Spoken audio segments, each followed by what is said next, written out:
All right, so Is Tom coming? Tom's going to be a little late, and Gene's going to join. Gene's on now. Online? All right, looks like we're on the air. Welcome to the Lunenburg Finance Committee for Thursday, February 27th.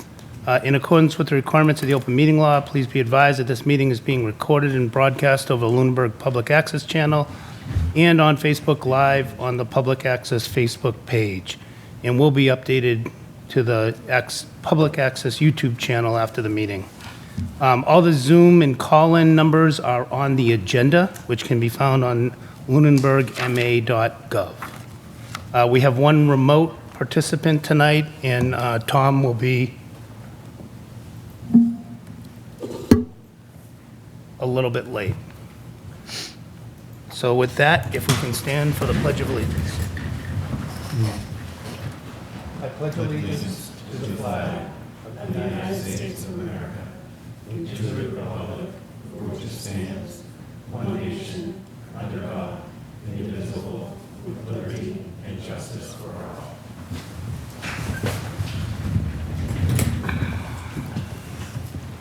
All right, so apparently last night's school committee had a almost 5-hour meeting. We will not be trying to challenge their record this year. So with that, any announcements? I do have one announcement. The town caucus is on the 10th, right? March 10th, I think. The one thing I did take away from last night's school committee meeting is that Peter Beardmore has also announced that he's going to step down this year, which means that there will be 3 school committee openings, and with Michael Ray Jeffries and Tom Alonso stepping down and not rerunning 2 select board. So of the 10 members on 2 of our larger, more impactful budgetary related boards, half of them will not be returning next year. So please come to the caucus. It's not the only way to get onto the ballot, but it is the easiest way to get onto the ballot, perhaps. Any other announcements? All right, any public comment from the public? Just look for a hand or anything. It's all us, though. All right. Any public comment from the board? All right. Any town manager or finance director reports? All right. Look at this. We're already on item 6. Mr. Chair, Yeah. I saw the agenda and the sequence of the agenda. I was wondering if it would be, as a suggestion, if you would consider maybe hearing the department presentations first. Yeah, I was just going to say that. Oh, okay, sorry Yeah. about that. I didn't want you to announce the next thing. Yeah. So, yeah, we talked about that a little bit beforehand. So we will do the departments first. And seeing as Bill has the longest drive and Chris the shortest walk. Or drive. Bill is going to go first. Bill's doing both DPW and sewer, so we will start with the DPW presentation. And if you give me 1 minute, we'll... Thank you, Mr. Chair.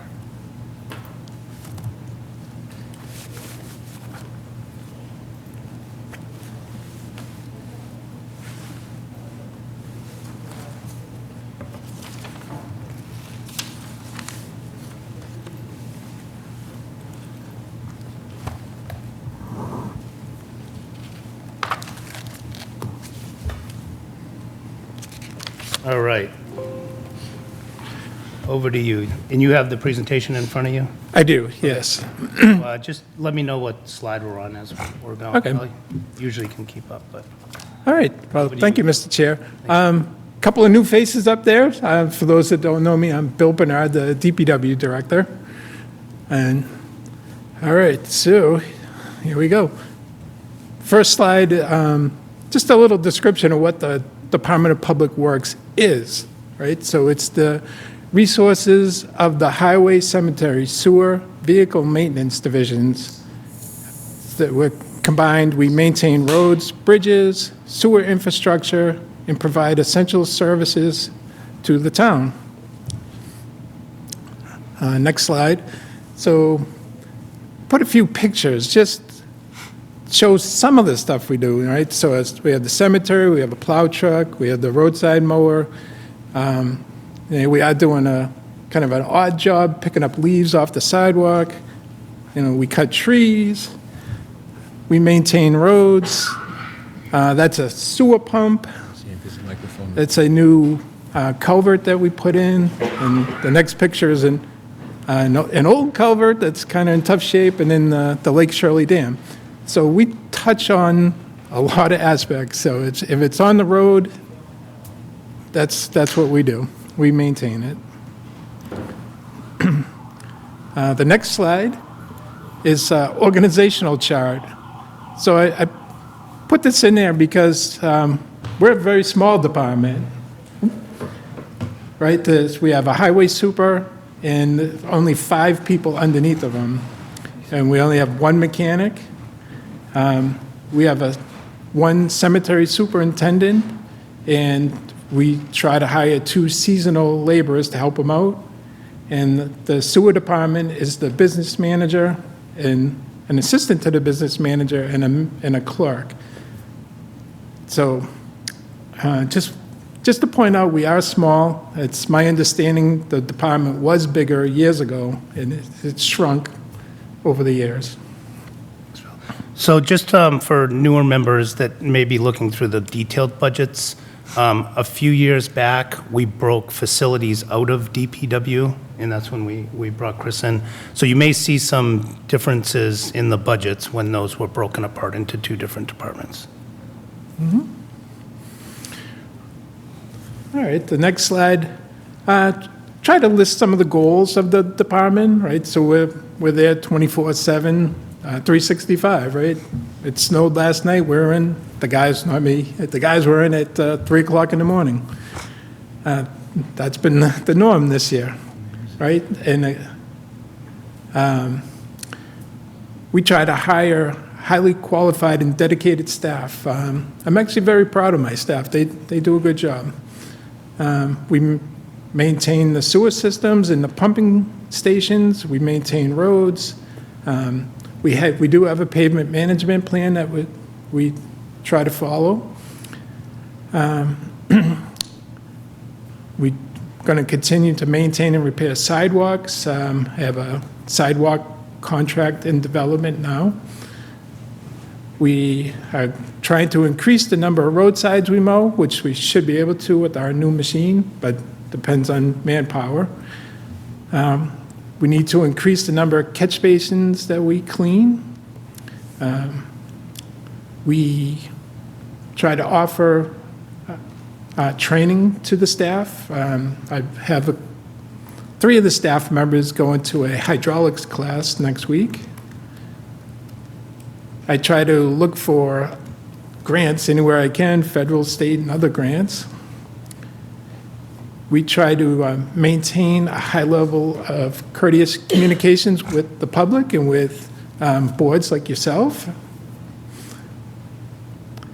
We recently hired a consultant to evaluate our bridges and culverts. I have a draft of that plan that I need to go over with the consultant and finalize.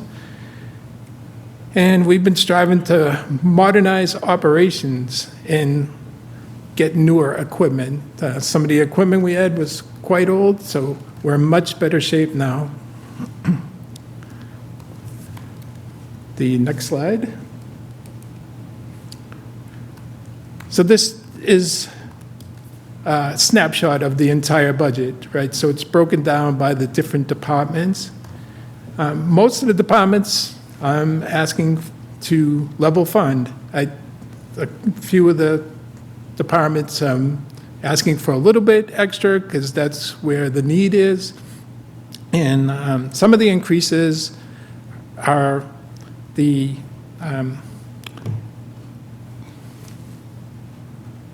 I'm sorry, I just left train of thought, is the pay raises, right? The union negotiated pay raises. That's where most of the increases are. So again, I believe this budget will give a level of service that is essentially the same as this year, fiscal '25. And then we'll go deeper into the budget as we go along. The next slide. So this is needs of the department that are not in this budget. The department needs additional staff. An engineer-type person would be great, and more administrative help would be fantastic. Another heavy equipment operator, full-time cemetery laborers, and a mechanic assistant. That would go a long way to help the department. I would like to see additional funds for engineering support for drainage and stormwater-related repairs and upgrades. Look, we do need additional funds to repair or replace guardrails. And, you know, you drive around some of the roads, some of that old wire-style guardrail is still out there. That's been out of date since I don't know when. Additional equipment's needed for more equipment. We have 7 plow routes. We only have 6 trucks, so we need a 7th truck. We don't have a pipe jetter. That's something we have to hire every time we need it, and that's becoming more and more. And we don't have a camera to look in pipes, you know, to look for clogs. I talked about that bridge culvert study we did, so definitely we're going to need more money there to make repairs. I get a lot of requests for new sidewalks, so that's something we'll need money for in the future. We'll need more money for the MS4 permit, so that's the municipal separated sewer systems. That's a federal permit that regulates our stormwater. So there's a new permit coming out soon. It's going to be more strict. It's going to have more requirements, so we will need more monies for that. And we need to go with liquid chemicals for anti-icing and de-icing. They're proven to save money. You use less salt, and it keeps the roads in better condition. So those are just some of the needs that aren't in this budget. The next slide, I put a little pie chart. Sometimes it's easier to see where all the money's going if you see it in the pie chart. So obviously a big chunk of it is general highway, and a big chunk of that is the pavement management plan. Highway labor takes up, I can hardly rate it, 27%, I believe. It's a good chunk. And then the trash and recycling program takes up another big chunk. All right, the next slide. So the slides now go department by department. So this is the tree removal. So I'm asking to level fund that. Last year, there was a bump in the purchase of service line item. It's helped us tremendously. The number of emergency calls we have is down. So I would like to keep that at the same level so we can continue to stay in front of the trees instead of having them fall. Did you do the tree survey again, or is? No, We talked about that last year. We haven't, but I was given ARPA money for tree removal. So we have a list of about 25 trees so far and counting, which I should be able to take down with that money. As I'm also the tree warden, so I have to hold a hearing to take down these trees. It's a formality. The trees we've targeted are pretty much all dead, so I don't think anybody's going to come in and say, no, don't take that one down. But it's something that I should be doing, so. I guess my point is on a comprehensive plan. Have you have we hired someone to do that comprehensive plan that hasn't been done in a while? We have not. So the existing plan is from 2015, so we're still working off of that. Okay. But 10 years old, it should be updated. Okay, but there's no budget request to update it or any other funds to update that plan? Right, so that would, back to that other slide, budget needs, I could have put that on there also. Okay. All right, the next slide is the general highway.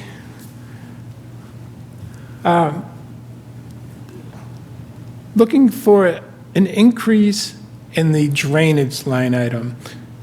That is where I get a lot of calls, and a lot of the infrastructure in town is pretty old and in need of replacement or an increase in size. We spend a lot of time working on drainage in the summer. And then the other increase is just a small increase is the landfill monitoring. So we hire a consultant to do that work, and his costs have gone up a little bit, so I need to reflect it here. But that's just a small bump from 7,500 to 9,000. And the other thing to talk about is the pavement management plan. So this year it was 550,000. Typically it's increased by 50,000 every year. Last year it was not increased by that 50,000. So I'm here asking for the 50,000 for this year. The goal was to get the pavement management budget to $1 million, right, by increasing by 50,000 per year. Are you still on plan, or maybe you'll talk about it with your Chapter 90? I believe that's the next slide. All right. Well, almost. 2 slides. So this next slide is the tentative paving schedule from our pavement management plan. And if you can see it, it's tiny. The total is 650,000, which is what we expected at the time. The budget this year, if granted, would only be 600,000, so that extra 50,000 would have to come out of Chapter 90. Right, so the next slide is the Chapter 90 plan. So I've presented this a couple of times, so this is updated, so this is fresh now. And most of the plan is either drainage or bridge repairs, and a lot of it is engineering and or construction needs for drainage. And some of the money is for pavement management and the sidewalks.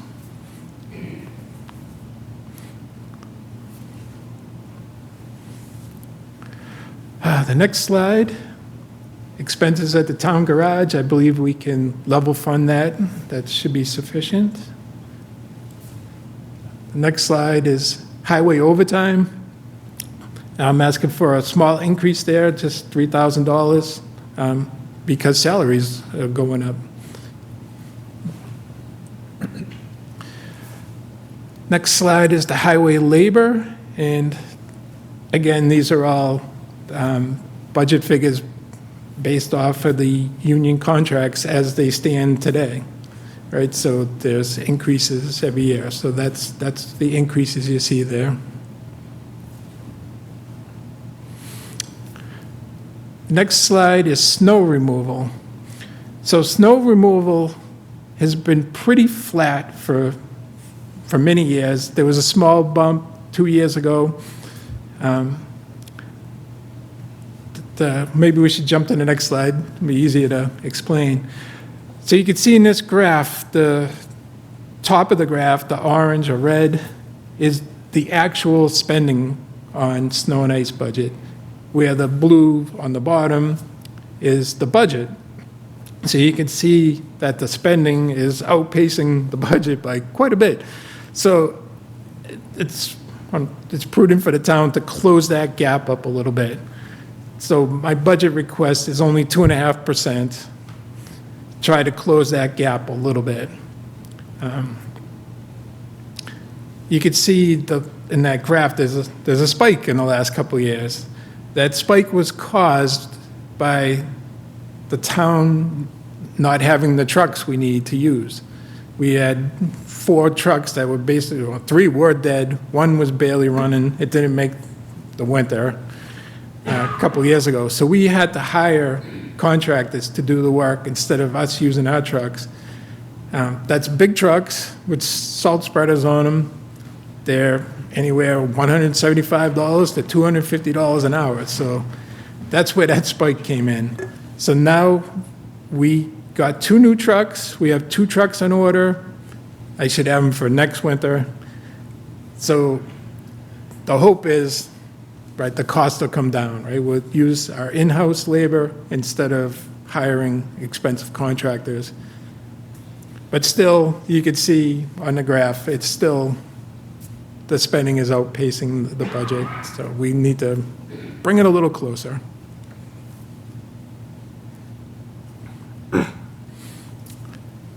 Next slide is traffic signs and devices. I'm asking to level fund that. I think that would be sufficient. Just quick note, the line painting, that's a tiny amount of money for line painting, but I can supplement it with Chapter 90 if I need to, or the pavement management plan. In the paving contract I put out, I put line striping, so that can kind of get covered by the pavement management also. The next slide is vehicle maintenance. Excuse me. I'm asking pretty much the level fund, except for one line item, which is the supplies for fire trucks. So fire trucks are getting older. We're buying more parts for them, so we're looking for a bump there of $5,000.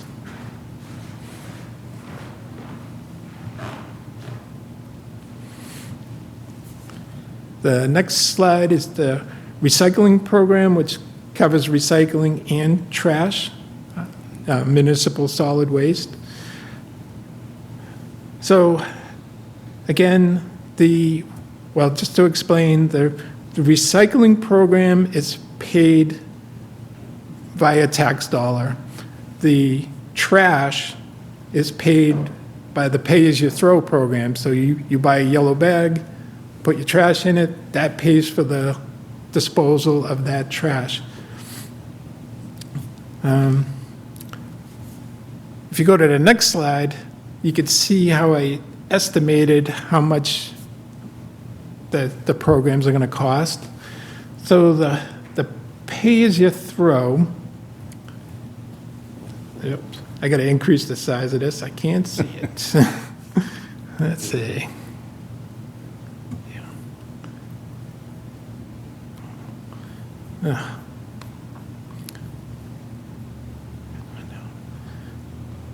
Oops, sorry. Here we go. Oh, made it too big. Now I can't see it.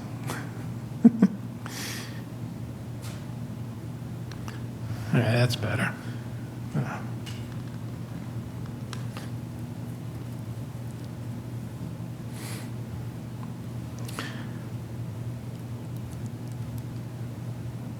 All right, so I've been tracking the tons of municipal waste that we've been disposing of per year. So it's where is it here? It's been pretty steady, around 1,650 tons per year, right? A little fluctuation, but it's been right around there. So I estimate we'll do the same. We know the cost of the disposal fee. We know the cost of trucking. You do the math, and it comes out to where am I?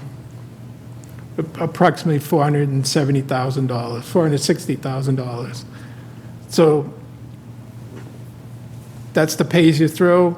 The bag revenues have pretty much matched the cost, so I don't see us having to go up on the cost of the bags at this time. And then the recycling program, if I can get this to move.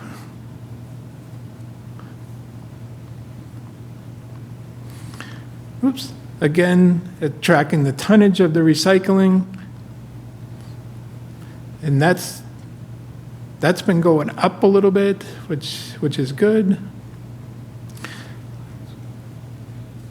So on the average of the last 3 years was just about 900 tons. I estimated 1,000 for next year because it has been climbing.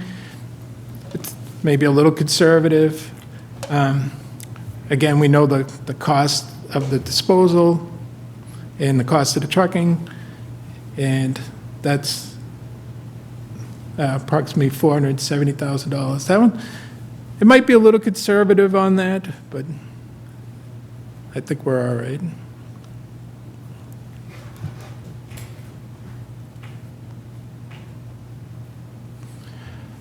All right, and the next slide is the cemetery department.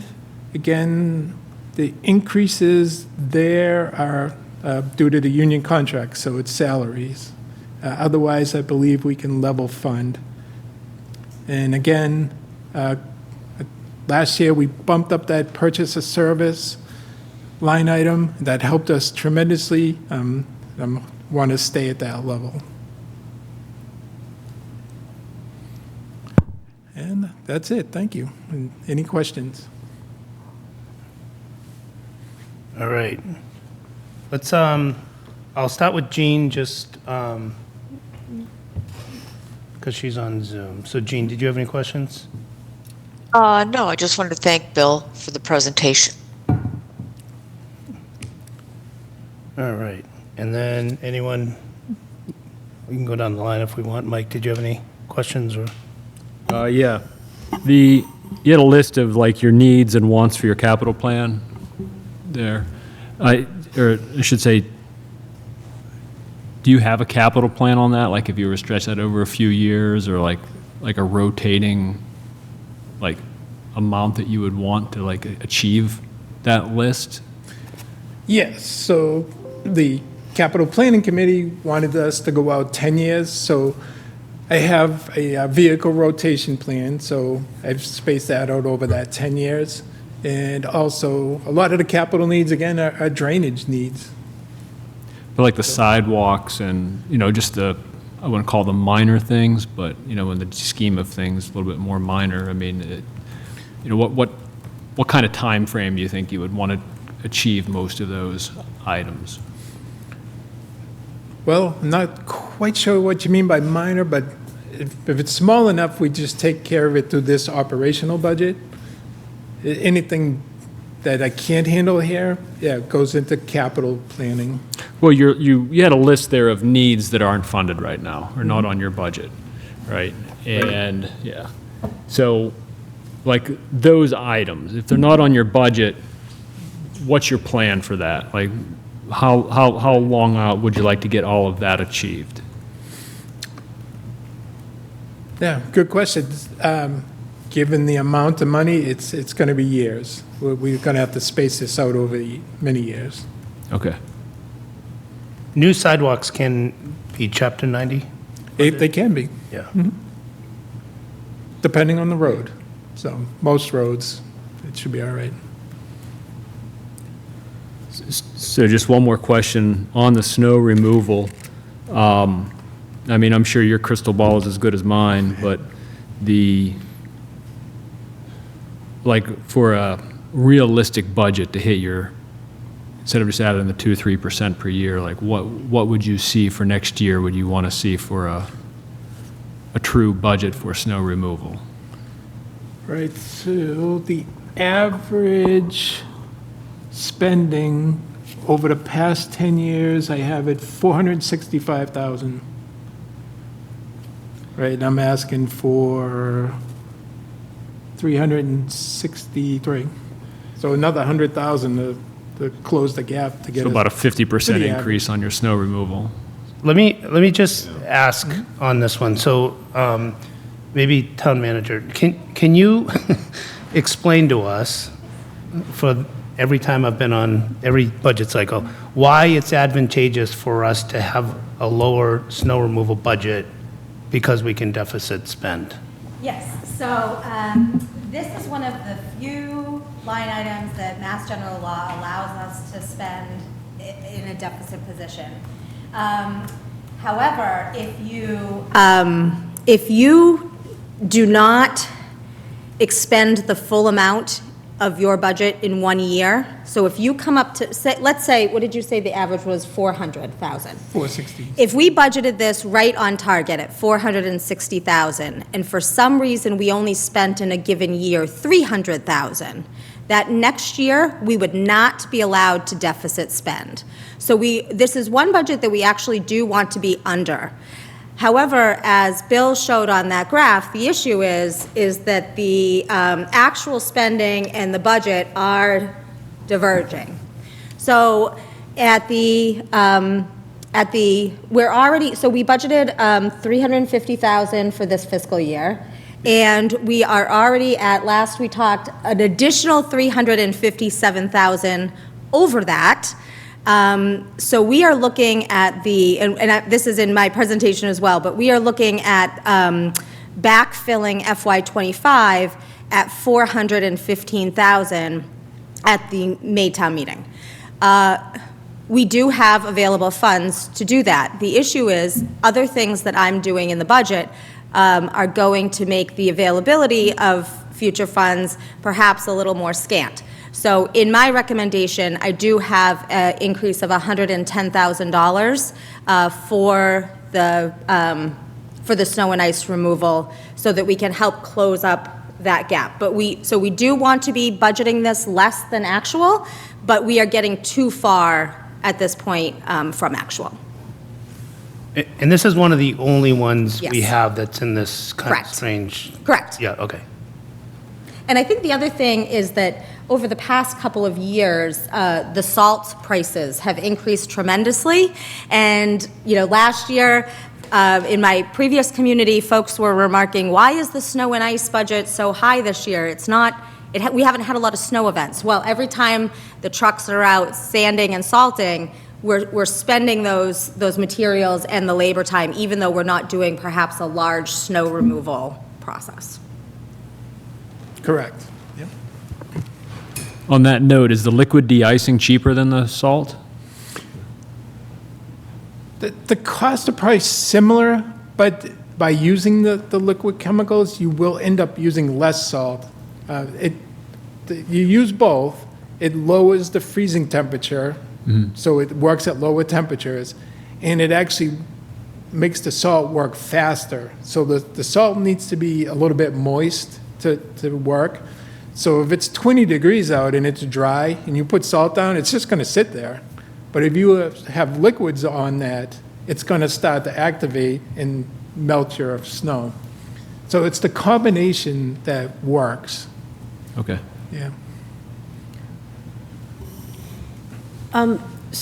So just staying with the liquid icing, the liquid chemicals, I've seen some trucks that have, it's almost like a tanker that have those. Are those trucks exclusively used for that, or can those trucks be repurposed? Kind of like a sander, usually you have a sander that you can put that on or not, so.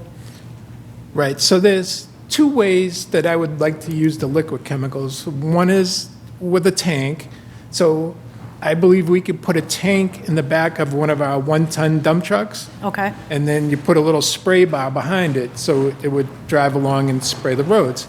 The other way to use the liquid is they call them saddle tanks, so put a tank on the truck that has the spreader, and as the salt's falling out of the spreader, there's a little spray bar right there that sprays it right before it falls down onto the ground.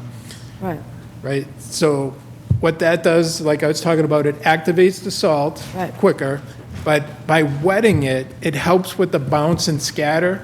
So they've done studies, right? So dry salt, when it hits the ground, it bounces and scatters, and you lose some off the side of the road. But when it's wet, it tends to stay more in the middle. So you got more bang for your buck. right? So you end up using less salt when you're using the liquid chemicals.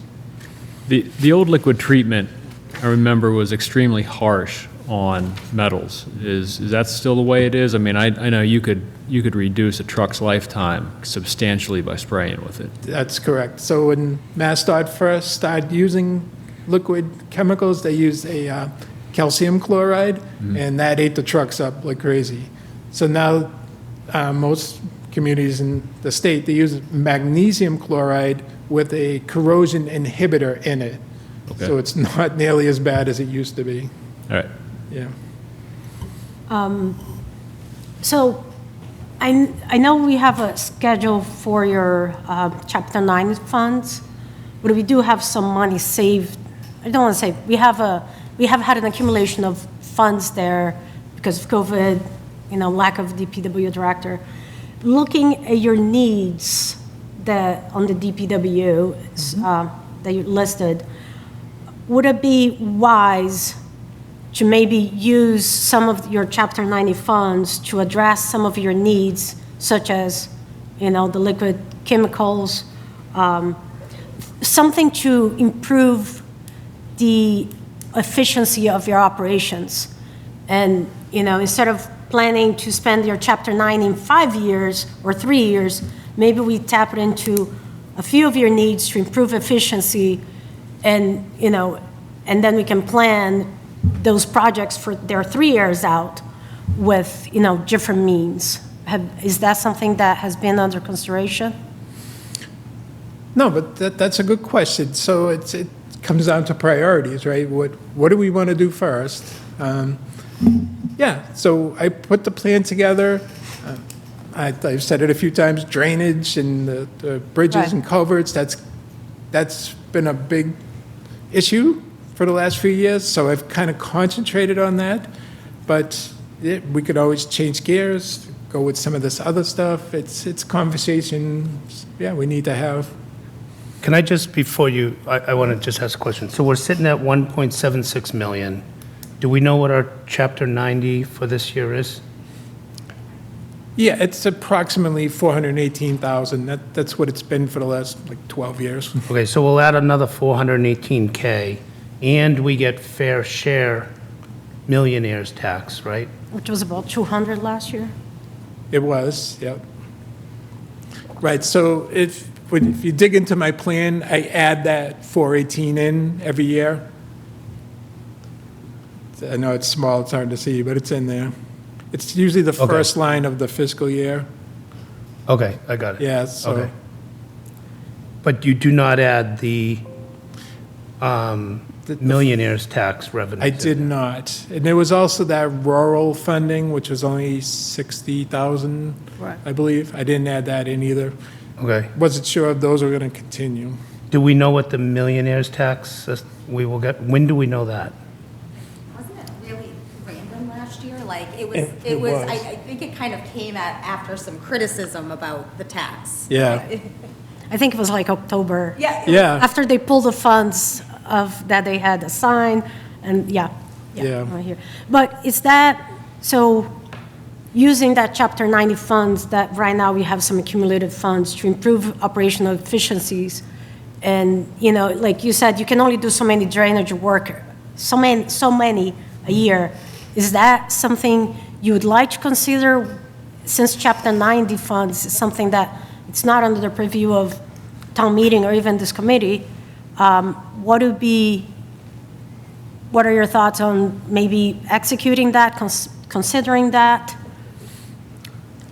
Yeah, that's an excellent suggestion, and especially if we get the millionaire's tax funds, right? Right, So it's that's another kind of a 200. bonus, not in my plan. Right. Maybe, start to get some of the equipment we need for the liquid chemicals, yeah. Well, hopefully you and Jen can work on that and figure that out.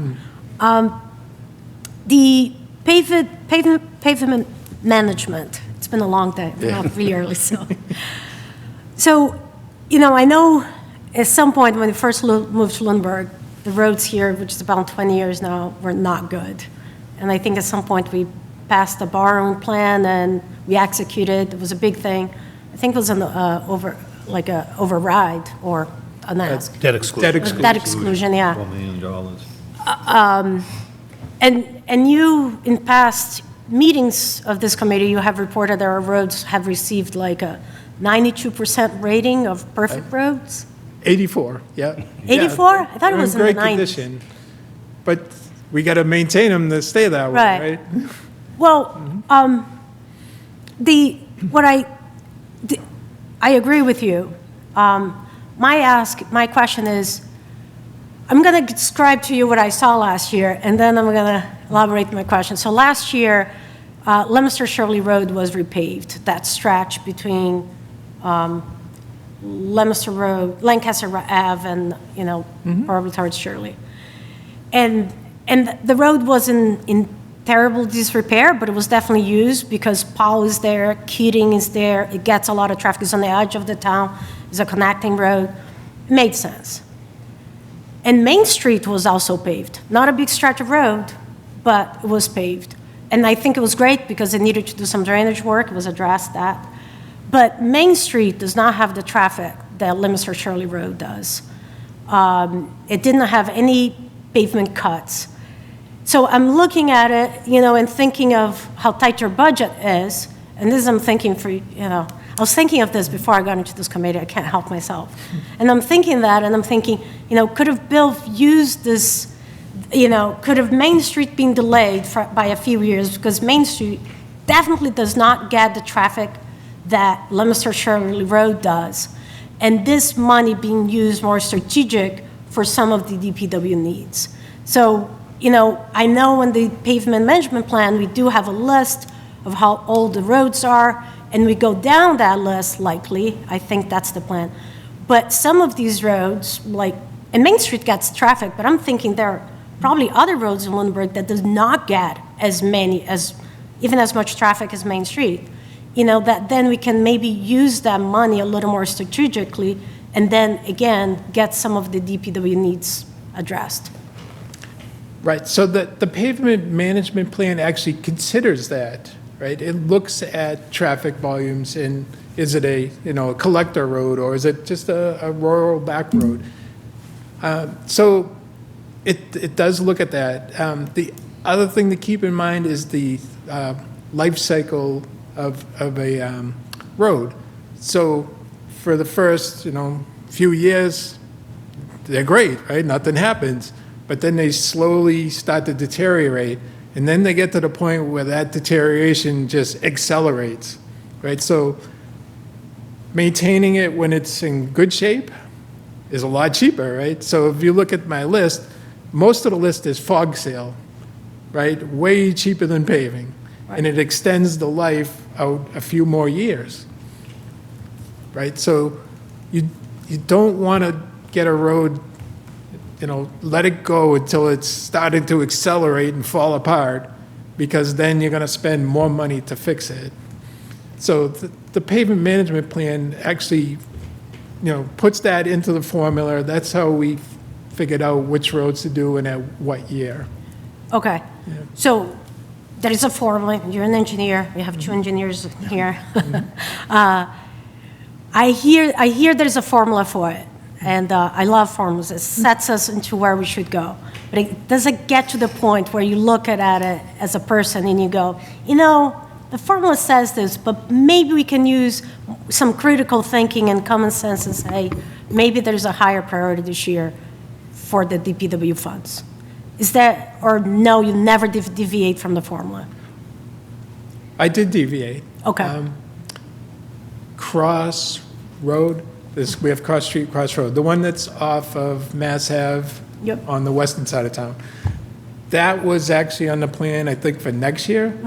But there was a stretch of that just blew up on us over the winter. So we bumped that up. That needed to be done. Sure. Right? So, yeah, I do move things around a little bit. I try to follow the plan, best I can. But there are certain roads, if they're blowing up like that, it makes more sense. If the road's in decent shape, can wait another year, yeah, we wait. If it blows up, we try to take care of it. Right. So I do move around a little bit, but for the most part, I'm trying to follow the plan. Okay. I was looking to hear that you do move them around and you use your judgment, and I appreciate that. The recycling program, I think when it was launched, it was supposed to be self-funded. It was an enterprise. Was that right, the recycling, or was it just a trash collection? That was an Just the enterprise? trash. Okay.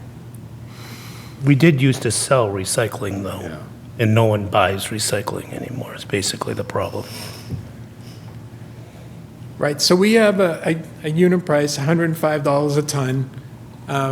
When they recycle it, get rid of it, if they make a little money on that, they give us a little cutback. So instead of 105, we might pay $100 a ton. But it depends on the markets, right? And a couple of years ago, it was pretty good. We were getting some good discounts. Now, not so much. Okay. You did mention that a couple years back, the cost of snow removal was much higher because we had to hire versus we doing in-house. Do you know, if you were to guess, what percentage more we paid because we didn't have the equipment of that total? Yeah, yeah, we went up hundreds of thousands of dollars. So over the budget, we probably doubled the budget, so 100%. So slide 16, can you tell me which year that was? It 2023? 23 was a big bump, right? The budget was 350, we spent 754, Right, right? So okay. more than 100%. So you think it was double the cost because we Yeah. didn't have the equipment? Yeah. Okay. Gotta remind our friends from Capital Plan about that. Just gotta remember that 350,000 next time you go there. That's all. All right. We talk about that at Capital Plan. We did. Well, a couple years ago, he didn't get his equipment, so it was, it's just putting dollars to his requests. In their defense, we have 2 new trucks and 2 new trucks coming, so. There you go. Okay. But we shall not forget. All right. Thank you, Bill. Thank you for all the work that you and your crew do. It's amazing, no matter what snowstorm it has, like the last one that we had, it was brutal. Started with the snow, and it snowed consecutively for almost 24 hours, and then it turned into a slush, and, and then I a did quick go out freeze. that Sunday night, and I gotta tell you, Lunenburg had the best roads from 3 towns that I crossed. So I shouldn't have gone out that night. I know that too. Yeah, well, thank you. I'll let the guys know. Yeah. Thank you. That's all, Mr. Chair. All right, Tanya, do you have it? I'm fortunate to sit next to Anna, who has all my questions. So, thank you, Anna, so I don't have any questions. Jay? Yeah, I see, where are we? Under your needs, asking for the mechanics assistant. I know we used to have 2 mechanics at one time. I would make that a priority to get 2 mechanics. As we've seen in the budget, what you showed us, the significant cost in the budget for snow removal as a result of the loss of, I think it was at least 4, maybe 5 trucks we lost. Correct. Yeah. So I think the whole vehicle maintenance department needs to be reviewed. I think the amount of vehicles we have is too much for one mechanic to handle between 3 departments. I think the police department should really consider, we should look at outsourcing their maintenance. They're all light-duty vehicles, can be handled by local dealers, independent garages. The fire department has all heavy-duty specialty vehicles that should probably be handled by the dealers they purchase them from. And the 2 mechanics can then focus on the DPW equipment. Because you're asking for, a lot of additional big equipment. So I think that needs to be a priority. Anything else? The only other question under the equipment, you're asking for the pipe jetter and pipe camera, and that's more of sewer department needs. Sewer and stormwater, yeah. Stormwater, yeah. Yeah, but probably more sewer than, Probably 50/50, yeah. We, the sewer department is an enterprise fund, correct. so Okay. That's all I got for now. All right, Tom, I know you didn't hear the presentation, but do you have any questions? I felt it. You felt it. Sorry for being late. I just had one question, and maybe you've discussed it. Tree removal, I know that was an issue last year. How are we doing on that versus, I know there's always dead trees hanging around, but how are we doing? Yep, so we did touch about it, but that's all right, touch on it. So in this budget, I'm asking for the same as last year. Last year was a bump in the budget. So that bump has helped us. So we have less emergency calls now because we've targeted all the dead trees that we know are going to fall. The other thing is I have ARPA money, so I have a contract now to remove dead trees. So between that and our budget, we're in better shape. We're heading in the right direction in regards to trees. The chair, Mr. Chair, did bring up the fact that we don't have a tree study. The one we have now is from 2015. It's outdated, so that is something we will need to work on. Hey, thank you. All right, again, I think most of my questions were asked, so I have a couple though. So I do watch a lot of boards and commissions, probably more than is healthy, and for some reason, I think a lot of people in town do that. Are you aligned with the cemetery on their, I'll call them policy or requirements, and what's in the budget related to that? Did you watch today? No. It was better today. So we're getting closer. So they put a pretty high bar to maintain the cemeteries. We did our best to reach that bar. Can I get to the bar with this budget? Probably not, but I think I can get close enough that, people will be happy. Okay. And just general as a comment on that, one thing I do like to see is that when a budget is prepared, the commissions and boards that kind of rely on that department are part of the review of the budget leading into it.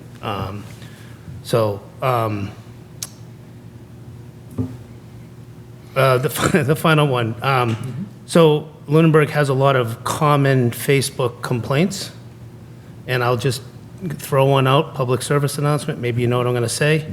Is there any thought of bringing public sand back for the public? Because everyone thinks they're entitled to a bucket of sand from the town. There is something in the works. I think you'll see something Tuesday night. All right, I'm stealing everyone's thunder, I guess, huh? All right, you'll probably gain a lot of friends, I think, if you Right. do that. I didn't have anything else, so I know you're going to do sewer next, but one of the things we will do is open it to the public for questions. So Dave has his hand up. Go ahead, Dave.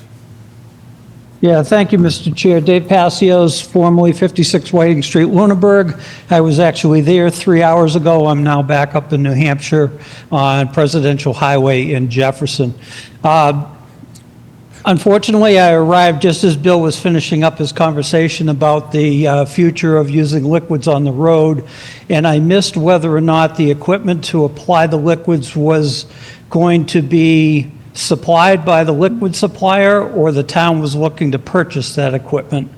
That's, just a quick answer one way or the other, and I know that's still in the works. It's not actually something that's happening right away. Right, so we would have to purchase the equipment. Okay. I only question that because I was at the budget meeting up here last week, and the DPW director here is negotiating with a liquids company that will supply all of the equipment to apply it, and they will be responsible for maintaining the equipment. What's required is a contract for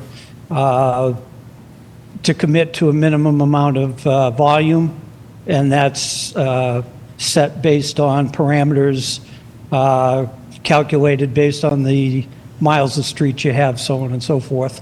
And up here, of course, we have a lot more winter weather than you have down there, but I implore you to really look out there and see what suppliers are available, because even in industries that I've worked in manufacturing over the years, suppliers that supply powdered pigments and additives for concretes and things like that, they supply the equipment to meter their product into the product you're making, and some maintain the equipment, some don't, and they get their money back from selling the raw material to you. So I just ask that you really look into that strongly, because it's a great deal if somebody else is fixing that equipment. I'm not sure if you covered it in this part of the presentation, but I'd just like to mention that reviewing the closeout for 2024, and unfortunately I got back just in time to sit down and get my computer going, but I remember seeing a sizable number for the closeout for 2024 for pavement management was rolled out to free cash. And I'm hoping somewhere in the budget discussions tonight or in the near future, we hear that that number's toned down somewhat and some of that money is put in another direction. I believe I remember that the last couple of years we've had leftover money, partially because of the length of the paving season, so on and so forth. If we're continually rolling that account line into free cash, I think that's one that needs to be assessed if it hasn't already. Thank you. Thanks, Dave. Anyone else from the public? You raise your hand or speak up on Zoom. All right, let's go to sewer. And I will bring it up.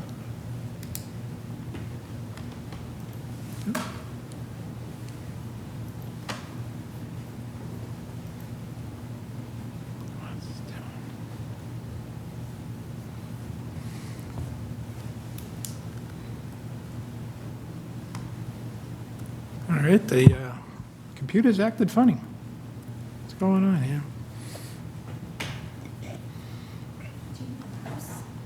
Oops. Oh, there it goes. It just froze it for some reason. Okay. So the sewer commission. So, Mr. Chair, to your point about the commissions approving, Yep. the sewer commission definitely approved this. Yep. So they've reviewed this budget and approved it.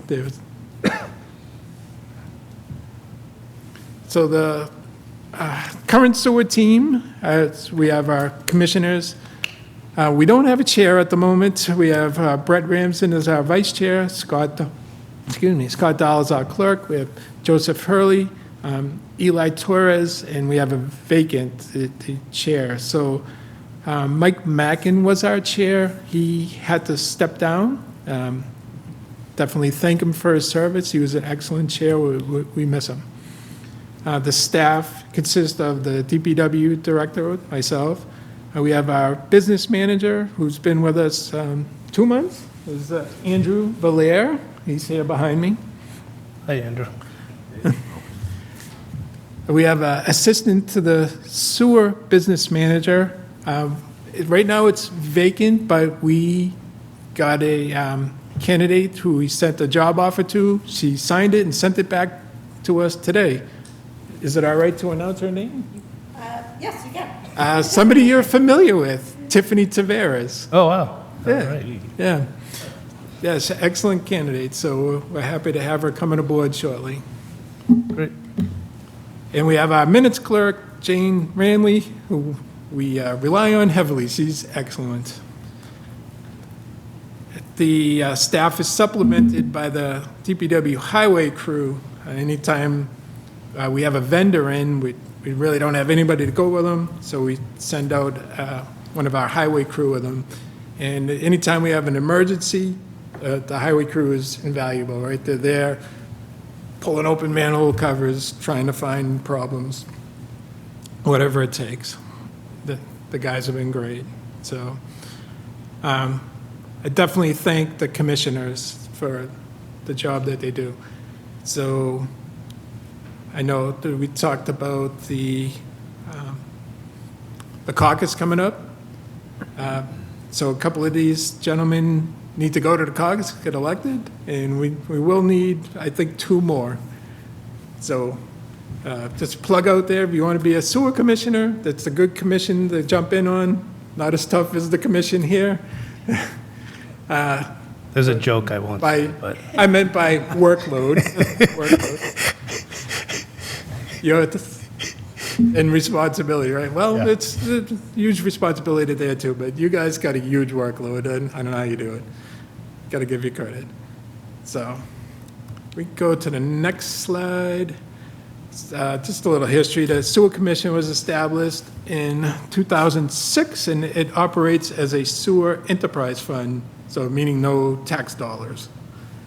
We have 16 miles of gravity sewer, almost 4 miles of force main, and 2.3 miles of low-pressure sewer mains. And we have 10 pumping stations, 3 large and 7 smaller. Currently, we have just over 1,200 properties attached to a town sewer. So we talked about the sewer department. We don't have anybody to maintain our pump stations, so we have a contract for that. And for the last few years, it's been Chad T. Empey, or CTE. They've been fantastic to work with, so they come out 3 times a week, check our pump stations, make sure they're working right, do any minor repairs when they're there. They respond to emergencies. All the pump stations have callers for alarms, so they respond to all of those. And they've been doing a great job for us. And we also use this company called Flow Assessment. We have flow meters in 3 manholes. So all of our sewer goes to Leominster and Fitchburg. So where it's going to those towns, we have flow meters so we know exactly how much is going there. We don't have to guess. So it's more accurate billing from Leominster and Fitchburg. Just a little bit about CTE. They have a 3-year contract with us. We're in year 2 now. And like I said, they monitor alarms. They're available 24/7. They're here a minimum of 10 hours a week maintaining the pump stations. They give us reports. That we have runtime reports, how much the pumps are running, any repairs that they do, any minor repairs. He gives us a report every month. They are there for routine and emergency repairs, and the pump stations, each one of them has a backup generator, so they take care of generator maintenance and repairs. So the commission is continuing to work on the bottom line, right? Try to save some money. The way we do that is by reducing inflow and infiltration. So inflow is somebody might have a sump pump that's connected to the sewer system, which they're not supposed to. So we look for that kind of stuff. Infiltration is water that finds its way into the system through cracked pipes or manholes that are leaking. So we're always on the lookout for that. It's tough to find, but we have some suspicions where certain areas of town where things are going on. So we're looking at that. We did get some ARPA money, $100,000, and we're supplementing that with some of our money to do manhole repairs. So we had a study done a few years back on our manholes, so we targeted the manholes that the studies showed were getting the most I&I, right, infiltration. So we targeted those, try to keep that water out. And that work should be done in springtime. And again, we had the flow meters to assure that we're getting billed accurately from Leominster and Fitchburg. Some budget facts for FY26. No rate increase for sewer customers. We did do a rate increase last year in response to increases from both Leominster and Fitchburg. Fitchburg is going up every year, but I believe this year we do not have to do a rate increase, which I'm sure all our customers will appreciate. So at the close of FY '24, we had 2.4 million in retained earnings, so we're doing pretty good there.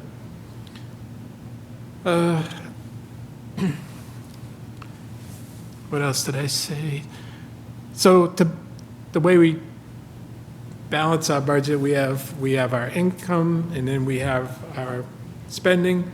If the spending is greater than the income, we have to dip into our retained earnings. So in FY '24, that number was 302,000.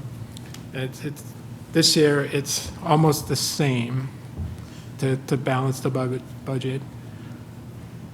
One thing we need to talk about is delinquency rates. So we send the bills out, people pay them, but some people don't pay them. It's 27% right now. It's climbing slowly.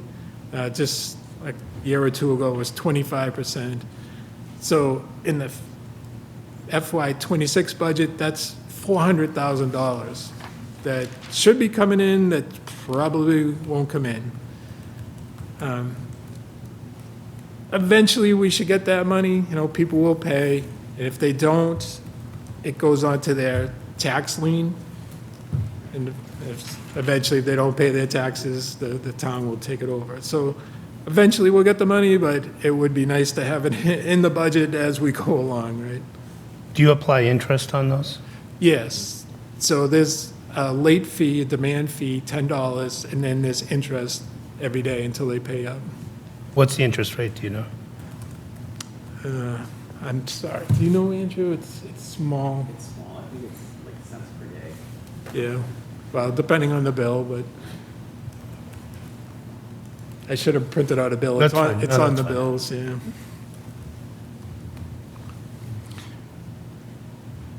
So we do have a capital plan for pump station repairs and upgrades. So the pump stations have a design life of 25 years, so they're quickly approaching that, right? They were built in the early 2000s.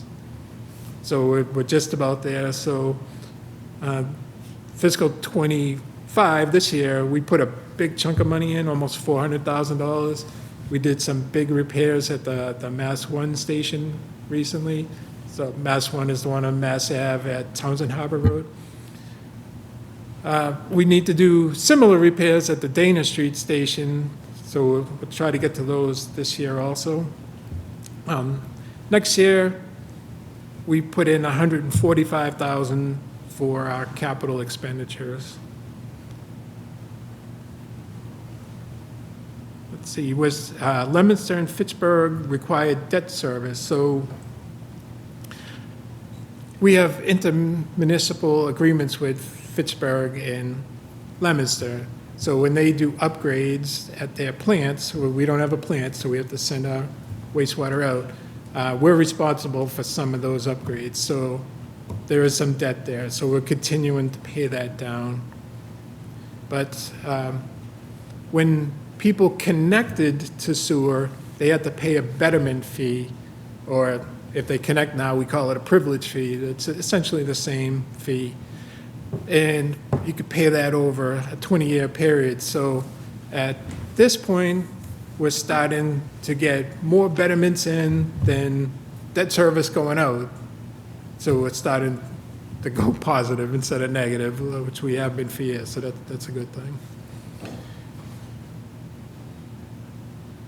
And any unexpended money at the end of the fiscal year goes back into that retained earnings, so we can appropriate it again at some point.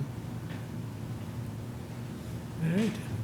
So we can look at the next slide, is our estimated revenues. So the biggest revenue, obviously, is user charges, right? People use the sewer, we send them a bill. that's our biggest revenue. We're estimating $1.1 million. It's a little bit lower than the fiscal '25 budget. I think we went a little high on that budget. So I think we'll be all right with the 1.1. The average over the last 4 years is just over $1 million, so we'll be all right there. The other revenues we have is permit fees. There's various permit fees.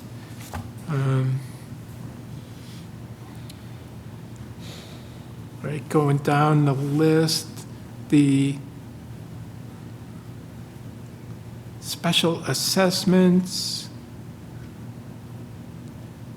I'm trying to remember what that is.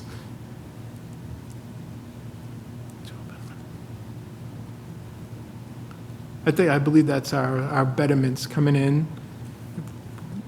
Right, so that's a big chunk. So we're estimating our revenues at $1.58 million. And then the next slide is the expenses for salaries. Again, increases because of, regular step raises and whatnot.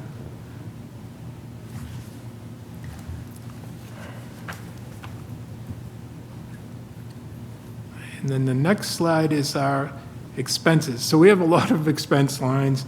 Again, the biggest one is we send the sewage off to Leominster and Fitchburg. We got to pay for that. So that's our biggest expense, estimated at almost $900,000.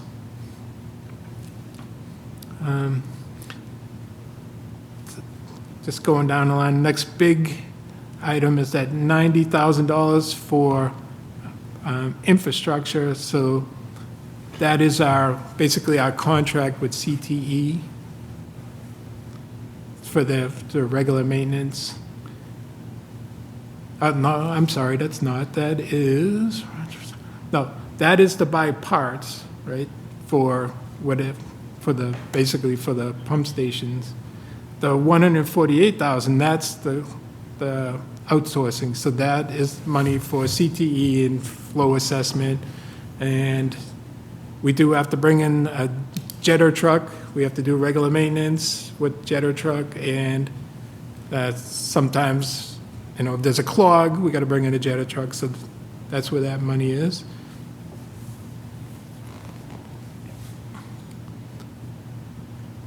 And what else can we talk about? Down the bottom there, the capital plan.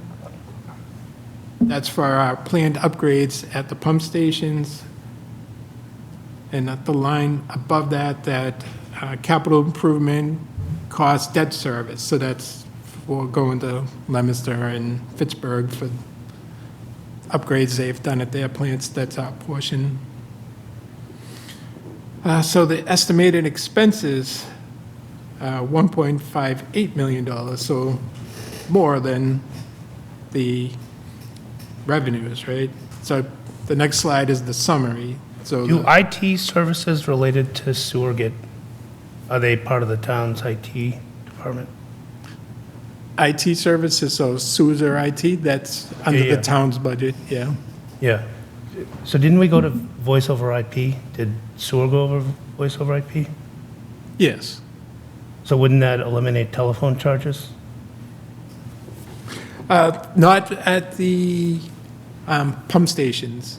We still have, analog lines out there, right, for the dialers out of the pump stations. So we're still paying Verizon every month for that.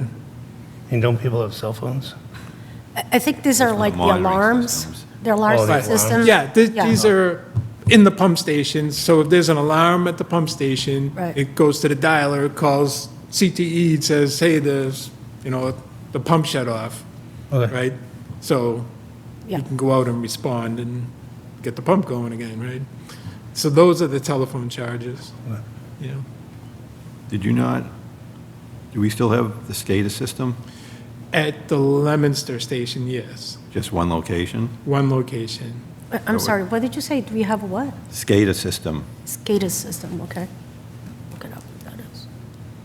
are there plans to expand that to other stations? Not at this time, I know. Because at one time, I don't think we're getting much value out of this system. You know, it's they- supposed to be like real-time information. it is, you go on the computer and see it. Yes. So, yeah, if there's a clog at that station, you can do some That was things. supposed to eliminate call-outs for the call-out for like CTE to be able to actually see what is going on, and if there's an actual need to go out to the pump station. Correct, so it does help with that, but is it enough to justify putting it at other stations? I don't think it is. Well, what are you spending on call-outs? I'd have That- to 'cause think that was a through big the issue before they went. expenses, but the call-outs have been fewer, so you probably saw us at a couple of select board meetings, telling people, don't put disposable Mm-hmm. Yeah. wipes in Yeah. the system. That campaign worked, right? So if anybody's listening, don't put disposable wipes in your toilet. They're not disposable. They cause clogs. So that campaign worked. So the number of clogs is way down, so the number of emergency calls is down, so. Yeah, but SCADA, you can look at it anytime, 24/7, to see what's going on. You You can. can even predict ahead of time if you're seeing something. You could, Yeah. if you're monitoring the data, right? Yeah, but usually there's like parameters you can set on that sets off alarms to say, hey, this number's creeping up, or there's something going on, and you can look at it. Right. So part of our contract with CTE is they're at the stations 3 times a week. They're looking at run times, right? They're looking at that. You know, a skilled guy who's been there watching this for a while, he could see that too without having to go into the SCADA. Yeah, but So your pumps are running 24/7, 7 days a week. on and off, yeah. Yeah, it's still, he's only there 3 days out of 7. Because I was a former sewer commissioner. This was something we discussed when I was on, because call-outs were a big issue. Yeah, they can be. Why I'm- They can be. That's why I'm asking about it, because I think, 'cause even, I know in the town that I work in, it doesn't have anywhere near as many pump stations, has been using SCADA for a long time, and it helps with preventative maintenance. Is there a way, just, you know, adding on to what Jay's saying, that you can maybe at a later time just show us the emergency calls on the average of stations without this system, which I don't know the name, and the average emergency calls with the pump with this system? Yeah, we could dig up that data. I think that would show will help highlight the point that you're making. Okay, yeah.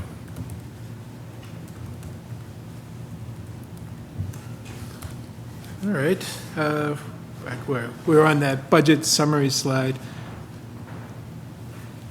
So revenues, 1.58, total expenses, 1.88. So to make up the difference again, we pulled that out of retained earnings of $302,000 to balance our budget. So, it's a short presentation. Thank you for listening and the questions, and if you have any more questions, I'll try my best to answer. Okay, so just because you mentioned retained earnings, I believe last year or the year before, we kind of had a graph of the projection of retained earnings and potentially some problems. Do we foresee problems coming with respect to going negative on retained earnings? No, I think the graph showed it going in the other direction, right?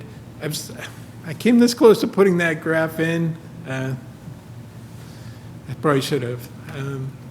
I could probably dig it up if you want to see it. It's okay. If there's no issue, there's no issue. I just remember the business manager kind of I think it was focusing on that a little bit. So Yeah. if there's no issue, then don't worry about it, or just maybe send us an email afterwards with the Yeah, graph. yeah, I'll follow up with you on that. Okay. Again, why don't we go down the line? Do you want to start with Jean? Oh, yeah. Jean, do you have any questions? Bill, what percent of the town is on the sewer? Well, a small percent, maybe a quarter, right? There's about 4,000 homes, and only 1,200 are on sewer. Less than a quarter. Thank you. Are the larger communities on that sewer, all the Arrives, all those larger, are they on town sewer, or are they on a different system? Yes, so the Whalum area where Arrive is, and the other ones on, I forget the name of the road, but yeah, they're on sewer. Okay.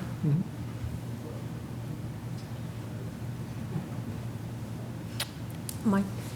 Mike, did you have any questions? No, I was just going to actually ask the same thing about the retained earnings, like we're pulling a decent amount out of retained earnings to operate, and that looks like that would diminish over time, but you addressed it.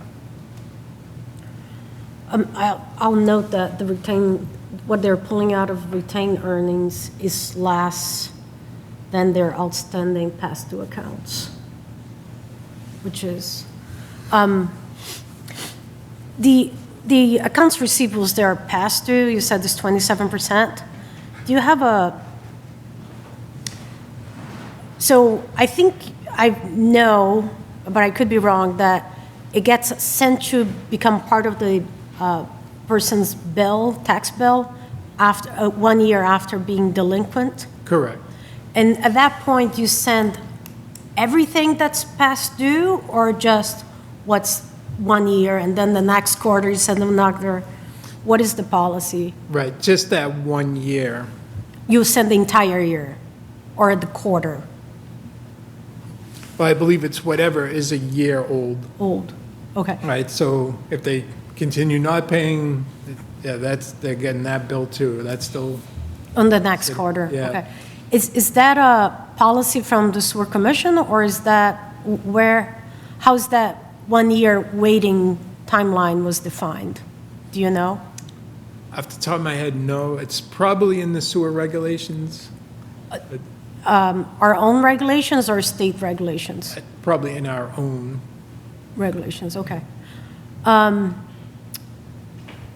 What is out of the 27% that's outstanding, that's past due, do you have a breakdown by aging? Like,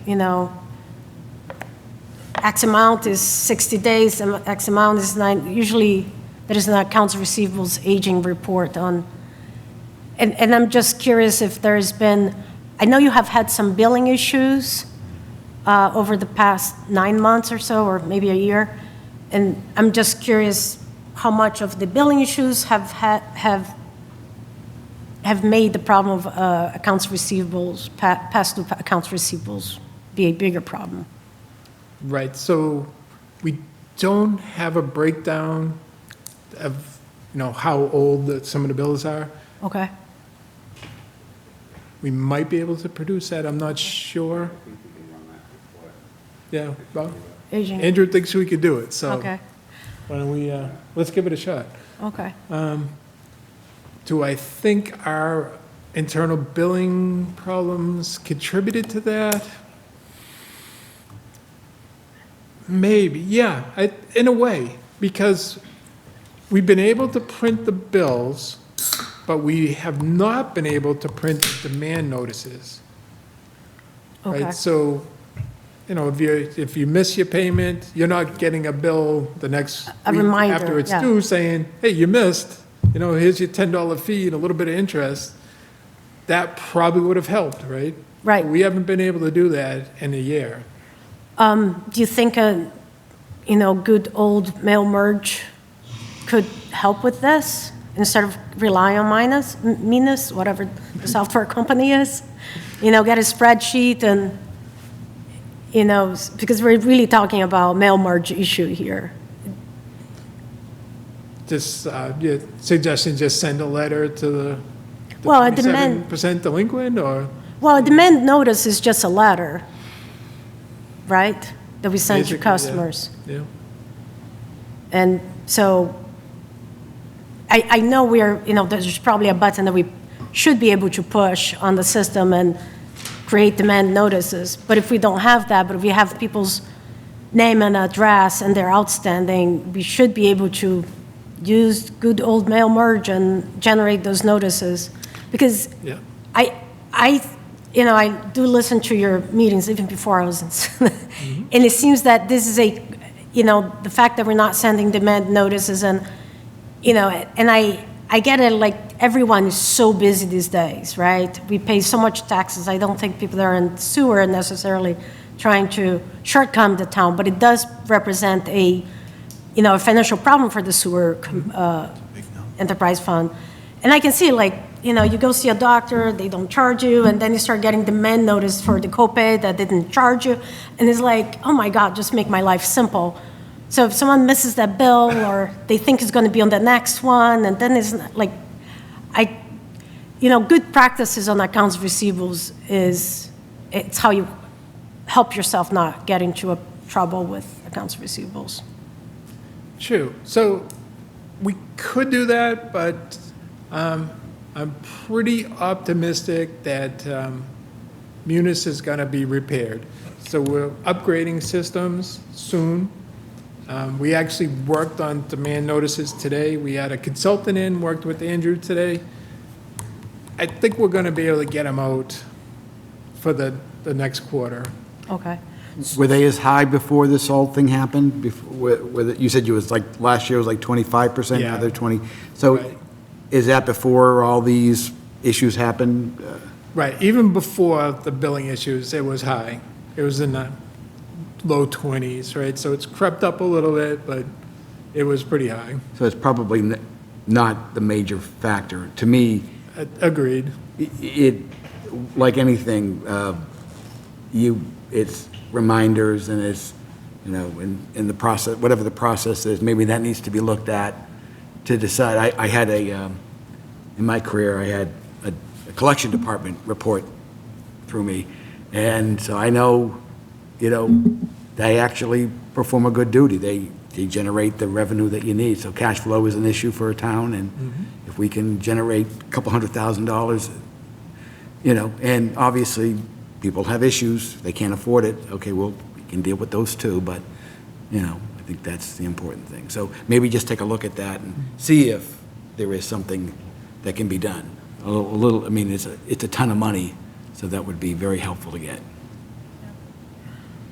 And do you have any process for writing off that, or do we collect 100% of our outstanding bills once it becomes part of the tax bill? Yeah, so if we don't get paid, eventually we put it onto the tax levy, right? And it becomes a lien? Okay. Yeah. And we have a priority lien, so we would get our money, like real estate taxes and water and sewer, get paid before the financial institutions or whoever else is foreclosing. So we usually get all our money. Okay. So one thing that I've seen in a different community is on their budget for the DPW,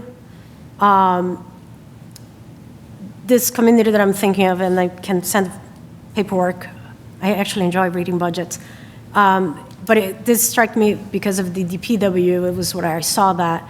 That is, they budget the DPW and its resources to different departments or functions within that department. And I just heard you describe a lot of work that, it's all budgeted within the general budget for the town that services our performance for the sewer enterprise fund. Is it something we can consider to maybe start creating some of that idea so that the sewer enterprise fund can refund some of these expenses that we have by use of your time, the people that work for you? Because right now we're sort of like subsidizing that, which is okay, but as time gets tight, if you have 20 man-hour a week that you're giving, dedicating to sewer through your, people that work for you, your time, wear and tear of some of the machine, I think I've seen it where some communities, they will budget that towards a separate budget versus just your budget.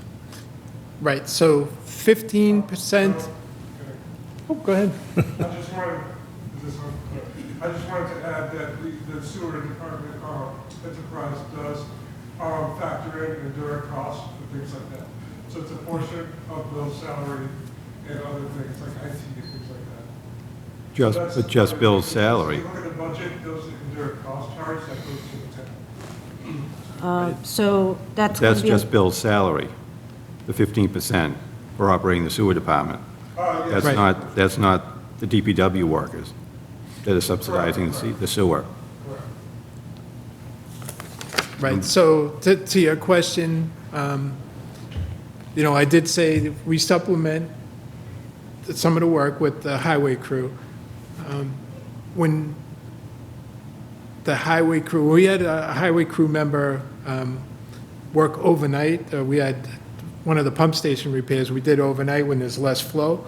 So I had a highway guy there. So we paid his overtime out of the sewer budget. The regular time, we haven't done that, to your point. But, yeah, maybe in the future, start budgeting a little bit.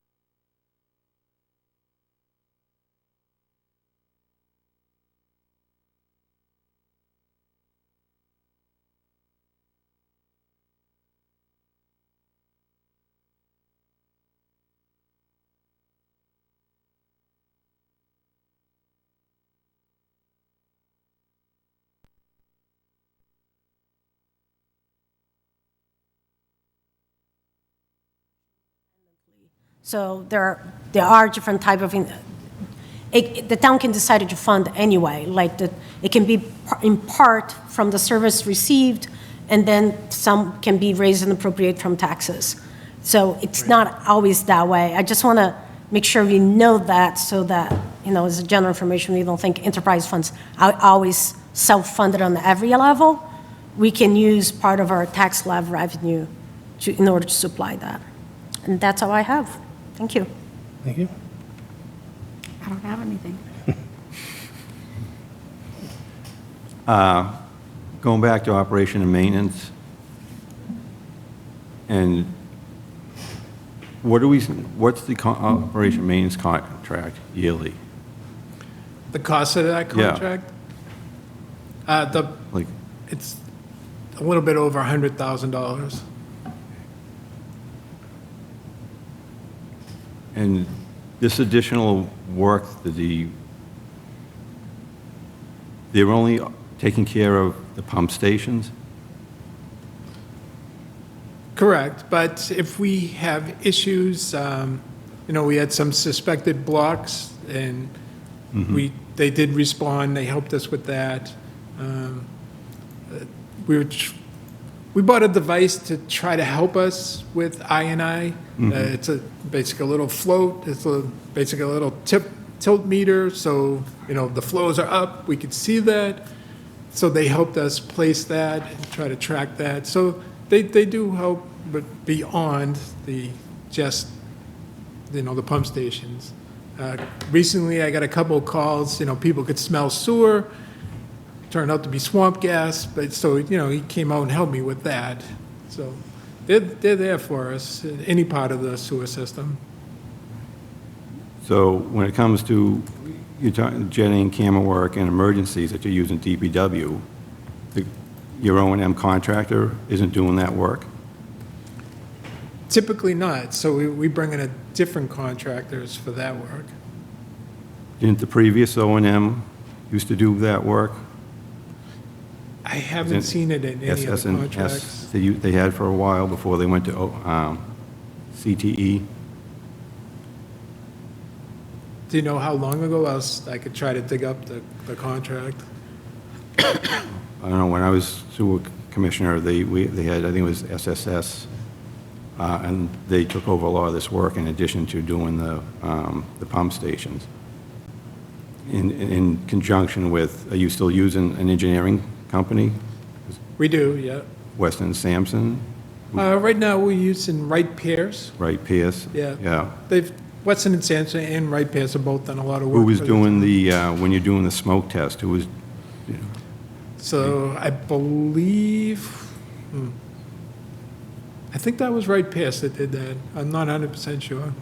I know one of them was involved with doing that in conjunction with the O&M contractor. And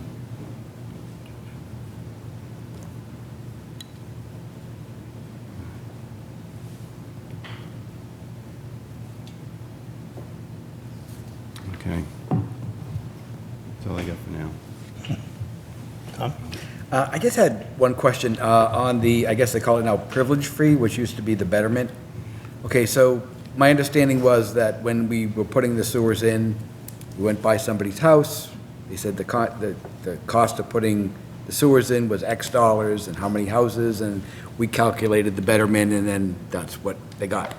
Now, if they build a house, there was no house there, it was a lot of land, then they put a house there, do they get the same betterment fee, or is it recalculated on what it would cost today to put in the sewer?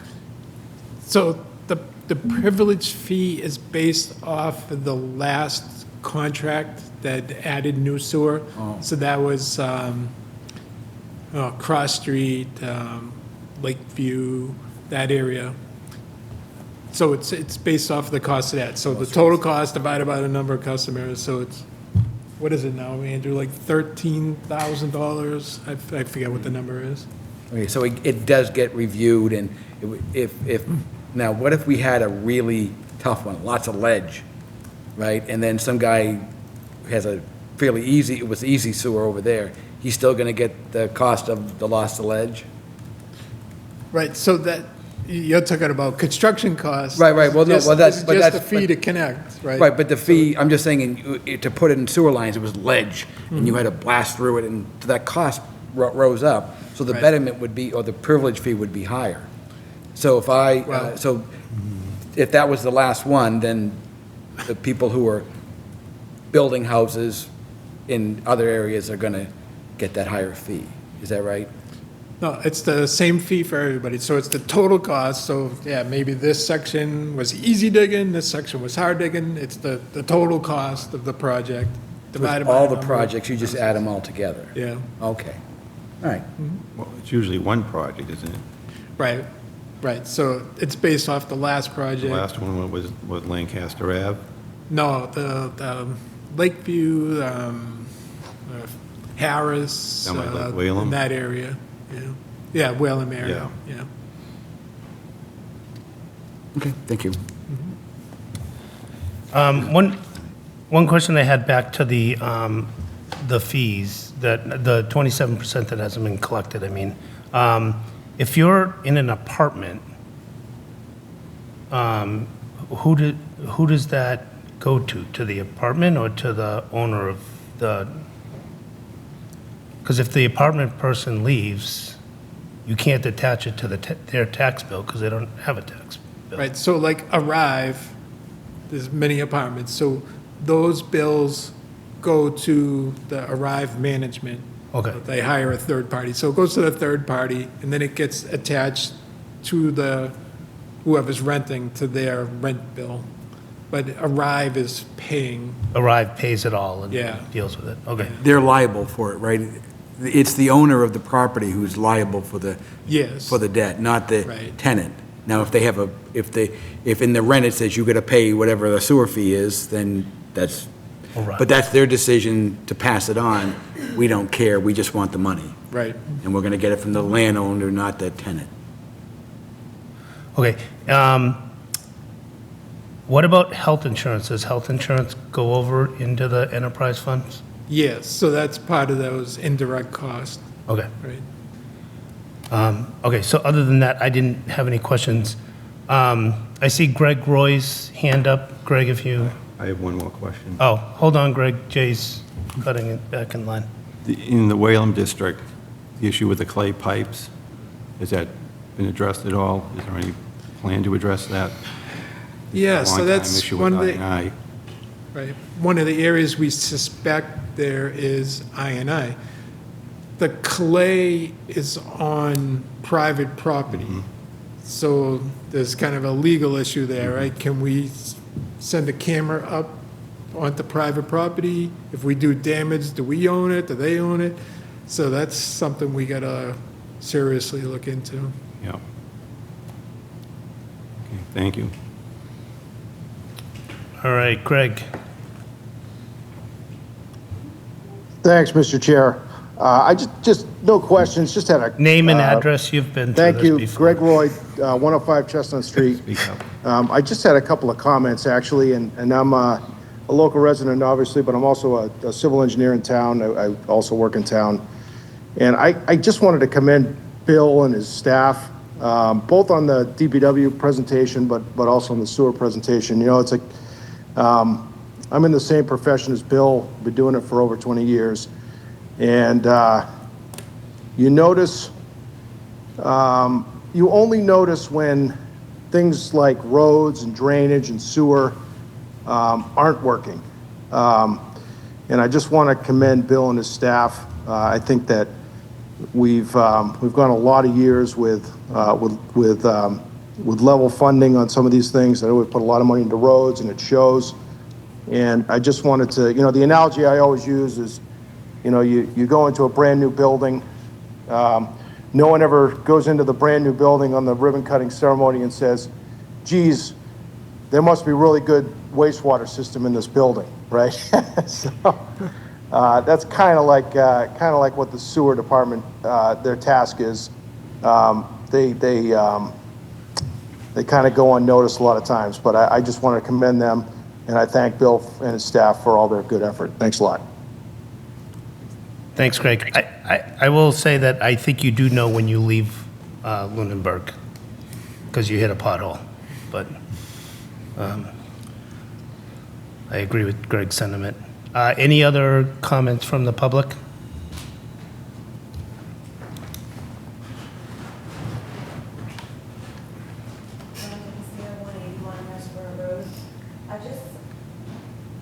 I'm just curious about the delinquent payments. If you know how many are businesses as opposed to residents. We don't, but that's a report we were gonna try to run, right? So, Oh, okay. yeah. Thank you.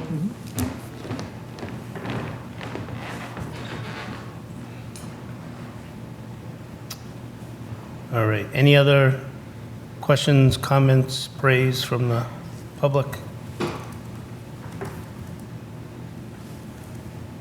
Oop. All right, we got a 7248. Go ahead, just reminder, name and address.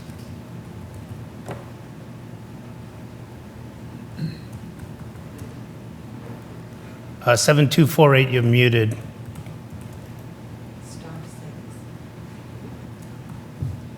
What is it that they have to press? Star what? 6.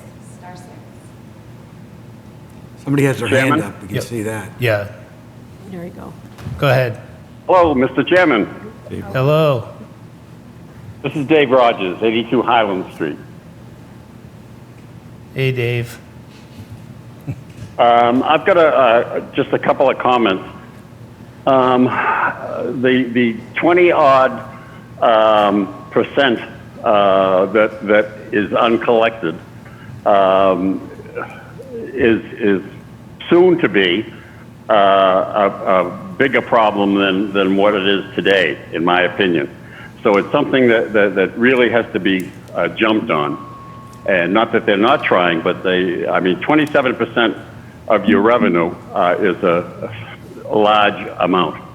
The other thing is that a while ago, before Ms. Bertram left, I talked with her because she indicated that the generators needed to be replaced, some of them, on a rotating basis. And I wondered how much money has been put aside for that, because they're quite expensive, I'm told. overall, I think it's my considered opinion is that it's very, very iffy on some of these expenses that we're going to get paid for because of the economy, et cetera. So I would caution about what to do if we don't, because everything else is going up. So, and the last point I'd like to make is, for a while we were without help in the office, and I wondered if that has been rectified, and there should be some residual money available because we didn't spend it on salaries because for whatever reason. So the bottom line, insofar as I'm concerned, is that this department is trying very hard, but because of a whole bunch of different things, it requires, in my opinion, some really hands-on monitoring because of what I just said. So I thank you for your time, and I'll let you respond if you want to. Thank you. Thank you, Dave. Yep. Yeah, so you mentioned generators. So part of our 10-year capital plan is replacement of generators. We also, we maintain the generators every year. Twice a year they're in. They do a minor maintenance and then a major maintenance. So we know they're in decent condition. They are getting older. Some of them hardly run, at all during the year. So I don't think we're in danger of any of them failing at the moment, but we do have it programmed out. And he talked about help. So we did hire a new sewer business manager, and I believe he must have missed. We have a signed offer for the assistant position, so she should be starting in a couple of weeks, so we'll be fully staffed. And he's right, whatever money we didn't spend there, we could transfer it over. So, yeah, we can move it over to capital expenditures or, parts, whatever we need. So that is something we can do. Yeah, and I think Jay's suggestion earlier for the camera, maybe this is a spot that you could buy that camera and then share it with the DPW. So I think that was a good suggestion. All right, any other public comment? Questions? Okay, you are free to go home. Thank you, sir. Thank you, Bill. Thank you very much. Thank you, Bill. You're welcome. Always informative.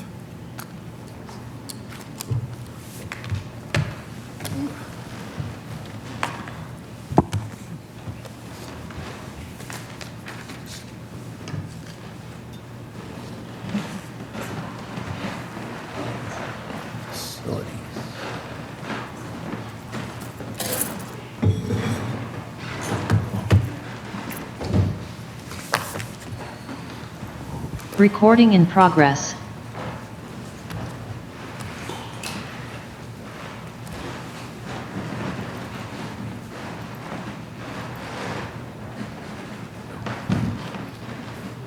All right, Mr. Ruth.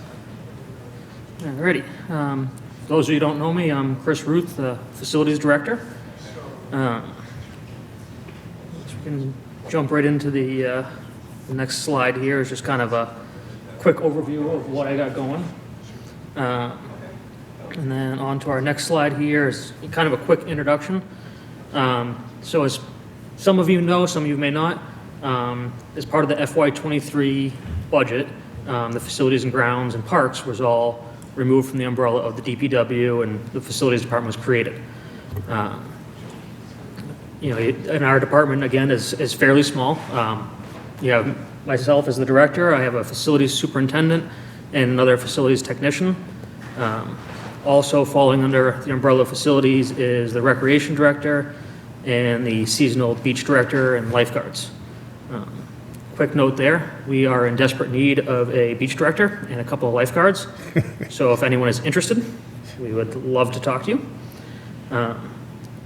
And as everyone knows, all these facilities require quite a bit. As far as our facilities go, even the newest ones are 20 years old. A quick note on the staffing, as Bill alluded to a little bit, my admin is shared with DPW. So hours vary based off of, which one has more needs. I will say she sits at the DPW, so she gets a lot of the complaint calls. Also, my two main staff members every time it snows, don't work for me anymore. They are out plowing and shoveling under the snow budget. Lucky for us, we work very closely together, but I think it illustrates a little bit that the staff is always needed.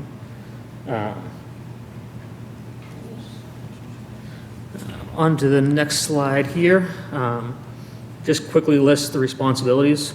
So what falls under the facilities department for the town is all of the town buildings. So town hall, the Ritter building, library, teen center, the adult activity center, the beach house. I don't know if I said DPW in there. We also, the TC Passios, formerly a school, and the Brooks House fall under us. There are some shared maintenance with the school at the moment, since the school is still occupying part of the TC Passios building. And then on top of that, we have all of the town parks. We have Marshall, McNally, Fitzgerald, Wallace, and Veterans Park, and the beach fall under the parks budget. If you want to jump down to, I guess, 2 slides here to the next graph. This just shows us a quick breakdown of where our costs are on the facility side for the current fiscal year of '25. Our next graph is what we were looking for FY '26. As I'm sure you've noticed, it's largely the same graph, kind of attempting to level fund as best we can, but you can see, the bulk of where the costs really are. Salaries obviously take up quite a bit, and utilities is also a fairly large line. But the two biggest ones that we deal with on a day-to-day basis are our contracted services, which is regular maintenance on HVAC systems, landscaping, all that type of stuff. We do outsource all of our landscaping. The other line is purchase of service, which is when we have the money, upgrades, but it's typically repairs. As I mentioned before, our newest buildings are 20 years old, and lots of systems are due to be replaced. One of our major issues was there's a lack of maintenance for years.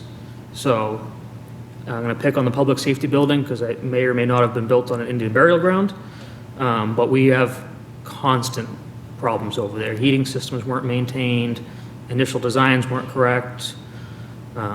So, when people think of them as new buildings, they're not. Our next slide here is just a quick overview of the parks budget. This is the FY '25 current one. And then our next slide is FY '26, and again, it's very close to the same. We're trying to level fund as best we can, but there are a few costs that I will get into in the future slides there. Next slide here is just showing you currently where we are with this year's budget. Average out, we're right at 50%. These numbers were pulled, I want to say, beginning of January. The two lines that aren't, there's 3 lines that aren't expended. One of them was we added a line for FY '26, which is fuel for our generators. This is not sewer generators, this is only our buildings. And then the bottom 2 lines of the uniform allowance and the sewer betterment. Uniform allowance, the guys like to at the end of the year go out and use it. That's a union contract deal, that's part of that. And the sewer betterment just has not been billed to hit the line yet. So there's where 76,000's from, of the 400. It's a good chunk.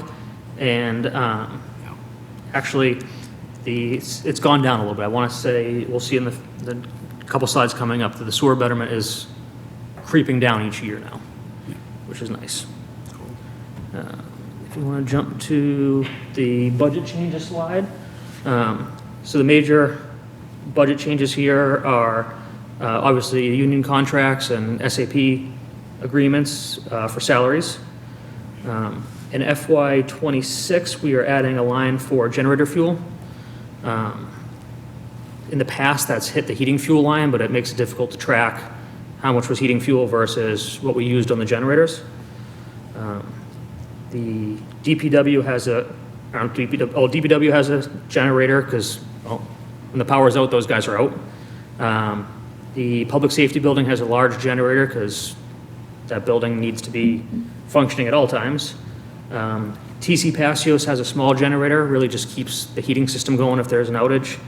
And we added a generator to the senior center so that it could potentially be used for a warming center as a, if we're in another ice storm type deal. If we don't lose power, we don't use a whole lot of fuel, but, we can't really predict when the power is going to go out, when it's not. Believe it or not, if you ask Unitil, their biggest issue is not snow or accidents, it's squirrels.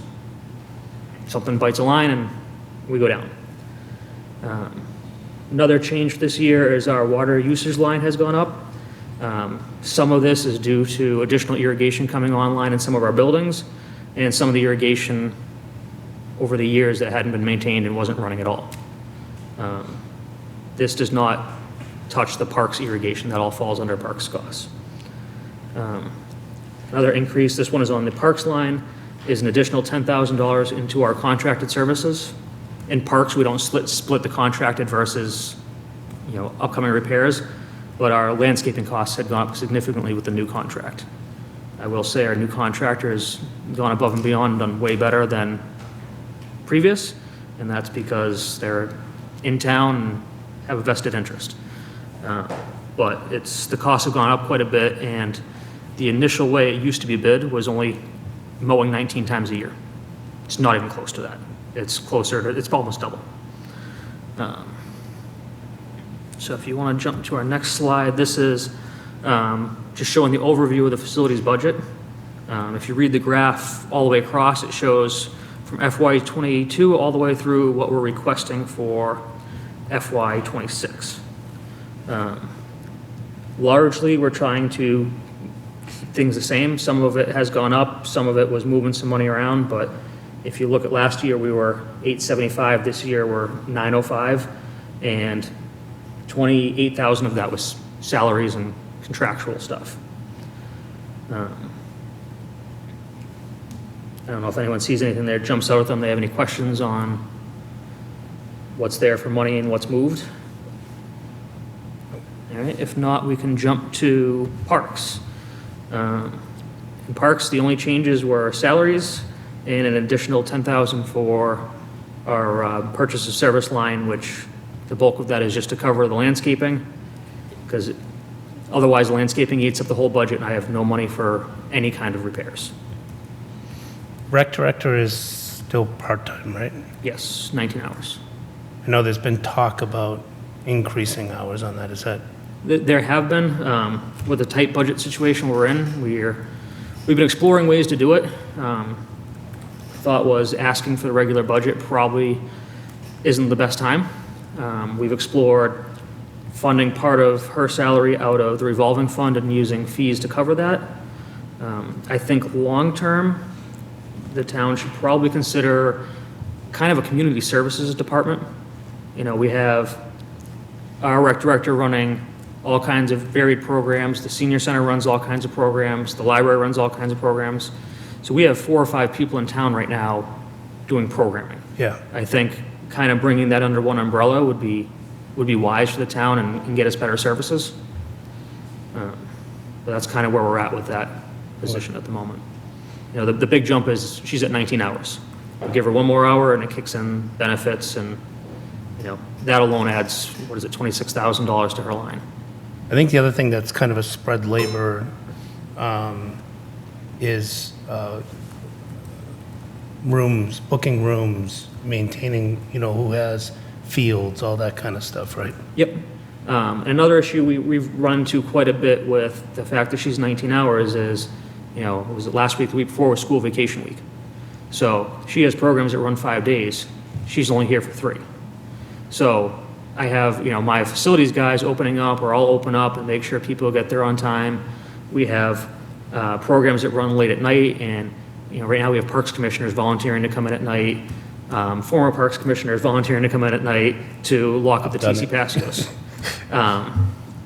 It's challenging to run those programs at a part-time level.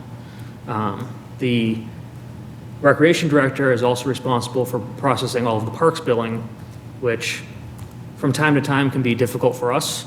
If I have a question, there's an issue, and she's not in that day. I mean, we have stuff all the time where she's Monday, Wednesday, Friday. She'll answer a question from me on Friday, but the entire finance department is closed on Friday. So it throws some challenges into the mix. Okay.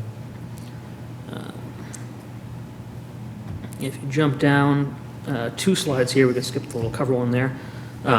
This is just showing you our work order metrics. We did, I can't remember the exact date it came online, but we did get a new work order system up and running for the town, significantly more user-friendly for people. But this kind of shows you where a lot of our calls are coming from. Some of these, this graph, I guess, could be skewed a little bit. Some of these calls are, hey, we have files that need to be moved from town hall over to storage. But largely, they're fairly accurate. The Ritter building calls may be less because I'm in the building and people just come grab me, but it kind of shows you where we're at. And luckily, DPW, the guys don't call me when a light bulb is out. They just take care of it. What's the absolute number? I mean, these are percentages. Is it 500 calls or 1,000 calls? I want to say this chart was 111 work orders. Okay. Part of it is getting the staff to, the guys bounce around from buildings. They do their rounds every day. People tend to just grab them and say, hey, can you do this? And our guys are great. They just do it. We're trying to get people to put the work orders in after the fact just so we can track and have all the data and really understand where our problems are. The next group of slides here are some project updates. You want to jump down to the first picture there? That is the senior center generator project is complete. That was photo just happened when they were lowering the thing down. That one was a long time coming. We ordered the generator. We actually switched brands because of lead times, and it still took almost a year for the generator to come in. The next slide here is we re-roofed the newer portion of the senior center. Our next one down is another roofing project that we did. This was over the office portion of the DPW. This is our first white roof we have on any of the buildings, but as we replace, we're trying to go that way to help with cooling costs. And it also helped with, the waterfalls that were in Bill's office. Our next one here this is the newer DPW garage. This is where all the salt trucks and equipment are parked. We did an epoxy floor to protect it. I'm sure most of you know that salt destroys concrete. So we had the contractors come in and grind the floor, get it all prepped, and now with this epoxy, it's easy to clean and it should protect the floor for years to come, because a new floor would be quite expensive. Both of those DPW projects were ARPA funds. Our next one here was one of our smaller projects, but it's great to see it working again. There's a memorial waterfall fountain out back of the library that I had never seen work, and I've lived in town for 8 years. So we finally got that up and running. Again, that was our landscaping contractor, Lakeview, helped out with that a lot. Our next slide is, I'm sure everyone's aware, we've been continuing to work with the Parks Commission on furthering the designs for the Marshall Park renovations. I think everyone will be seeing something coming for that at town meeting. Our next slide here is another one that's been a long time coming. It's the chimney repair and roof for this building. They've completed one of the chimneys, and they moved to the other side. And as soon as the chimneys are done, we'll have them start on the roof. The thought process is, if for some reason the chimneys couldn't have been saved, we didn't want to patch a brand-new roof. When do we put the weather vane up? That is another issue. So the whole project for the town hall was seriously underestimated. There's some structural repairs that need to happen to the clock tower. Depending on what happens with the municipal design committee, those repairs would get rolled into that project. If for some reason that project doesn't go, we're going to have to go back to capital to come up with a new plan to wrap up the repairs to the actual clock tower. Yeah. That was it for big updates for that fiscal year. Our next slide is kind of our goals here. They've remained the same as last year, but we're catching up on them. Working on, a comprehensive building maintenance program. Truth be told, it's been a bit of a challenge because when I started, there was no records of anything that's been done, of years, of when things were fixed or built or added. I mean, we didn't even have copies of plans for every building. But we're finally getting to the point, the public safety building it's a water loop that heats the building. Hot or cold water runs through it in the fans. I would say 3/4 of the valves that control that system were never maintained and weren't functioning at all. So in order to actually get to a point where you can maintain them, we had to figure out which ones weren't working, replace the ones, that type of thing. Our new management software is helping us stay up to date on those with reminders of regular services and all of that. We're catching up on some of the capital projects. There were a host of them from before I came on board that for one reason or the other didn't get started or didn't go, and obviously you let a couple years go and the funding isn't there. We've been trying to get creative of how to get things done with the funding we have. Can be a challenge, but we're getting there. We're knocking the older ones off the list and chugging away with the new ones. And the last goal, as always, is just look towards the future to try to be prepared for what might come. And the last slide is just thank you for your time.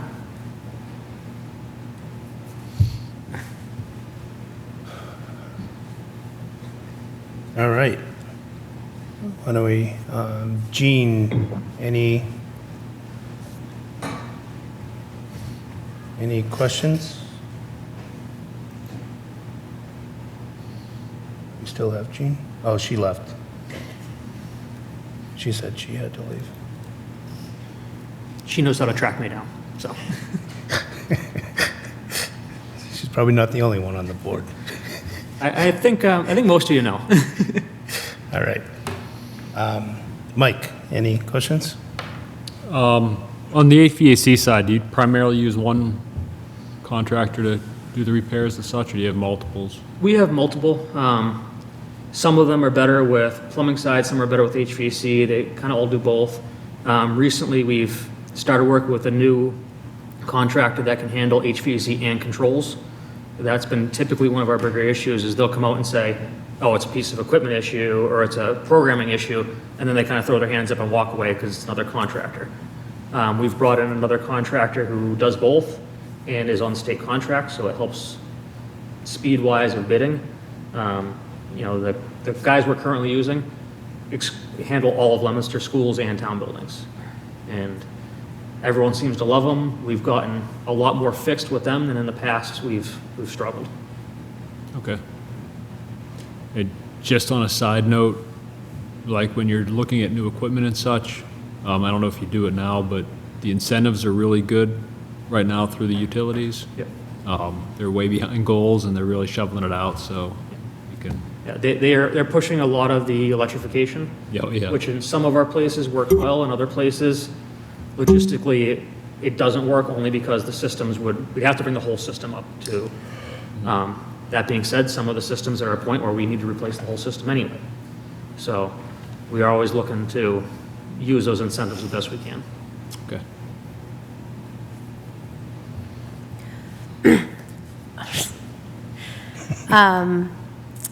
So Was there a request from you to town manager, and I know you have had 3 in the past few months, to make the rec director full-time? Was that something that was explored? We've talked about it. We talked about it extensively when our interim town manager was here. In Jen's short time here, we've discussed it, but not a lot. Okay. Unfortunately for Jen, she came into probably the worst possible time to be a new town manager with the budgets due. But it's a constant conversation that we're trying to address. Okay. It's really, we are paying for almost 40 hours, 20 hours, but we are getting more than 30 hours of work from her because she's so efficient and prolific on getting a lot of done.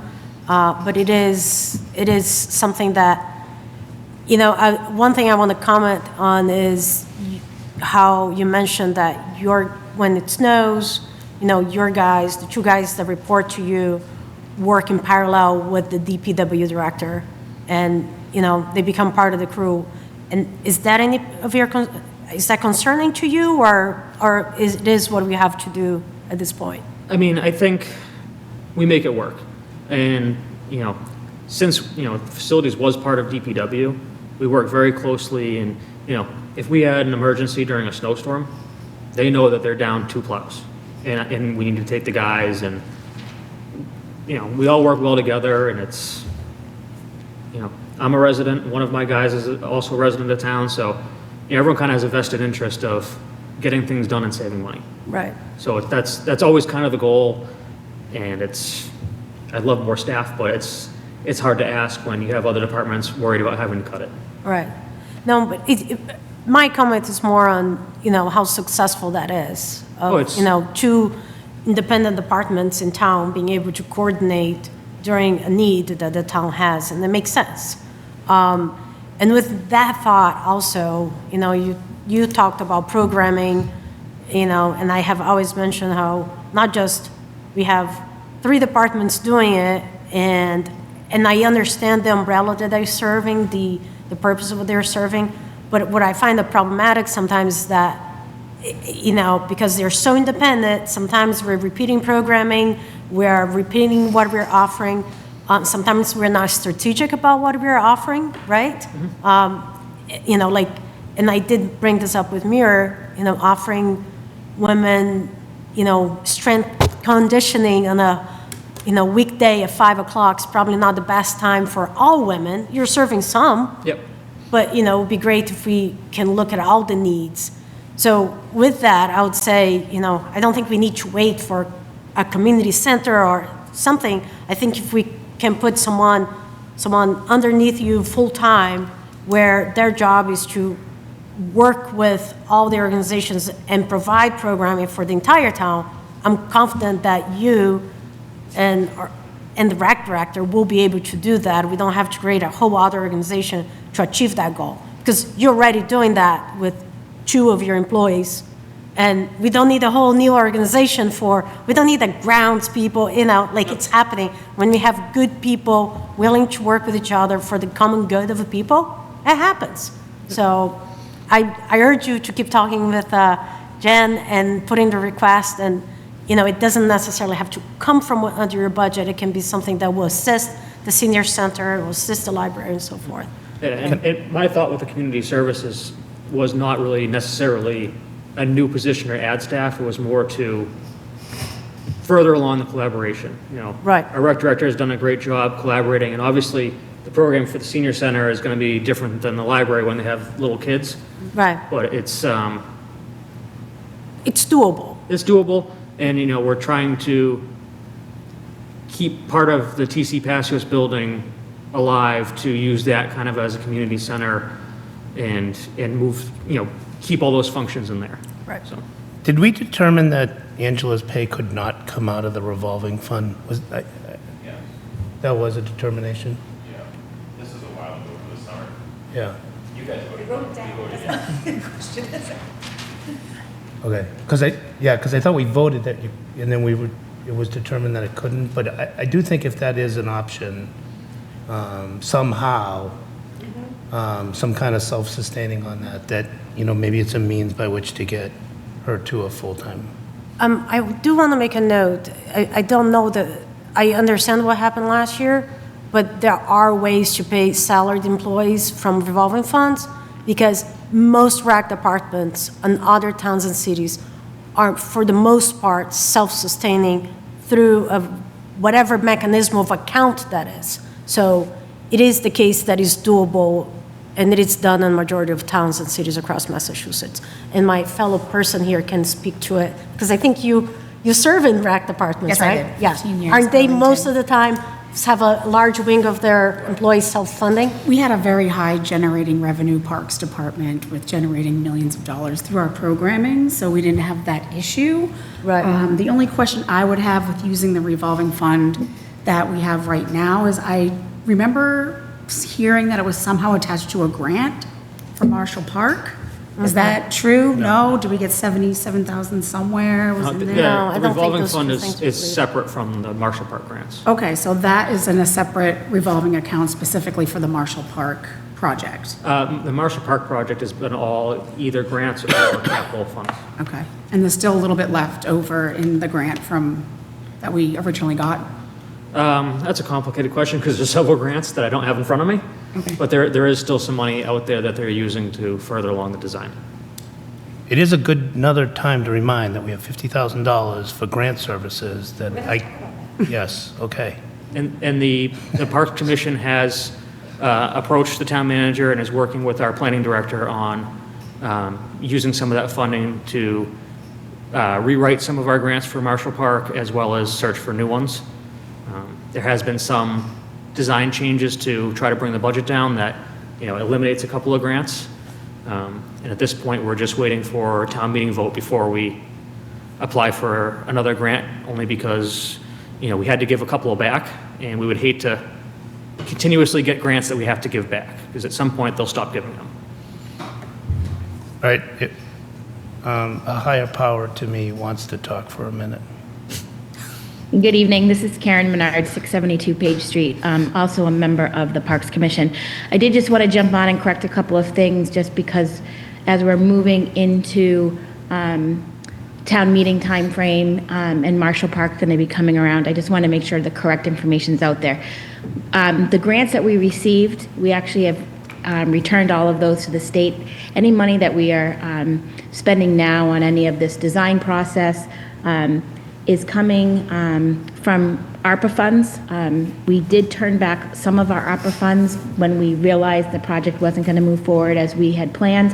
And the other funds are coming from, one was a capital expense, and the other one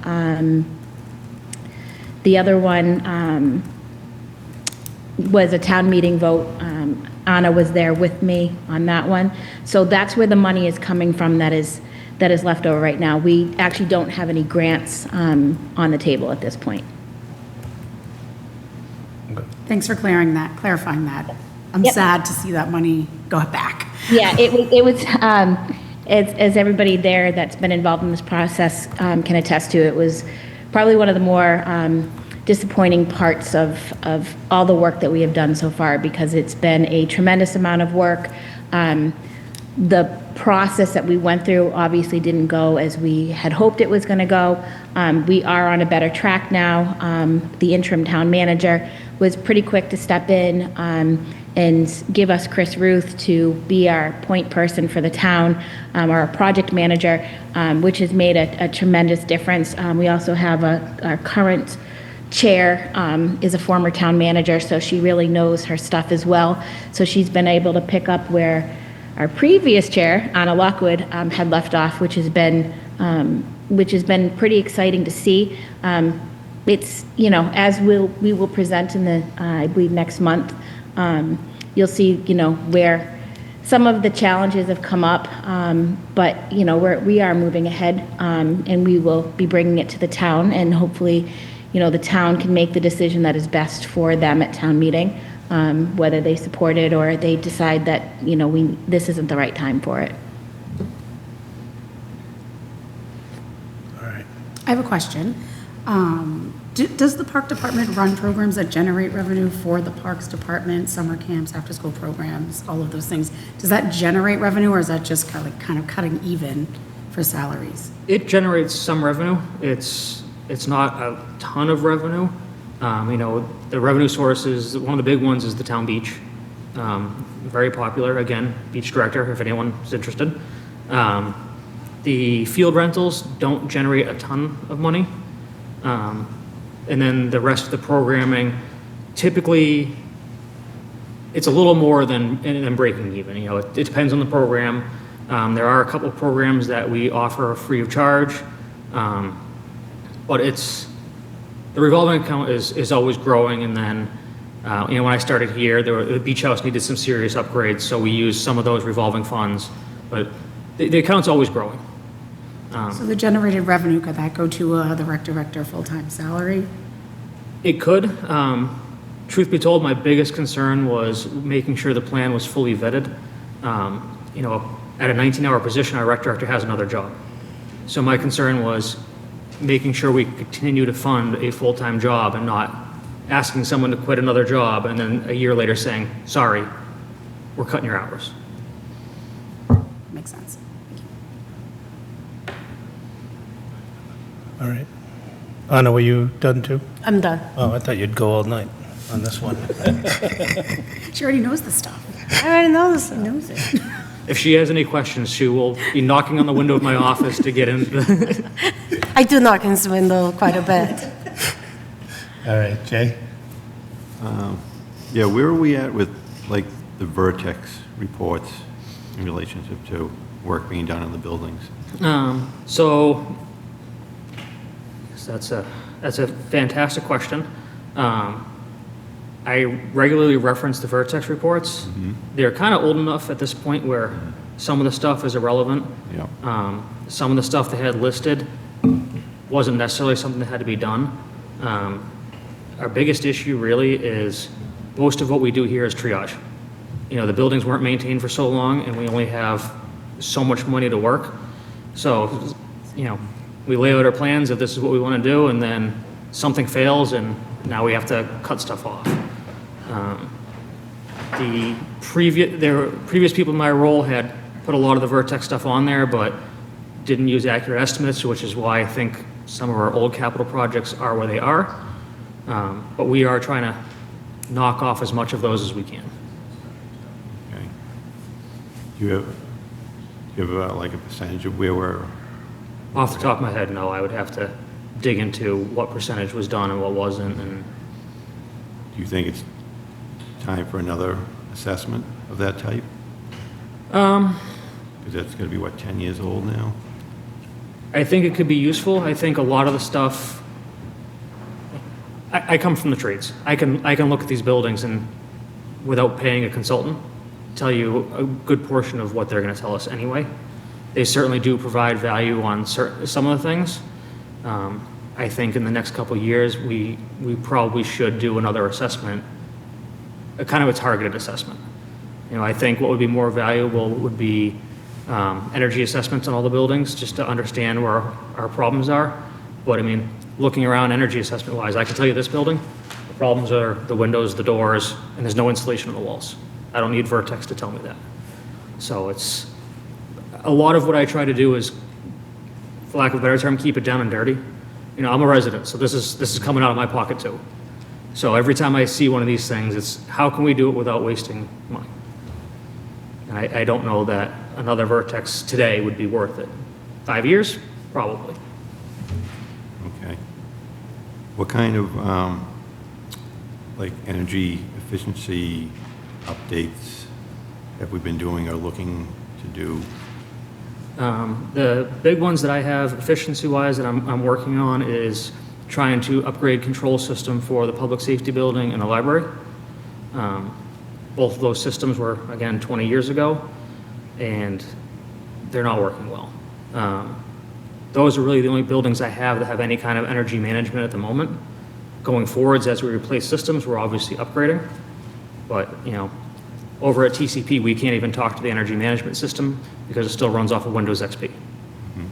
And it's one of those, that building's kind of the redheaded stepchild, so without a real plan, how do you justify dumping 30 grand into a control system over there?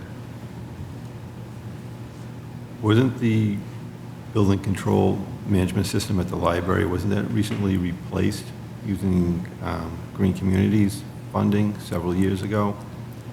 To my knowledge, it has not been. Because as long as I've been here, the library, heating, HVAC, building control at the library always seems to be an issue. There's been work done over there. There's been quite a few issues. The units are due for, the main rooftop units are due for replacement.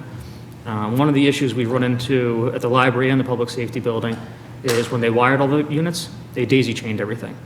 So the second you have one unit have an issue, if it's the first or second one in the line, we can no longer talk to the rest of the system. So we've been trying to get stuff back functioning where it's supposed to while planning for the future. Do you have history on work that's been done on the buildings? Truth be told, not really. I mean, I have a set of plans for the public safety building. I did the original construction plans, and they're not even close to what's there. So every time there's an issue, we're starting from scratch unless we've already worked on it. And are you tracking that now digitally? Yep, I keep a running spreadsheet that tracks every time I update something, every time we replace major parts, you know. I don't bother with light bulbs and that type of stuff, but every time we touch a major system, we're tracking it now. Okay. So you have a preventive maintenance plan for upkeep on systems? Do I have a 100% plan that I'd be willing to share with the public? No, but does my Excel sheet tell us everything? Between that and our work order system has, you know, the regular reminders for go and change filters and belts and annual maintenance issues, yeah. All right. Do we have any plans to replace any of the urinals in the building with waterless urinals to save on water and sewer? That I have not really put a lot of thought into, only because we don't have a ton of buildings with urinals as it is. You know, I would say, I think the library has one or two, and public safety building has a couple, but, you know, that was not a huge. Yeah, like huge the water and sewer charges are almost, water and sewer are almost $17,000. Yep. Part of the sewer we discovered this year as well is two of our buildings that have irrigation. Believe it or not, one of them is this building because it's the irrigation that feeds the common. The deduct meters were so old that they weren't working, and we were paying sewer on that as well. So we've got those finally fixed and working, so we're not paying for that. But a big portion of our water charges actually is the irrigation. Okay. I bring that up because the municipal building that I work in, we went to the waterless urinals 5-6 years ago, and I noticed it makes a big difference, particularly with, because there's no moving parts. Yep. So you don't have to worry about a toilet being left running overnight Yep. because it's stuck. And we actually, in this past year, we have had a couple of those, you know, you go into the Ritter building and there are old school regular toilets like you have in your house. And we actually had one of the toilets that, you know, it would run and then you'd fix it. It'd be fine for a couple days and then would start again. So, you know, we try and track those down. My billing admin that we share with DPW is fantastic at saying, hey, the bill popped up before I even see it. She's like, hey, this is out of whack. It's never been this high.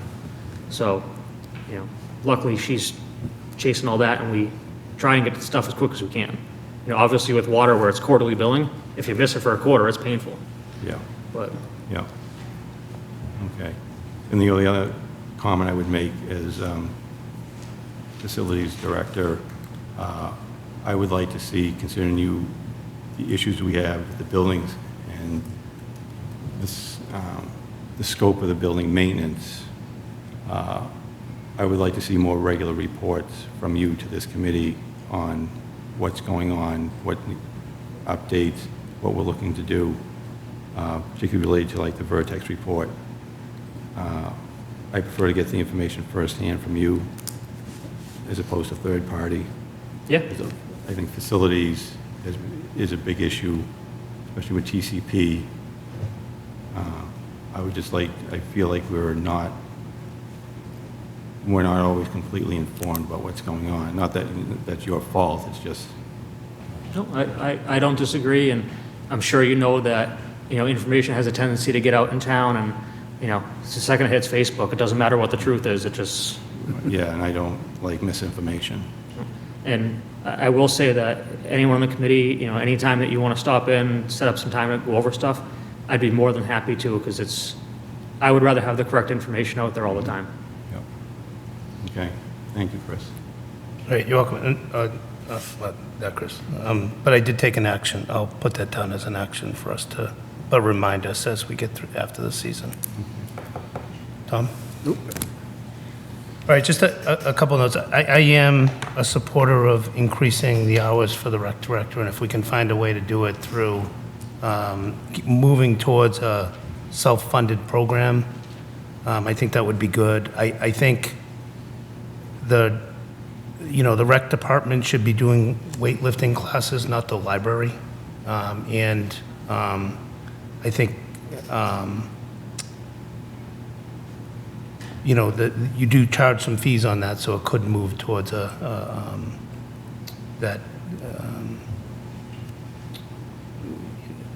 self-funded.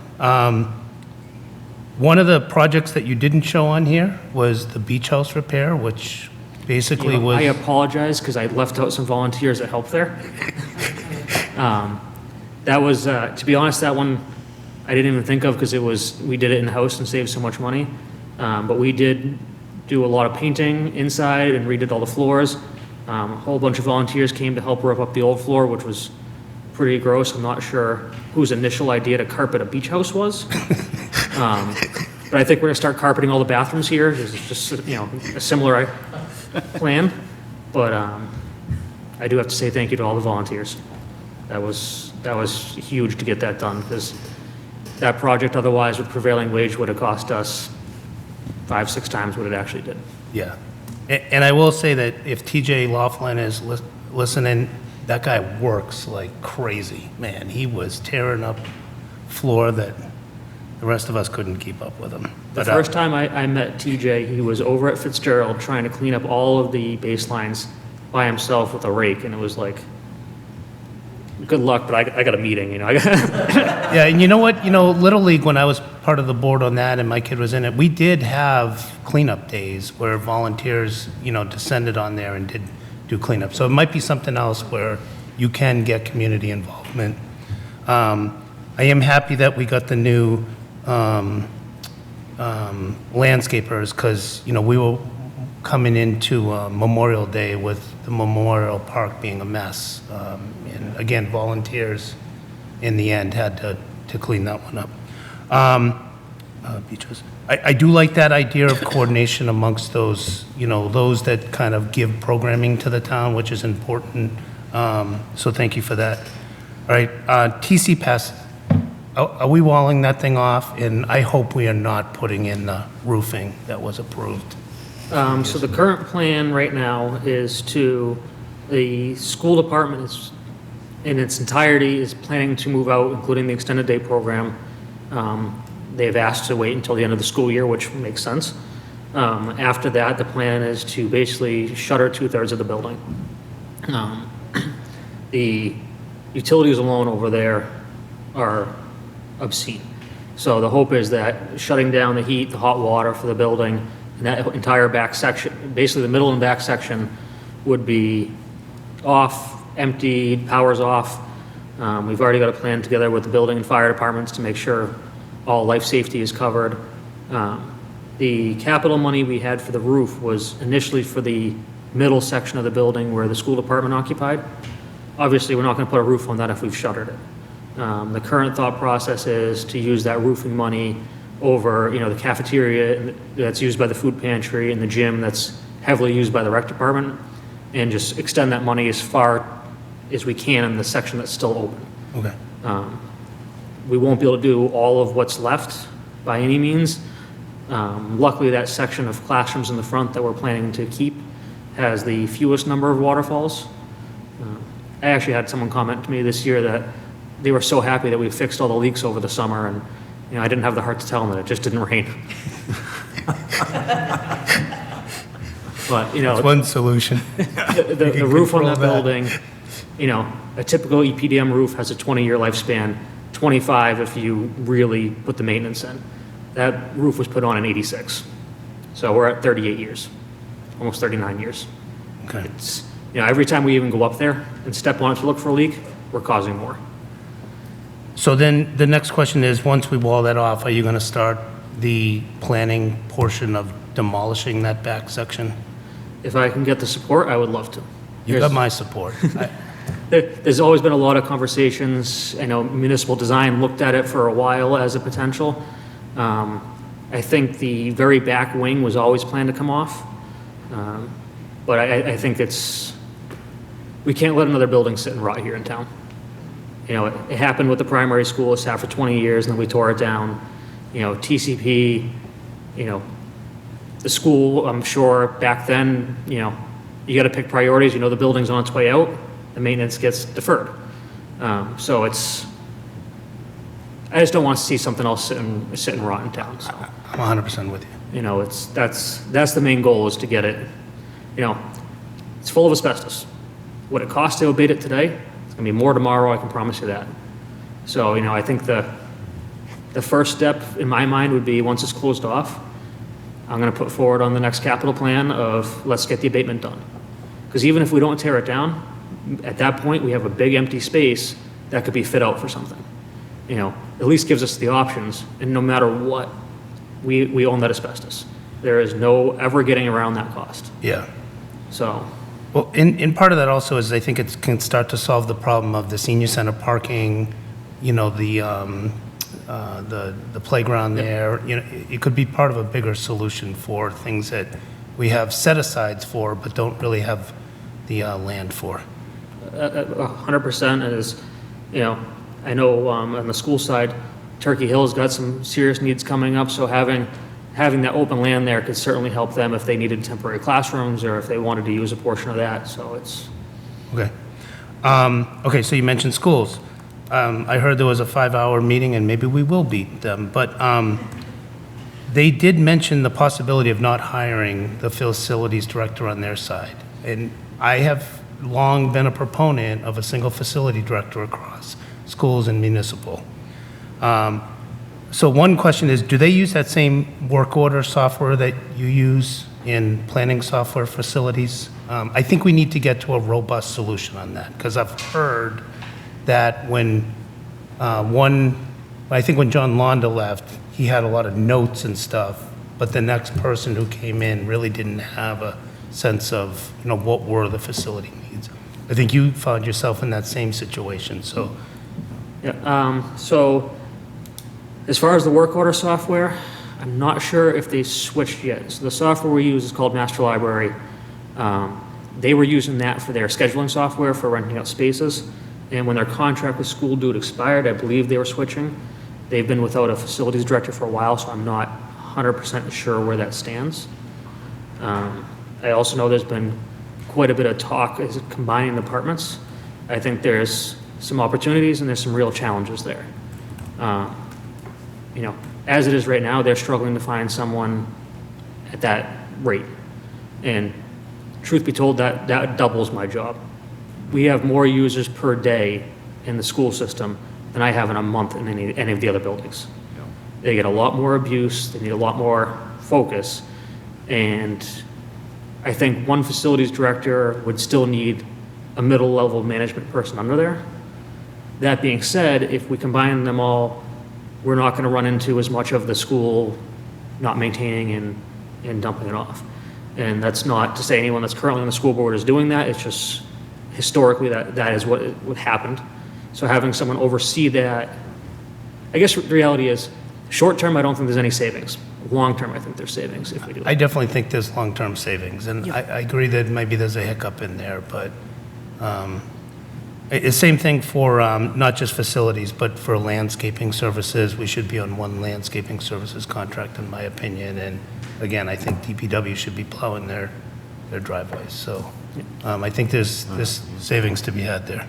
I think it's a large organizational change as well, because, I think if they were to get combined at some point and, all the grounds people would be combined in one, or, you can't 100% outsource the shoveling, because what happens if they don't show up? You still have to get it done. So you have some guys in-house, but the grounds guys in the winter would likely end up DPW helping with snow removal.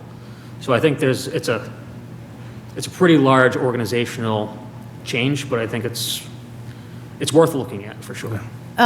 If I may add, Mr. Chair, it is not uncommon in larger communities to have one facilities department.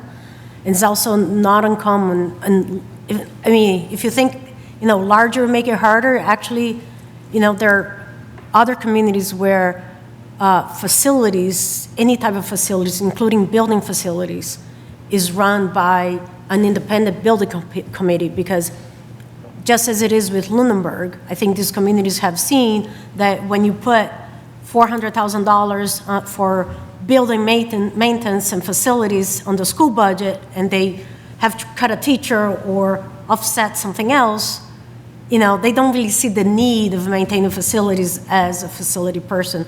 So a lot of other towns and cities have actually centralized facilities managing, including buildings per se. So it is not unheard of, and a lot of places can be done very successfully. But each department still has to pay their fair share. So I did look at one community. So it's just not part of their budget. So if you look at Westford school budget, facilities is not part of their budget. Right, but it could be also. You have to. Go ahead. Somewhere they have to pay for it. You can't give them free service. They still have to pay for maintenance somewhere. I think the idea is all comes from the town coffers, and it's better managed. It's a discussion. Yeah, no, it's definitely a discussion on how to structure. Yeah. But the idea is, you put one person in charge that will do a really good job and report properly.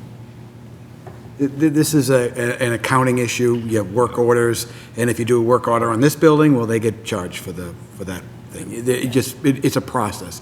I've said this before about this whole topic. Just because it's hard doesn't mean we don't do it. Right. And just because it doesn't happen in year one, it might take a couple of years. It still means we should be thinking about it. And in the first process, just thinking about how do we do it? Talk to everybody and have a, quote, idea of how to do it. And then if that makes sense, then do the numbers and then go on. And then it's not an easy process. There's going to be people that don't like it. There's going to be problems with, well, we need this and we need this. And, okay, how do we do that? Some of it's going to be how we manage things, how we do this. Yeah, I think there will be probably some benefits in that a larger group of people, well, you know what? Now I have 8 people who can do this, not just 4. And I really need them over at the school today because we had a big problem. So 6 of them go over to the school where you couldn't do that when they were 4 and 4, town and school. So all those things can be talked about. I know we have problems today, budget problems today, but over the long time, I think it's that's how we hopefully will prevent a budget problem or make it less an issue 2 or 3 or 4 or 5 years down the road. I agree. You have the right idea. I think if we're going to do it needs to be very well thought out. Sure. And there certainly are advantages, because at that point, you can have an on-staff electrician and a plumber, and, if the schools don't need an electrician that day, he can be off doing something else. And I think one of the other issues that we would have to sort out would be kind of priority. Of course, if you're on the school side, you always think the school's a priority, but if there's an issue with the public safety building, sorry, the fire department needs to be able to respond to a call, you know what I mean? There's a lot of thought that needs to go into it, and I don't think any of it can happen in a vacuum. Sure. Okay, any other from the board before all right, Greg, I think you had your hand up first, so.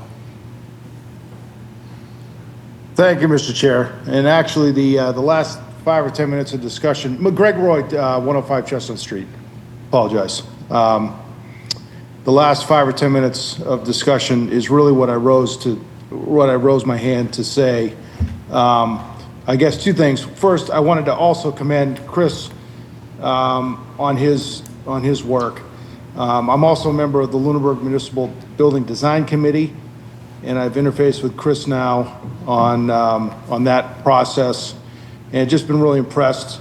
He's very accessible, real practical person, which I really appreciate, and I appreciated his presentation this evening. But I as I rose my hand, 20 or so minutes ago, over the years, I've often thought that, would there be any efficiencies from combining all of the town buildings, school and town side, under one facilities department? I'm not going to give a soliloquy on that because you all talked about it, I think, pretty effectively. But I would be a proponent of at least looking at that. It seems to me that there would be an opportunity for some savings. It's not going to help us close a $3+ million school budget gap for fiscal '26. But I think, if it can save us some money and some pain in the future, it would certainly be worth the deep dive into seeing if we can get something like that to work. So thank you very much. Appreciate it. Thank you, Greg. Dave?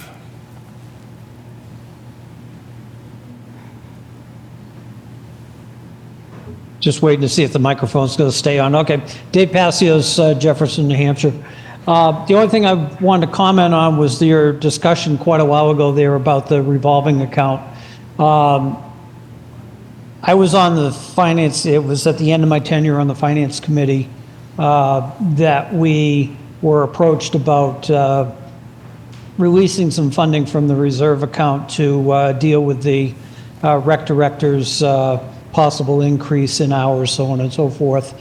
And we kind of ended up drawing a line in the sand because for too many years, the administrators of the town, the executive part of the town, was using a revolving account that was not appropriate for the way they were using it.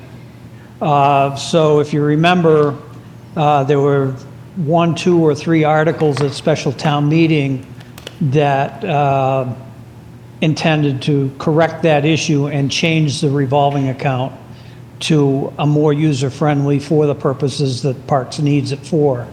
I just heard the question asked within the last couple of weeks as to whether or not the Attorney General has ruled on that change, and I believe they have not yet. So there is a change coming in the type of revolving account that money will move through. And if I remember correctly, the new one allows funding salaries, including benefits for a rec director. But that all happened well before a special town meeting in November, and it just hasn't been processed through the Attorney General's office. Thank you. Okay, thank you, Dave. And I think I'm hearing that it has been approved. Just this week, we got notification from the Attorney General. All right. Must have been recent.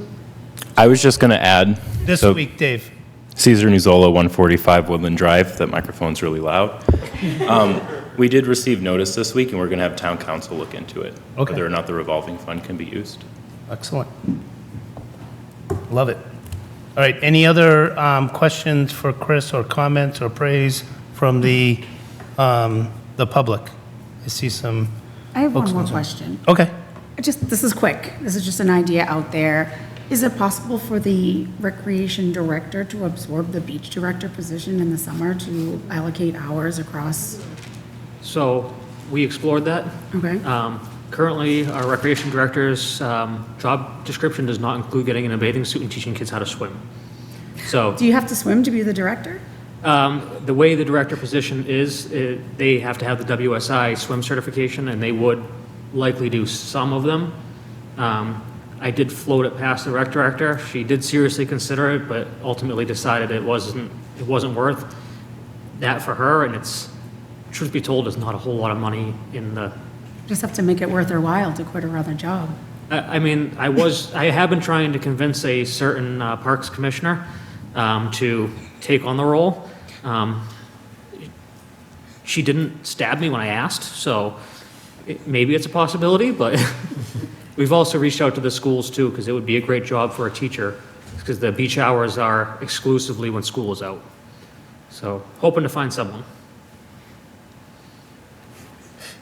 I heard she may have pulled out duct tape.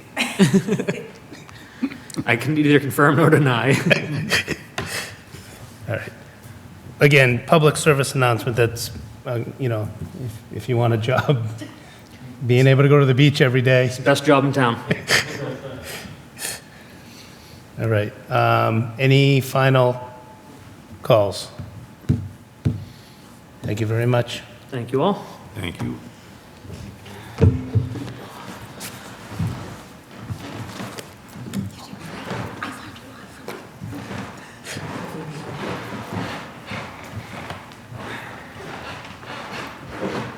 Mr. Chair, may I take a 5-minute break? Sure. Bathroom? Okay. Love that idea. And, You're walking around. Yeah.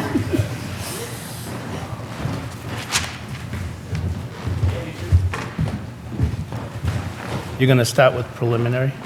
Yeah, that'll be worse. So is your wife the park person? What? Is your wife the park person? Yeah. I like her a lot. I did not know that.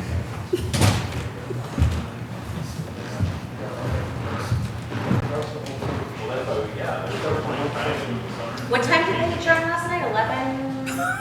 I think we can be. We had last year a couple of meetings going past midnight. Well, I don't want to go that way.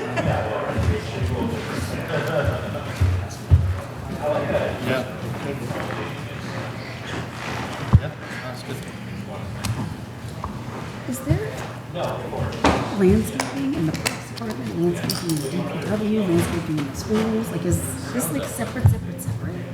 Does it So all fall under schools and DPW? municipal are separate.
up from. 2006, 26 rather.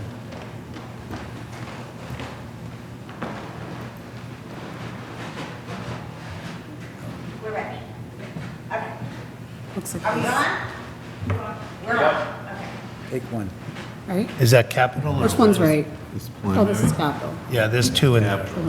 They look, the front page of them both look. Do, they look the same. I know. I don't think I have. It was in the budget materials. All right, All right, ready? you're ready. Well, good evening, everybody. My name's Jennifer Warren Diamond. As you know, I'm your new town manager. Present with me tonight is Ezekiel Ayala, our finance director. Before I begin on the preliminary budget presentation, I just want to say a few opening remarks. Where this is a preliminary budget presentation, I fully expect, especially on the expenditure side of the column, that we will have changes between now and town meeting. I've certainly heard from the committee thus far tonight about some of what your priorities are, and I hope to be able to incorporate some of those.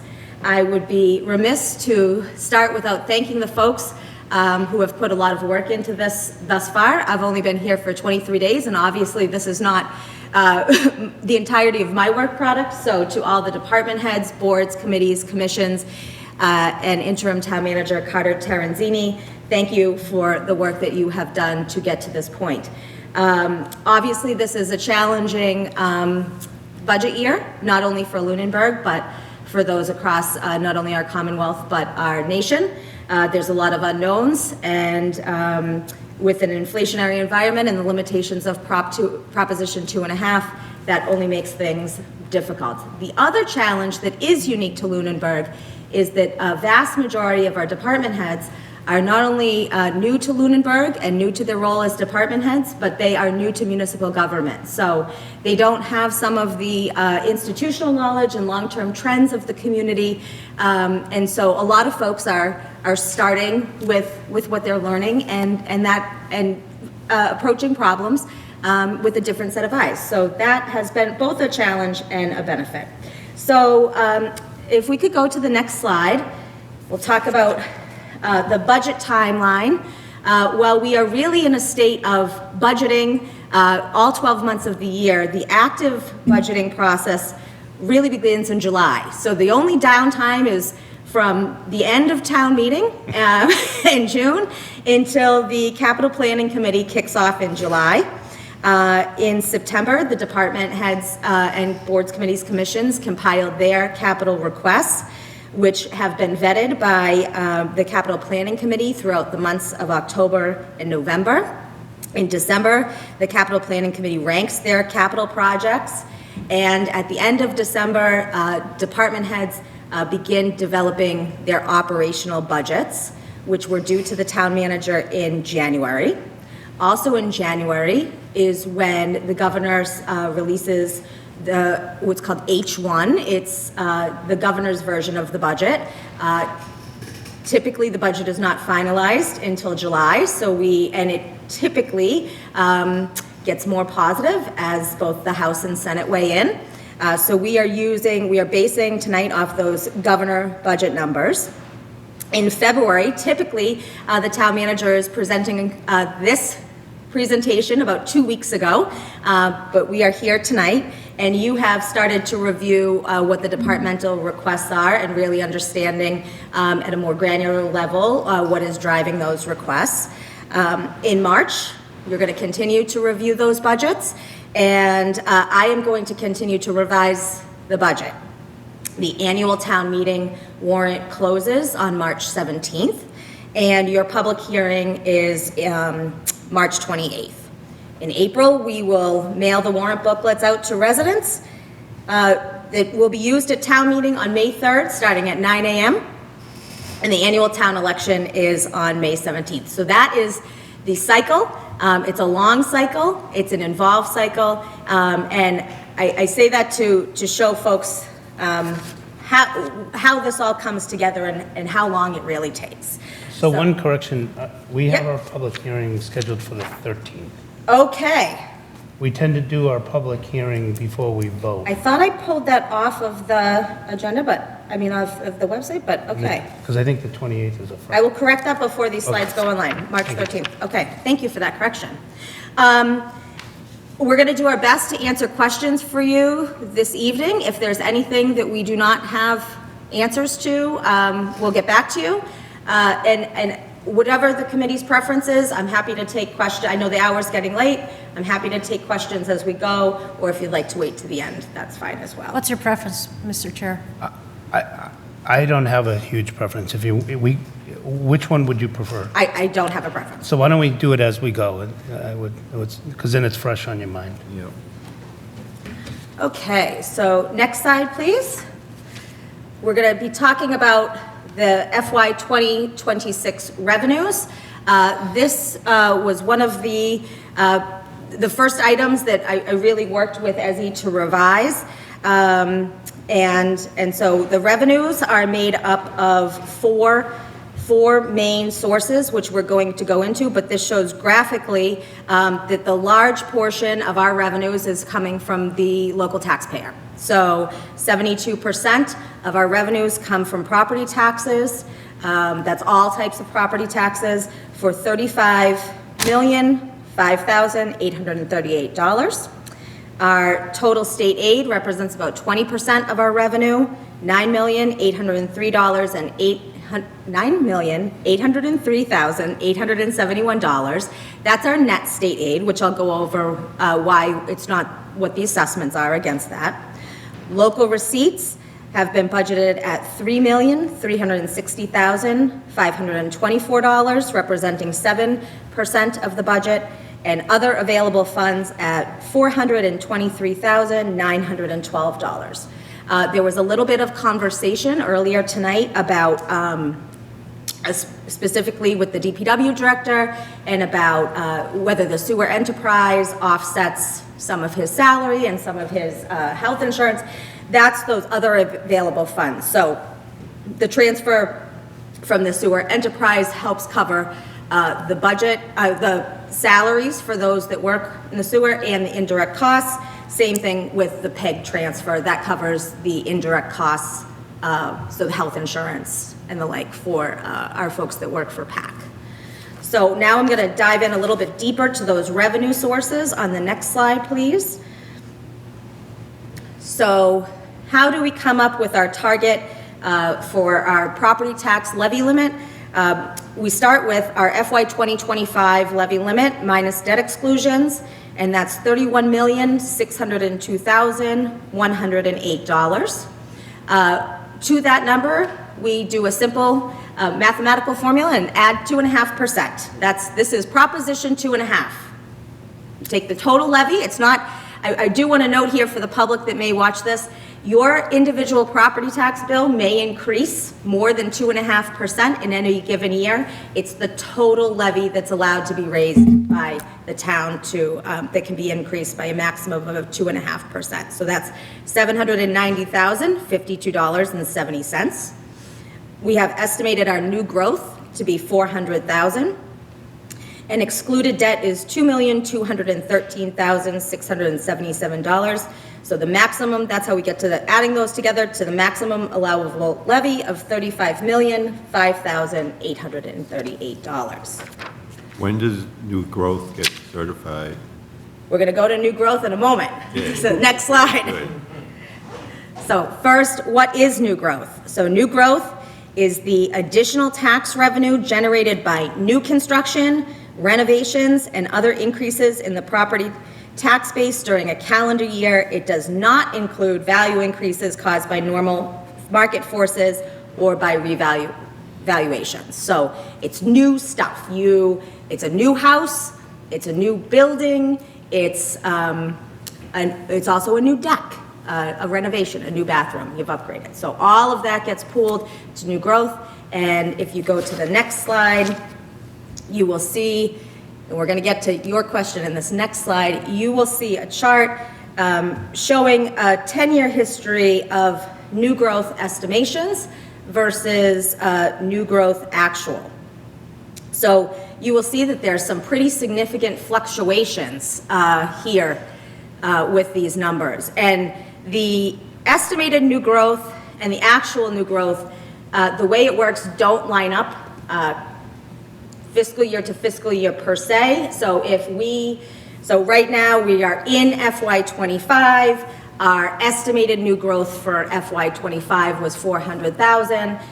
But if I was to build a house today, and it would not go on to our new growth until FY26. So those are a little bit off, but this just shows the fluctuation in the actual new growth. You see two spikes in 2024 and 2025. We did have a full revaluation done, and I just said not so long ago that revaluation doesn't increase new growth. However, during the process, if they find out that there have been additions or construction or upgrades that were completed, perhaps without a building permit, or that somehow they were missed, they're picking those up on the revaluation. And there were also, as folks are aware, some issues in the assessor's office that caused a spike in new growth because we were picking them up later than we should have. So our estimate is 400,000. I am being somewhat conservative on this number. The building commissioner has informed me that our new construction is slowing, but our renovations are still keeping pace. I do have concerns with market forces beyond the control of Lunenburg and the effects that they may have on the construction trades in general, and so I don't want to be any less conservative than 400,000 at this time. Okay, state aid.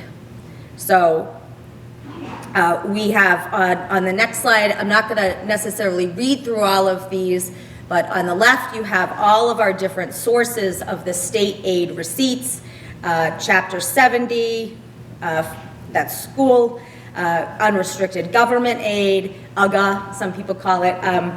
That's anything money. And then some of the other money is more specific. So if there's an asterisk there, so charter tuition reimbursements and the school choice receiving tuition, those funds sweep automatically to the school system.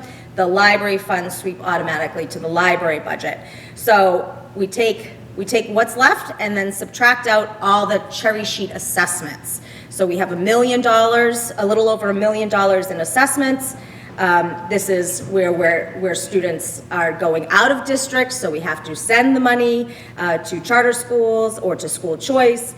We have our mosquito control. So when you take the left column, subtract the right column, our net state aid, which is how much we're actually going to benefit from directly in the budget, is $9,803,871. And this is the number that we hope will increase in the final budget, but we won't know until long after town meeting.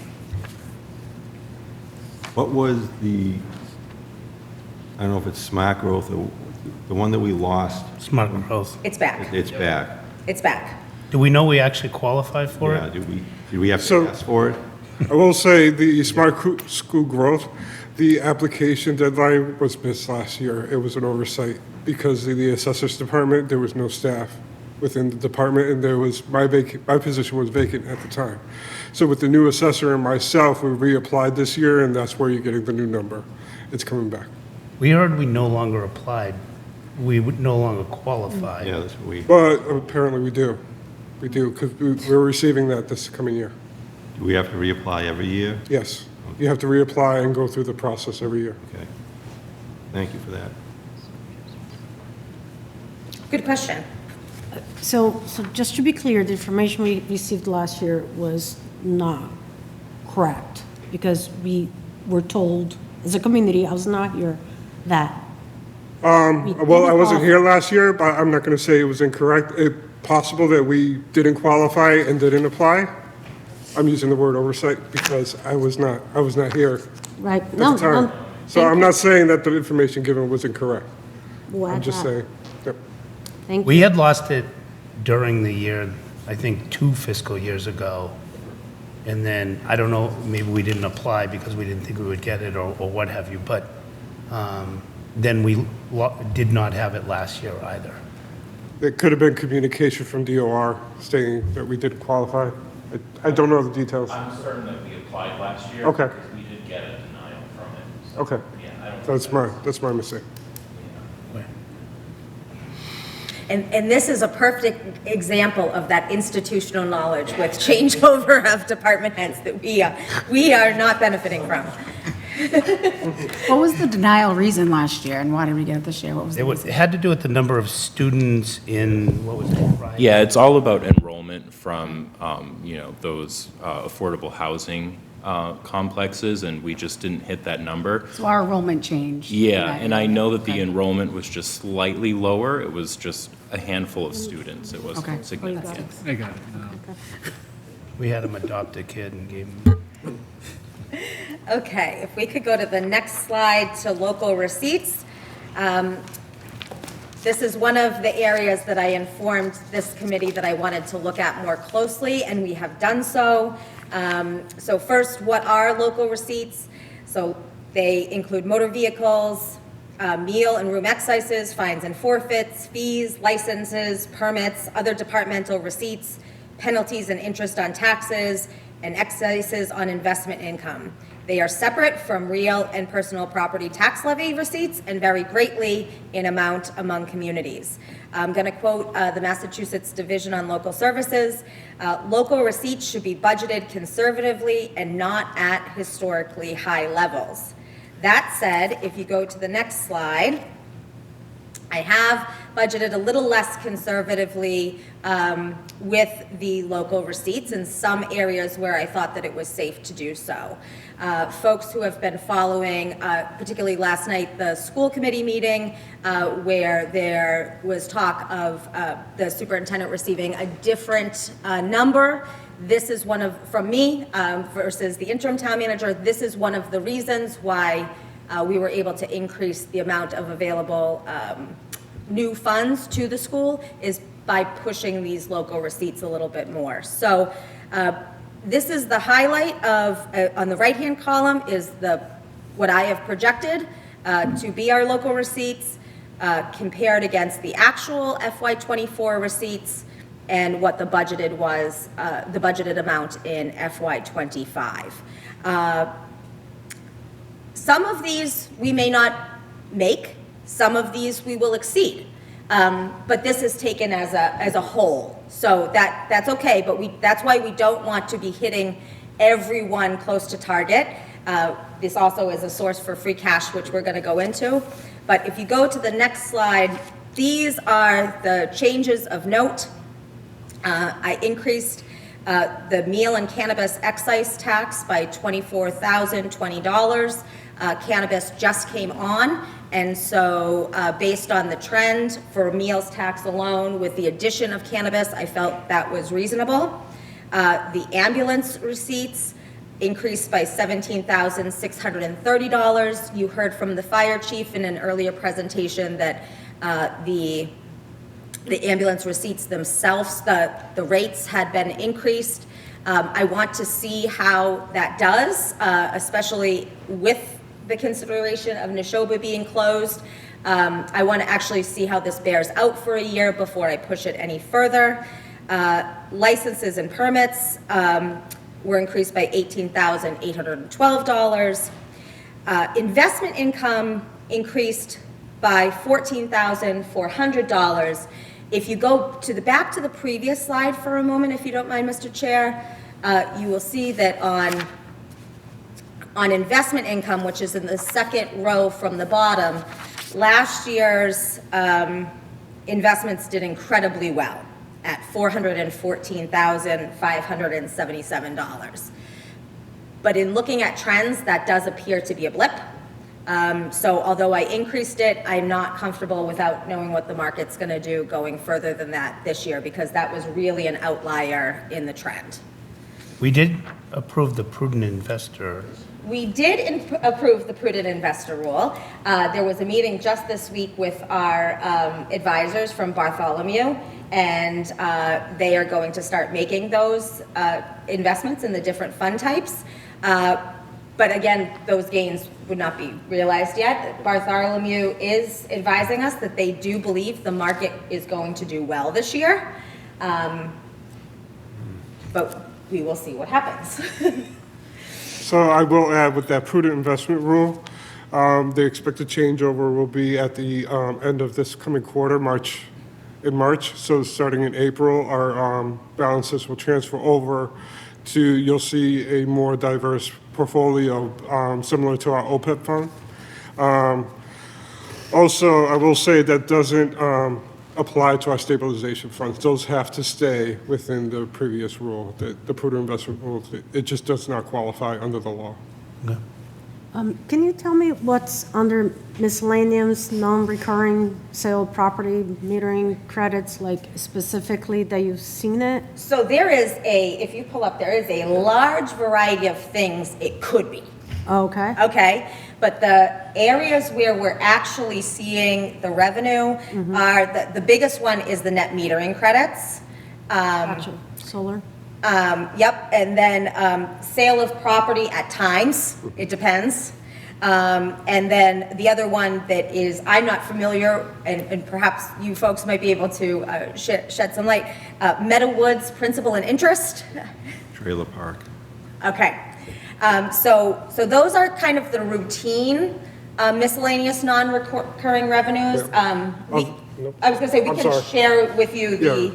I'll share this with you. I'll drop it into the finance committee so you take a better look. Other items, if we have a bond, that bond proceeds go into the miscellaneous non-recurring because it's a one-time spike. It's not a continuation.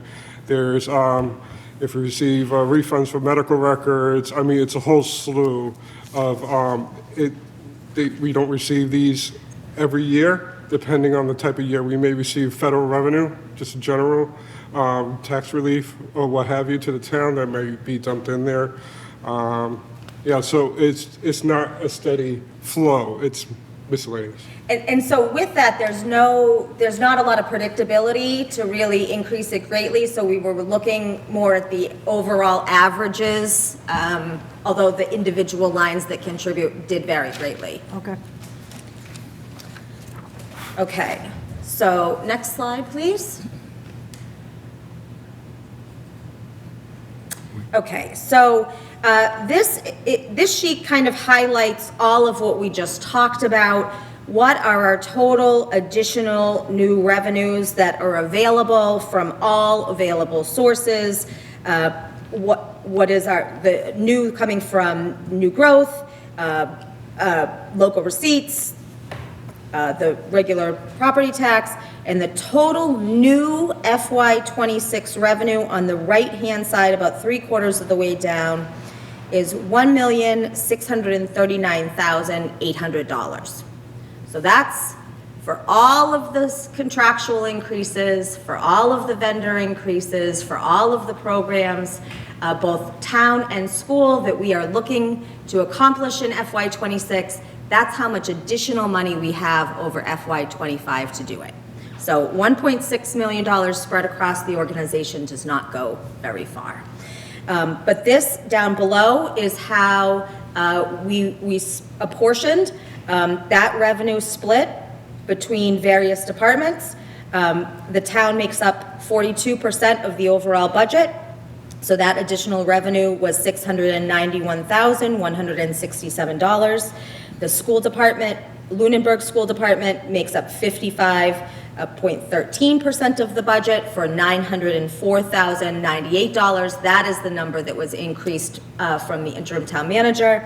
And Monty Tech at 2.72% of the budget for $44,535.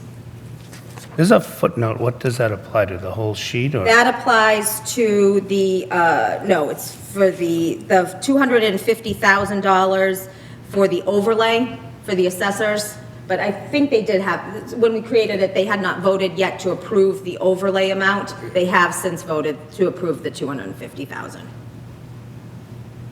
Okay. So that's money that's available, but it immediately goes into the overlay, so it's not available for expenditure. Do we think that's conservative, or? I think it was a lot higher in previous years with all the abatements that were coming in. I think it's closer to real. Okay. Okay. Okay, so next, we're going to go into free cash and what the present free cash expenditure plan is at this moment. When I say that this is a budget that's in flux, the free cash spending plan changed about 5 hours ago, and a new one was dropped in your shared folder, so things are quite fluid. So first, what is free cash? On the next slide, I think, we're a few behind. Wait, what are you on? Yeah. One more. Next one. I think things There- might have got moved around. Oh. Do you want me to share? Go to the next. There we go. Okay. So free cash is the remaining unrestricted funds of operations of the town's previous fiscal year net after certain revenue deficits, unpaid property taxes. It's a non-recurring source of revenue. That doesn't really tell us a whole lot of anything. So what is it actually? It's unexpended free cash from the prior fiscal year, or starting free cash, anything that we came into the fiscal year with, actual receipts in excess of revenue estimates, and unspent amounts in budget line items. I know that there is a request for us to do an analysis on the free cash, which we will be providing to the committee next week to show how we came to have $2.2 million in free cash. But that's the general sources of free cash. Because free cash is a non-recurring revenue, it should not, that doesn't mean it cannot, but it should not be used to fund any personnel, program, or initiative that would require expenditures in subsequent fiscal years. Said another way, as I said at your last meeting, free cash is one-time money. It should be used for one-time items. That is a best practices situation. I do know that last year you did use a small amount. I don't think it was, from looking, it wasn't presented in the preliminary budget, but it was in the motion at town meeting, a small amount of free cash, $100,000, to offset the omnibus budget. So it does happen sometimes. Next slide, please. Is it this one? I don't know why that one keeps popping up. That one, Oh, I we're done went with. backwards. Okay. There we go. The Financial Management Resource Bureau, which is under the Massachusetts Department of Revenue, recommends that communities understand the role free cash plays in sustaining a strong credit rating and encourage them to adopt policies on its use. Under sound financial policies, a community strives to generate free cash in an amount equal to 5 to 7% of its annual budget. This goal helps to deter free cash from being depleted in any particular year, which enables the following year's calculation to begin with a positive balance. To do this, the community would orchestrate conservative revenue projections and departmental appropriations to produce excess income and departmental turnbacks. So if you go to the next slide, what is our history of free cash? Folks at home might not be able to read this, so I'm going to read the numbers. 2021, 1.8 million, which was 4.24% of the budget. 2022, 2.6 million for 6.23% of the budget. 2.9 million for 6.52% of the budget. 1.87 million in 2024 for 3.93% of the budget. And in 2025, 2.27 million for 4.56% of the budget. So we've been either just a little bit over that recommended number of 5% and a little bit under various years. I will state that based on what I am doing in this budget, I do believe that we're going to be under the 5%. Okay. One thing to note, because I did pull the data from my fellow members, on this committee. I did pull our data, historical data for free cash. And just as a information, 2 town managers ago, she did have a practice of having much less free cash. And it used to be, so for example, 2017, it was 2.4%. 2018, 2.1%. 2019, which was the first year of the town manager that was with us until last October, we start seeing increasing to 3.7. So 2 town managers ago, even though there was a recommendation, she always kept free cash at a smaller percentage.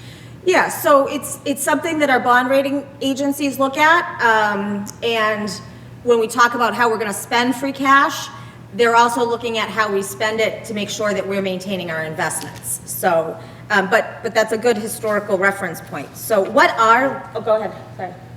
So I just want to keep in mind, as we plan to utilize free cash, we do appropriate certain portions for stabilization for future years in case something happens.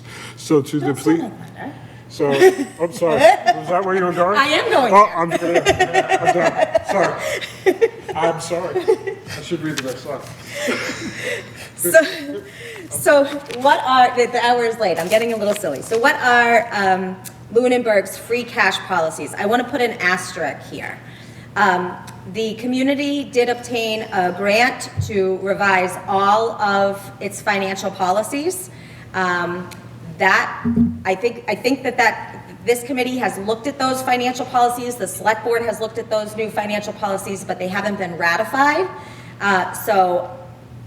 We will need to put that back on to adjust and ratify, but these are the policies that are in place as of today, which is Select Board Policy 303, and that is what I am following in this budget, is the policies that are currently in place. I will say that the look at it is, look at that big document that It's huge. someday we need to read. It's about half an inch.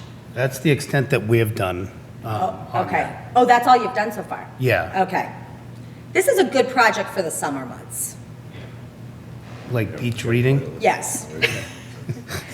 So the current free cash policy outlines 3 general priorities.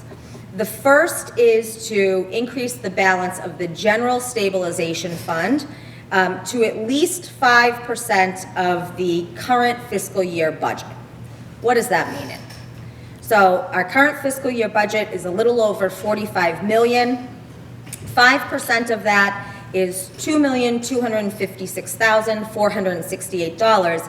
And you'll see that our stabilization balance, our general fund stabilization balance, is over that 5%. So it's $3,037,534. But the current plan, I am looking for, before I go on, I am looking for input from this committee and advice and guidance on how to kind of apportion these funds, but the current plan transfer is for $100,000 into the general purpose stabilization fund. We're going to go over a little bit what that is. The second priority is to transfer 10% of the prior year's free cash into OPEB for a total of $222,500. We'll talk about that. And lastly is to transfer into our special purpose stabilization fund, and there's no specific criteria of amount or indexes, but the practice has been to transfer $250,000. What is that at right now, do you know? We're gonna get there. Okay. See, we shouldn't ask questions. So, what is a stabilization fund? Commonly referred to as a rainy day fund. It's a special reserve account that allows the town to plan for unforeseen or extraordinary events. It takes a simple majority at town meeting to place money into a stabilization fund and can only be taken out of a stabilization fund at a town meeting by a 2/3 vote. So lower threshold to put it in, higher threshold to take it out. The GFOA, Government Finance Officers Association, which is a nationwide group that weighs in on budgetary best practices recommends between 5 and 15% of the overall budget, so a broader or larger percentage than our financial policies. And our general, if you go to the next slide, this shows our general fund stabilization over time. So over the past 5 years, the current balance is $3,037,534. That's 6.3% of the budget. So the plan is to transfer $100,000 into this fund. I think that we would be fine if we choose to allocate that free cash in another way. Okay? Next slide. What use case would have us kind of tapping into this general stabilization fund? Massive layoffs, to avoid massive layoffs, catastrophic incident, a natural disaster, building collapse that for some reason isn't covered by insurance, it really extreme circumstances. So what would you call a massive layoff? Because some may argue that the schools are proposing a massive layoff. I guess I don't know a good answer to that question.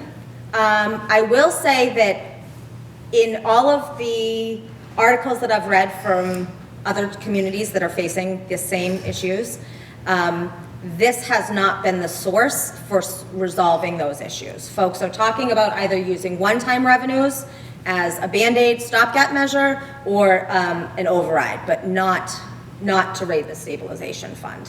I don't think that I could recommend going anywhere below 5%. And even if we didn't think of layoffs, but we thought about a 16 or 12 or 14, whatever the percent, one-time increase in health insurance, would that be a?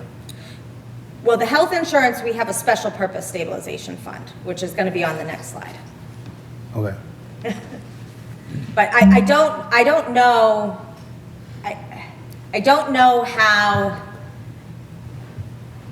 some of our credit rating agencies would look at us rating the stabilization fund to offset layoffs at the school. Okay, I know I'm not proposing that. I'm just, But I think that could be a good question that we can say, we can reach out to our financial advisors to ask, hypothetically, if we were to go into the stabilization fund to, I think, 35 positions, to save 35 positions at the school department, how would a bond rating agency view that? I think that that would be a good answer to resolve, so.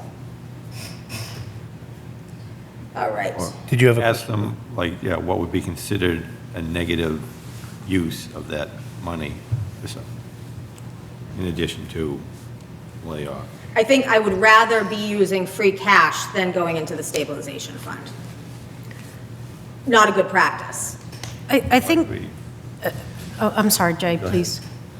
You know, I don't want us to lose our conversation into a school budget conversation because we're not on that. But I am very disappointed with how lack of planning has been with the school because we passed an override and it's December 26th when they were presenting the budget and now we're talking about massive layoffs. I think the second Jen's recommendation for maybe one-time use of cash, if there is a plan to actually do a long-term study of a sustainable school district. But even that, I'm not sure, looking back in the past year, if that's even something I would be willing to do, because we did pass an override, and then nothing was done to do a long-term planning for this, and here we are again. But even my point being, I hear you, I agree with you at a certain level, but without a commitment from the schools to actually do a better job budgeting their budget, I'm not even sure that would be something I would recommend. Yeah, I'm not recommending it. No, at this point certainly. either. Yeah, I just wanted to. No, I do. on I your want to thoughts. echo that and to be clear that it is not my recommendation at this point to use free cash to offset. I want to be clear about that, Right. to offset the school budget. Yeah. Okay. So the next slide we have a number of special purpose stabilization funds. At town meeting, there's been a transfer of, over recent years, $250,000 into what is called the Special Purpose Stabilization Fund. That is the Vehicle Equipment Stabilization Fund. That has a pretty healthy balance, little over $2.5 million. The other stabilization funds, the only one that I really want to highlight and talk about is the Health Insurance Stabilization Fund. So that has been utilized, at least in the past 2 budgets, to offset the health insurance increases. Last year, there was a little over $105,000, and the year before, there was a bigger amount used. That is creating a structural deficit. So it's not a good long-term practice, but can it be a stopgap measure in the temporary situation? Yes. So I really would like to hear what this committee would like. So I think we established the Health Insurance Stabilization Fund, what was it, 3 or 4 years ago, Jay? I mean, it was during my time on this. And it was during a period, I think, where we had like 0% increase for that 1 or 2 years, potentially even a negative increase. I forget what it was. Yeah, we had negative 1 year. And I think, Heather made the wise choice to say we should put that aside for when this is not the case. Right. But the trends being what they have been over the course of the past years, we're going to go into this in expenditures, but we are seeing a 14.84% increase on health insurance this year. That is huge. Yeah. We are a member of MIA, the Massachusetts Interlocal Insurance Agency. That is who provides us not only our property casualty insurance, but we obtain health insurance through them. They pool the risk amongst all the communities that are members of that. And that was the trust average. So the average member town is at 14.84% health insurance increase. A couple of years ago, that trust average was like in the 6-7%. This is astronomical. So, and I have a meeting next week with our rep from MIA on the health insurance side. I imagine, but I'm going to ask the question of her, that is not likely to slow down anytime soon. GLP-1 drugs are a large driver of these increases. So the really chronic cases get pooled in the trust, and that risk gets spread out, but this is not going in the right direction. So if we use a stopgap measure, again, of funding the Health Insurance Stabilization Fund at town meeting, and then in one article, we'll put $250,000 in, and then in the next article, take out $250,000 to fund health insurance, we need to address that can be a short-term solution. We really do need to address a long-term plan for this is not going to stop. So all 351 communities are experiencing this? So MIA has the largest amount of communities in their health insurance program. There are several smaller health insurance collectives. There's one out in Hampshire County specifically, and there's, I know, a Mass Strategic Health Group. Those smaller ones where they were starting to get market share and they were doing great are starting to collapse, and communities are leaving them and going back to MIA. So let me ask a different way. Is Fitchburg, Leominster, Lawrence, the cities, are they experiencing that same 14? So 14, they may be experiencing worse. It depends on what their actual, so what the insurance company does is they look at our what's called the loss ratio. So we pay in, for every dollar that we pay in, they want to only be paying out about 80 cents on the dollar. Okay, so if we were in that situation, we would not be at the 14.84%. We would be lower than that. I think our last loss ratio was running at about 105%. So for every dollar that we are paying in, they are paying out $1.05. And that is happening across the trust. And that, so we are not different than what's being experienced by the trust, but the vast amount of communities are seeing that percent. I'm gonna actually turn, just for anecdotally, as he sits on the finance committee in Sterling, and do you know what your health insurance increase is? I can't recall. I think it's over 20%. It's over 20. It is over 20. So that's the discussion we're having in my hometown. Is to try to, we're dealing with the same exact issue, but it's actually worse. Is anyone looking at this on Beacon Hill, I guess would be like what I'm leaning towards. If every, and including the ones that actually matter, like inside 128, are experiencing this, could there be the potential for relief? I think that what they tell us is to join their healthcare program, which is the GIC. And the GIC is incredibly difficult to administer on a small local level. We would probably have to hire additional staff to administer the GIC. What could be the savings associated with that? I don't even know what I wouldn't know off the top of my head what their increases are. I can find out what their average increase is. So the pooling that they're doing, for every dollar they're paying, that we're paying, they're paying $1.05. Is that individual to Lunenburg, or is that included? Is their whole group? So our loss ratio of 105% is specific to us, and that changes every month. They do an analysis of where we're running, but the trend of communities being over the 100% is not unique to Lunenburg. Right. I guess my question is, Lunenburg got 14%, and Sterling got 29%. I wasn't sure if Sterling is the same company. It is. So the assessments are done based on usage. So, interesting. It might be cheaper to really get everyone, all town employees, into a really good health program, like a good gym. Actually, I'm not joking. Conflict of interest. I'm not joking. It really, it's the difference. There are 3 factors of health that people can control: is their sleep, their nutrition, their exercise, and it's just. So to that point, Maya works very closely with the community, with all the communities that are members, and they are actively incentivizing any wellness program that they can. They have a wellness grant for us. We have our healthy snack program through them, but they have. Which are not very healthy, but we're not very healthy.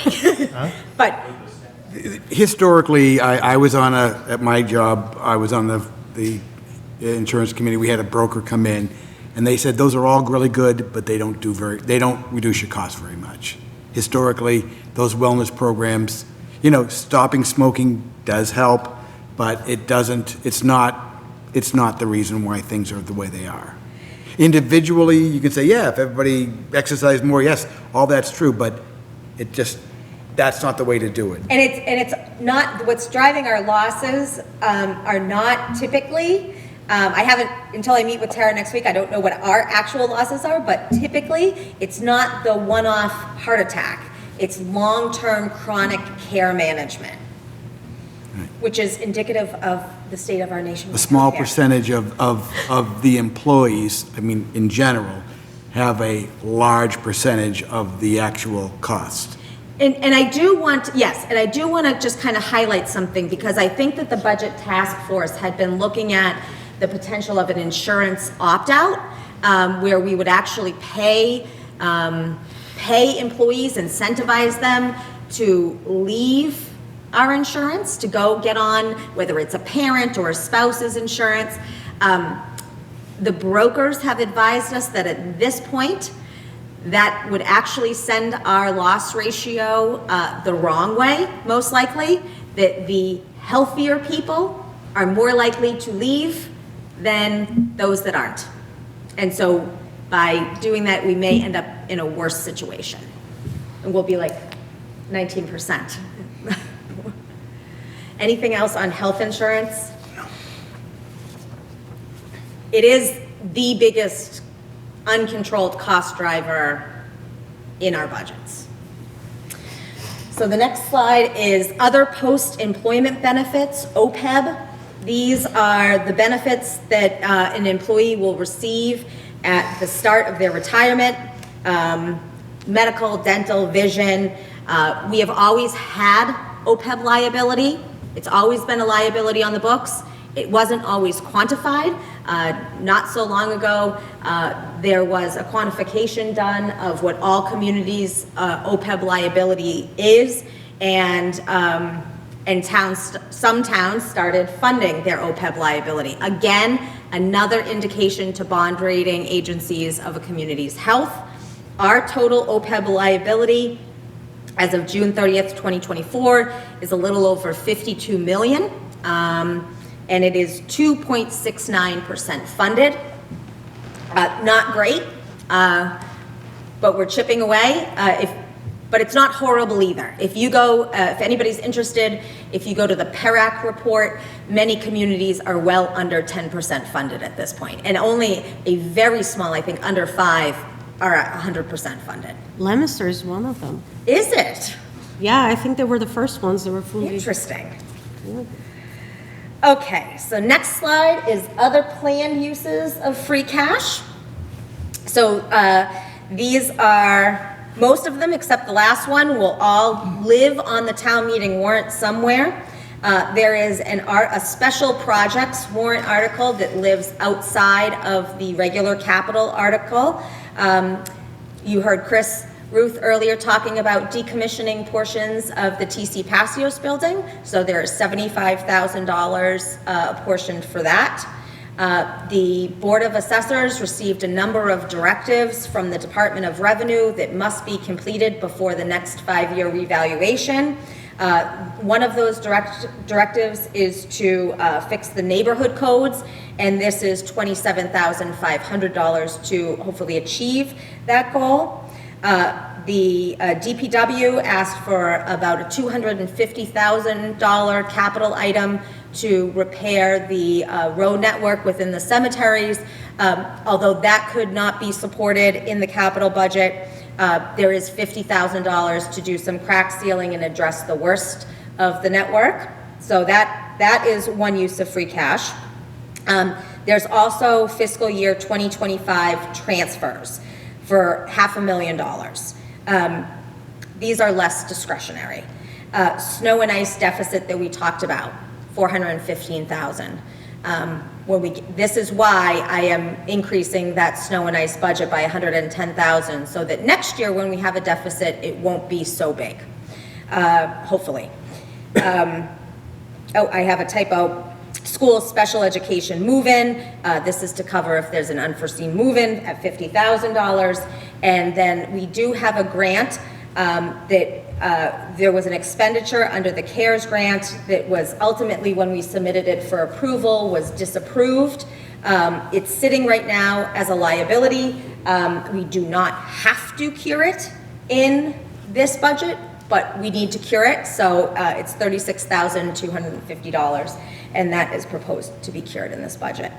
$615,588 supports the capital program. And at this point, if this was what is to be approved at town meeting, we will start FY27 in the positive with $383,162 of free cash. Any questions on this free cash expenditures? Why you choosing to start with free cash of almost $400,000?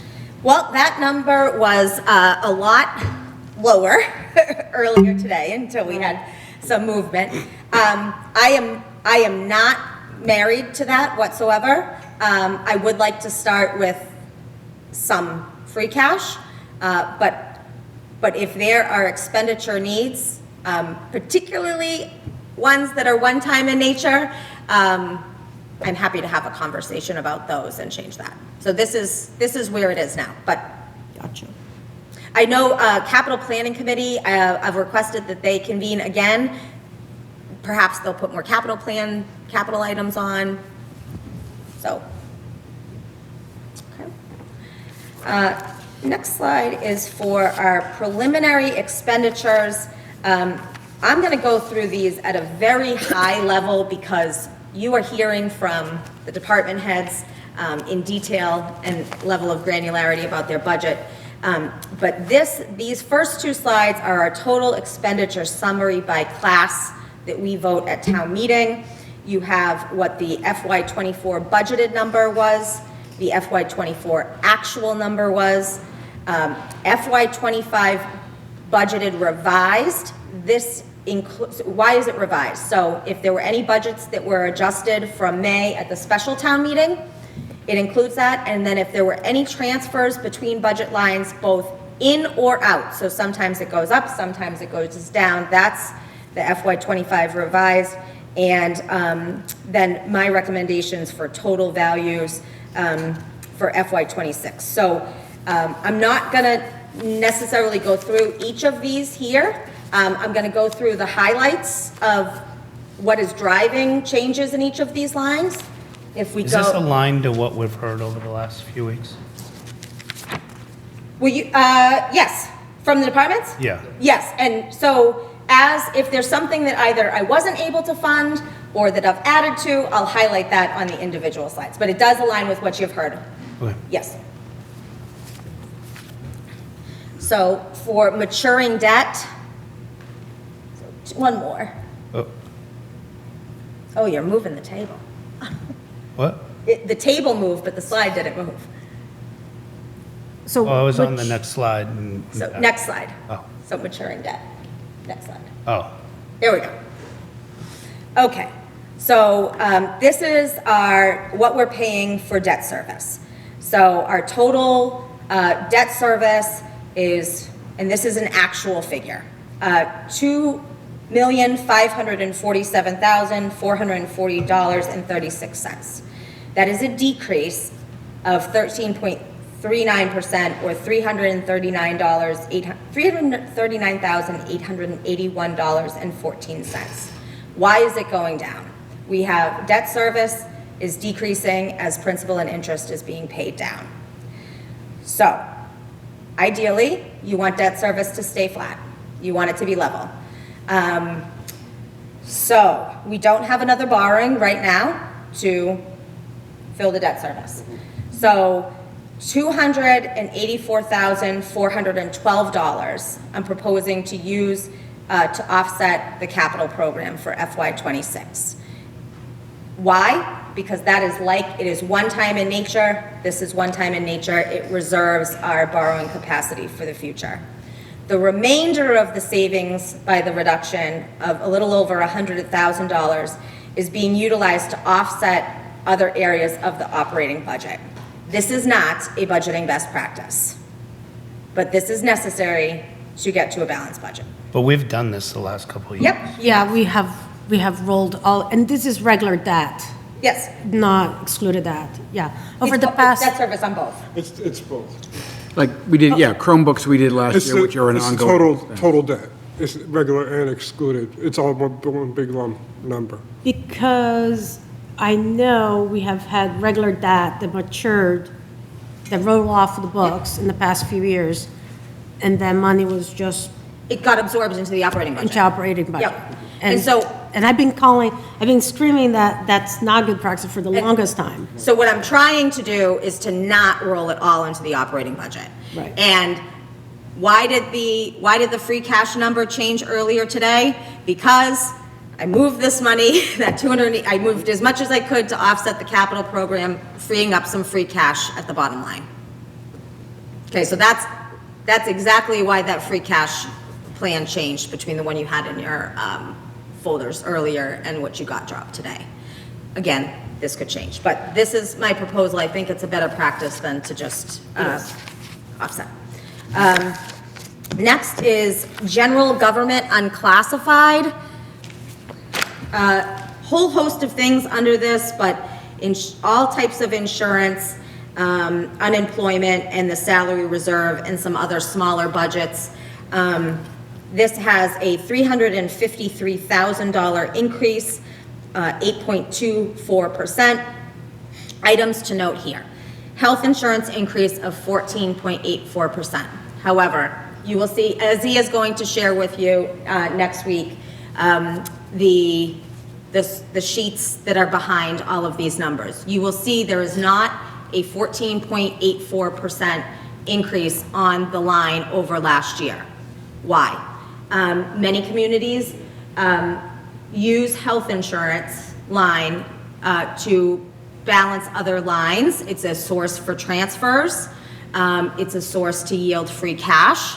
I am bringing it down closer to real, not leaving some room if there are additional people that come into our service who require a family plan, that those family plans are available and budgeted for, but bringing it down closer. So again, this will yield less free cash, and we might not meet that 5% mark. And it will also dry up sources for transfers, but it is to balance the budget. Medicare, we will not know our actual increase until closer to the end of the calendar year. So this is an estimate, increasing by $24,000. Salary reserve, we have a whole host of things that are being contained within the salary reserve. So as we talk about departments, I'll highlight them again, but you have, you heard from the police chief that we are about to start bargaining with the police union, and we don't know what that increase will be.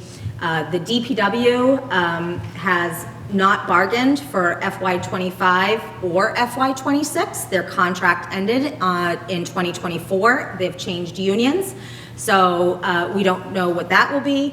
The SAP increases are being contained within there, and some other small changes are being contained within the salary reserve. So I increased that by $120,000. If I was talking to Ezzy earlier today, this is one area that as we progress, I may need to increase that more. So as we move the deck chairs, that may get increased. No change of significance in liability insurance. Town Manager Lemieux negotiated a rate guarantee, which I am very thankful for FY26 and FY27. I was thrilled when I got that email. And unemployment has been level funded. We will need to, if potential layoffs are true, we will need to increase that unemployment line. So it's not a zero-sum game when we eliminate positions. Unemployment, if you lay off from the schools, does it come out of this? Yes. It comes out of the side of the ledger? Yes. Okay. Okay, the next line is general government. Yeah, okay. $2,529,486. A small decrease here. Items to note under this budget. There was the $50,000 grant manager or grant writer position that was not filled in FY25. The interim town manager, myself, finance director, all feel that what we need is a grant and contract manager as opposed to a grant writer. We have folks on staff who are skilled at writing grants. Our land use director can write grants. I have successfully written many grants. Some of the grants that we receive are formulaic in nature, and they don't really require a whole lot of grant writing, but we are deficient in our management of grants and our management of contracts. So this requires a lot more conversation with various stakeholders, but I'm just kind of flagging there that is a potential change from a grant writer to a grant manager. This was never intended to be a grant manager or a grant. No, it was intended to be a contracted grant writer. No, it was to be it was to contract to find grants. So, but third party, somebody to go out and find grants and write grants. Yeah. That's, Yeah. right. To find, but find him was the key. So there's not a whole heck of a lot of grants that municipalities can benefit from. And we all get the emails when they're available. What I have found to be successful in a grant proposal is that the community needs to pre-identify, for a large majority of these, pre-identify that a grant is available and do their piece to make themselves ready to be the best applicant in the pile. So oftentimes that means spending money in advance on design, engineering, getting yourself ready to get your application funded. That is more key, I think, than finding them. And so I know that I did talk to the chair of the Parks Commission. I have said for FY25, use all of the money that you would like for a grant writer to help them do the park grant and I think an ADA grant, but wrap it up by June 30 because I don't know that it's what's necessarily needed. I think one of the most, go ahead. So, as I came aboard, I mean, the grant writing is one piece, right? It's applying for the grant, but the discussion we have had about this potential new position is tracking the life cycle. So, the grants being written, the meeting the deadline for submission, tracking, making sure that the grant award has been received, and if not, why, so we can learn for next year. Tracking the funding, managing each grant contract, making sure we meet the key performance indicators to make sure that we actually obligate to the grant so we don't lose funding, and make sure we spend it all the way down and we don't turn back funds, and also, making sure we apply from year to year. And part of this position also would be to look for new grants. So they would say, hey, land use director, I found this, what do you think? So that would be part of the, or they would say, FinCom, we found this, it might be per your review. What do you think? That kind of thing. Yeah. I mean, you've been in municipal government longer than I, because I've not been in municipal government. I would leave it up to you how to best do this, but I think the idea behind it was that here's a $50,000 investment that may, bring in money for us, right? That was kind of the idea behind this. Having come from a community that didn't have a planner and having a land use director, that is your key person in the organization, the land use director that's not for, a safer grant for fire department or something like that, but that is your key person that's really driving the grants. Right now, he's working on a grant that really is more DPW than anything, but he's taking that point because that's the point person in a lot of communities for grant writing. It's how a lot of communities actually justify hiring one in the first place, that they offset their salary. But I just think that it is clear to me that we have some struggles in tracking the grants, tracking the contracts, even in a non-grant situation, but a regular contract, somebody that's making sure we're getting the wage sheets every week, somebody that's making sure that the notice, we have a procurement person, but the management of the grant, once the award is given to the vendor, that's where I think we're having some struggles. There's no point in getting a grant if we're not going to manage it and spend it. Exactly. And then one example is that CARES grant we talked about earlier. It's in the deficit of $36,000. We need to fund this year in order to bring that back down to zero. Otherwise, it continues to roll from year to year, and it draws down from our free cash certification. So we need to actually fund that to bring that back to zero, but that wouldn't happen if we had someone actually managing at that lower level. Yeah. I'm just going to add something. The rush that we had on committing ARPA funds with we were told to be, you just need to have a vote to commit. And then interim town manager comes who had more knowledge and said, oh no, you actually need to have under contract. That is lack of managing a grant, which was a huge one. Just another one. I watched that frenzy of activity from afar. Yeah, don't tell me it's not. So that's one item that needs to be discussed.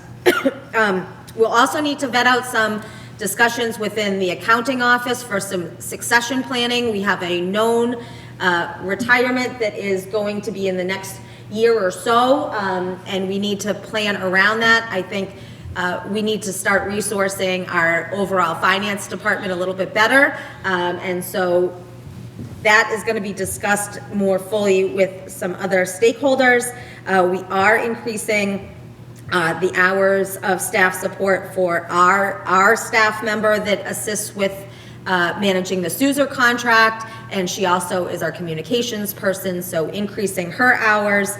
Can I ask a question regarding the retirement? With a critical staff person, knowing they will be retiring, and I know we don't like paying staff out of one-time thing, but if we're planning well so we don't run into what we have ran in the past, of like, Ezekiel's position was open for like a year. I mean, we couldn't have planned for the, but there's been several, with the land user director, he left, that we know there's a retirement coming. In the land user office, there was a retirement there that happened. There's been many positions in town.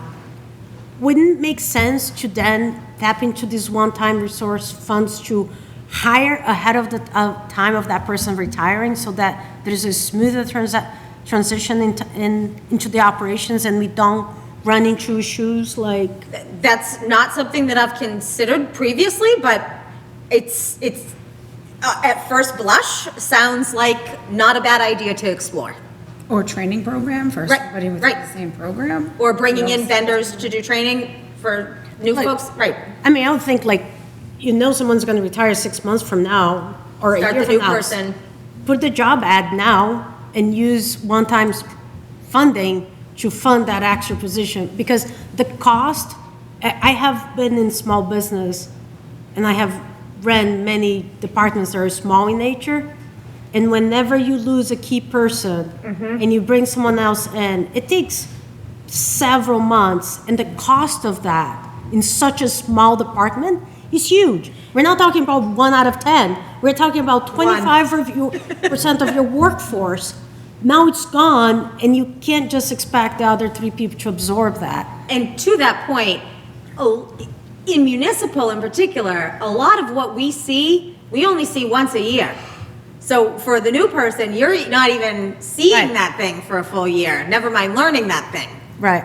Also, not offering an opportunity for someone on the team to grow is going to decrease your retention. So if you know someone's going to retire, why aren't you working with your team to get them up to where they need to be to take over your position? I think that's a good point, and we can look into that. Thank you. Other items are, we did some moving of deck chairs around, moving things from one account to another account. Really, that's an efficiency for us and is no net savings, but you're gonna see on the balance sheets that you'll see things zeroing out, but then you'll see something that wasn't there in another area of the budget popping up. This is one of the areas where we moved items from IT to central purchasing.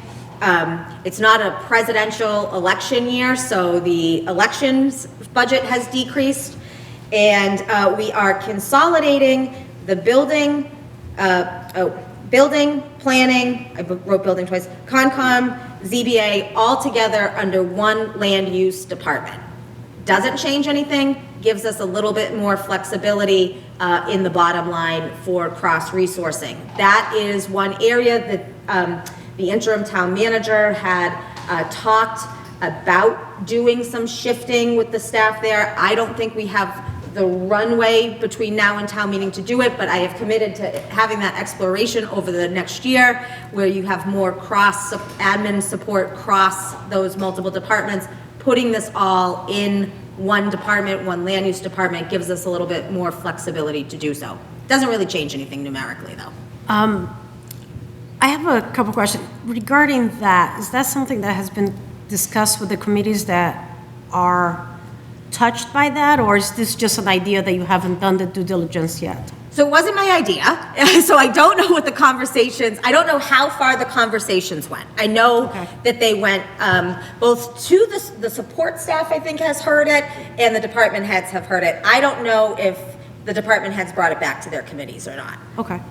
I would suggest circulating well. Oh, yes, no, and this is something that is not gonna, that kind of reorg, that's not gonna happen for this budget, that's over the course of the next year. The IT, where, I didn't follow very close, it's getting late for me. Can you tell me where the IT situation is? I mean, you said you increased hours, did you increase hours to Kara or? Kara. Okay. Where are we with hiring an IT network administrator? So the network administrator position is not posted, is not planned to be filled. The contract with our IT contractor is at 5 days a week. And with a person under that contract who is here every day and is serving in that role with the outside tech support. So it's all outsourced. Okay. And Is that a position and the that existed here. Yes, the salary for the network administrator went in to support that contract. I know that there has been a lot of discussion about the IT contract and maybe some dissatisfaction with that. I was presented from the interim town manager, call this company in 3 days and do. I need to see with my own eyes how I think the contract works over the next year. What I've heard from staff thus far is that while there were incredible frustrations, those are resolving, and that staff is very satisfied with the person that we have 5 days a week. I would not recommend bringing IT in-house. Is that 5 days a week? How many hours? He's here all day. Yeah, he's 40 hours? Yep. Is that a town employee or No, contractor? it's contracted. So we have a contract with Suzer IT, Yeah. and it's their employee. And so he is our person that's here every day, but there are other folks working on the back end for Suzer and supporting us through that contract. Is that just for the town side? Yes.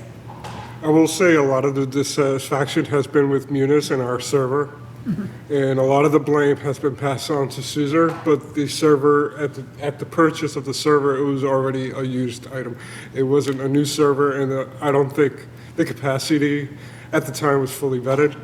So moving Munis into the cloud, I think will resolve a lot of the issues. We're actually planned in April to do that transition. The testing is happening in March. So I think once that changeover happens, the dissension with our IT company will just not diminish completely, obviously, but it will get a lot. The relationship will increase a lot more. It's already gotten better from what I've seen. And they are being hired under state contracts, is that Yes. correct?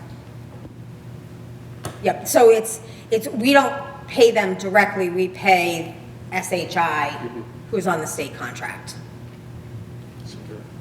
So most of the issues this person's dealing with is Munis related? No, they interface with Munis, but their deal, so this individual does everything from installing new VoIP phones, ordering equipment for us, setting up email, so Mike's new email, they handled that. They're doing pretty much all things IT and interfacing with the vendors, the software vendors. Are they doing remote access to do tech support? No, they're here. So so they have to go to every computer in town to do something? Oh, they can remote in. Well, what are they doing? So. Doing remote? I'm having a hard time picturing somebody in a small town like this, 36, 40 hours a week for IT. Oh, he's busy all day, every day. Oh, yeah. See him all over the place. Yes, and often at the police station. Yeah. So they're new body cameras. So they just got new body cameras. That was multiple days of him being there. The body cameras come with training when they buy them from the vendor? So the vendor doesn't come in and do all of the transferring of these systems that need to happen and the installation. No, the vendor's not doing that. Our IT wouldn't contractors the do. vendor be doing that? It's their software, it's their equipment. It would be an added cost to that vendor contract. He is Yeah, but doing, it's usually part of buying the equipment, that they're supposed to install it. so I don't want to get stuck on IT, but I will say that having been here for the past month, I can see that we need somebody 5 days a week in this town. So something happens at the library. He's in the library on a public computer, fixing a public computer. He is everywhere, and he is nonstop. And it's not just our computers, it's our phones, it's our cell phones. What else? Hardware, printer setup, our copier leases, they handle all that as well. So it's all encompassing. There's the library cameras as well. Cameras. They've been working on recently. I've worked with them remotely myself because of the Munis interface with the server. So I would connect with them remotely because they need to connect with Munis and work, as at the third party. So I'm in there in the middle in between. But that's just an example of what they're doing. So they've been pretty busy. I think 40 hours a week is it's sufficient, and it's probably. I feel the opposite. I feel like that's a lot more. Yeah, they have an entire More. team, so I don't want to diminish that they don't have an entire team. They have one person on the ground, and he's been fantastic, but they also have other support as well. You have a lot of reach back capabilities. Yeah. Yeah. One thing that I'll mention about IT contractors, because I may have had experience with them, is that part of what they make money on it is selling through them. So a lot of times, the hardware they're selling you, the software package they're selling you, is marked up more than it should be. And I would just, caution you and give you the heads up, please don't take their offering as something you need to buy. Because if you buy, I'm going to just use Microsoft. If you buy Microsoft from them or from a different provider, their service to service Microsoft is going to be from anywhere that you buy. So please just scrutinize them on the purchasing of software and hardware. Okay, so next slide is central purchasing. So this is a lot of moving the deck chairs around again to make things more streamlined. Not any real monetary changes of note, but all individual departmental budgets, all postage for the town has been consolidated so that we don't have to worry about, I'm short $500 here for postage. It's all in just one big omnibus postage. And the hardware maintenance moved from here to IT. So although the postage for the community came in, it's really flat because something else moved out. So nothing really except moving things around in the budget. The police budget. $2,456,249. This shows as level funded. That's not accurate. Like I said, the contract negotiations are beginning. Those funds are living in the salary reserve for now until the contract is settled. If it gets settled prior to the committee's public hearing or prior to town meeting, we'll just bring that right into the budget to actually show, but that's where it's living now. We do have an ongoing recruitment for police chief, so any contractual changes that may happen there. And the one item of note is, which you heard about already, is the canine care increased by 100%. So we were paying for one handler, but not both handlers. Is the interim chief getting a stipend for taking these responsibilities? I actually don't know the answer to that question. Do either of you know? Just doing it out of the goodness of his heart? I don't know. I will follow up. Okay. He did a great job on the budget. Absolutely. He did a fabulous job. So I will. Okay. And that goes to promoting within, I think. Oh, what is this? Value. This is, Getting there. okay. So, must have had a print issue. All right, I'm just gonna go to my actual slides. So police, thank you. So next is fire. So fire, also relatively flat. You heard about some small supply increases here. This budget does not incorporate the fourth shift, 42-hour week proposal that you heard discussed by the fire chief. I think that I'd like to do a lot of, I'm not in support of it. I am very open to increasing to the fourth shift in 42 hours and adding on the 3 personnel that would be required to do so. I don't think it makes a whole heck of a lot of sense to do it piecemeal. It doesn't really help us. You really need to add the fourth shift. What does that mean, though, practically, is that we would either need to wait for the new contract, or we would need to open up this collective bargaining agreement and bargain that. And I think that I would like to see some analysis done before we do this on what is the future build-out, what is the real future build-out of Lunenburg to support increasing staff. But The assumption is that the staff is in favor of this. They're going to go from 48 hours to 42, so that's a loss of income. Oh, no, they're very much in favor of it. They're very much. All right. Oh, yes, they are. Just making sure. No, they are begging for this. Because they're forced to overtime. Yes. That has been the problem. And the other issue is that when you're working these shifts, folks in the field can speak to this better, but the longer shifts and the way that it's structured now, the impacts to mental health are substantial, the impacts to physical health are substantial. We, as I understand, there's like only 10 communities or under 10 communities in Massachusetts that have our shift structure. It's outdated, people have moved away from it. Why haven't we moved away from it? Because it costs a whole bunch of money to start. So if there were to be an override at some point, I would want there to be discussion about incorporating this into that override. Yeah, in general, I mean, I think as you settle in, we get through the season, just looking out what your 5-year staffing plan across is kind of important. Exactly. Exactly. We need to see where we're adequately staffed. Are we overstaffed in any area, and what areas are going to continue to grow? Radio Watch. Nothing much to note here. You heard about the regional dispatch. This would have been an increase if Hudson were not joining. If all of the communities vote to allow Hudson to join us, then we are actually decreasing. So what their original assessment was by about, I think, $20,000.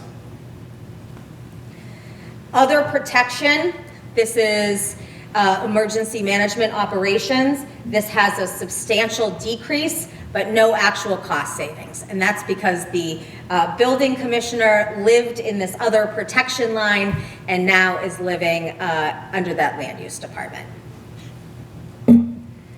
Health and sanitation, this is Board of Health and our affiliation with the Neshoba Board of Health.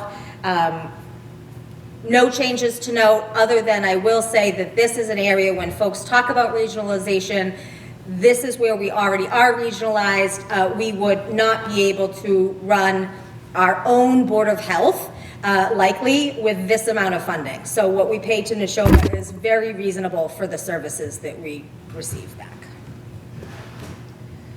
Okay, here's our big change. And I didn't want to jump into Bill's presentation to talk about it, although he is aware of it. So there is a substantial decrease in the DPW budget, and this is how I was able to balance, primarily, amongst other things, but this is the big one. So you have a total decrease of about 20%. The pavement management line of $550,000 was reduced to zero. So we, like many other communities, will rely on Chapter 90 alone under this plan. We would not see likely immediate impact to the quality of the roads. But this is one of the things where when you are looking at where to make cuts that have the least impact to our residents, this is where I made that cut. I think you heard Mr. Passios talk earlier this evening about the Chapter 90 funds that we have available, that are saved. We will still be able to address concerns for some time. Again, though, if there were, it will be very hard if this is eliminated to get it back in the budget. So this is another area that if there is an override at some point, we should look at restoring. So is your plan to eliminate permanently? To only rely on Chapter 9. Only rely on Chapter 90 unless we have something else that changes. So if there starts to be a lot of development, if there was a lot of new growth, if some other outside factors, if insurance comes down, this is what we have to do to balance the budget this year. Now, if other folks have ideas of other budget reductions that they would like to see, instead of this one, to restore some of this, I'm happy to hear those ideas. We were pretty shocked last year that it was a $2 million plus balance in Chapter 90. And on top of that, we are getting that millionaires. Hopefully. What? I think that, I don't know that that was like a guarantee that thought it they was were gonna written in give the it to law. us every year. I don't know that that was, because it kind of came late. out of nowhere too last year. It was, oh, all of a sudden you have extra money to spend on roads? Yeah, so I'll say, I think in '24, it was coming close to the end of the fiscal year, and I think they didn't have a plan for that revenue they were receiving from the millionaire's tax. I don't think they anticipated that much funding. So the easiest way to portion that out to the communities is to use the same formula as Chapter 90, and just to use that same apportionment out to the communities. I think it was the easiest, quickest, and most beneficial to everyone. That's not guaranteed for '25. We ever heard anything yet? I haven't. I haven't heard anything.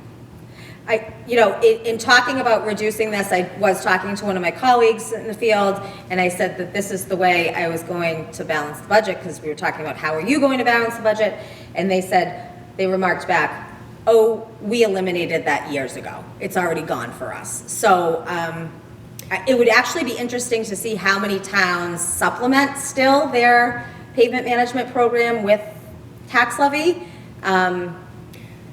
Again, I'm open to, as we go along, restoring some of this if there are other cuts.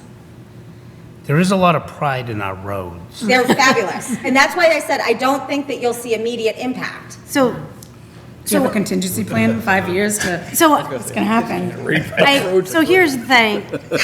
Our roads are in this situation because we, like, at some point, Jay, you have the memory. When was that we did a debt We exclusion? did a debt exclusion for like $4 million over like 4 years, and then we had to plan which roads we were going to do in that time. Right. So the plan when we did the debt exclusion was to commit to always maintain the roads, to never run into that issue again. And while you say that, you don't know how many communities are doing that.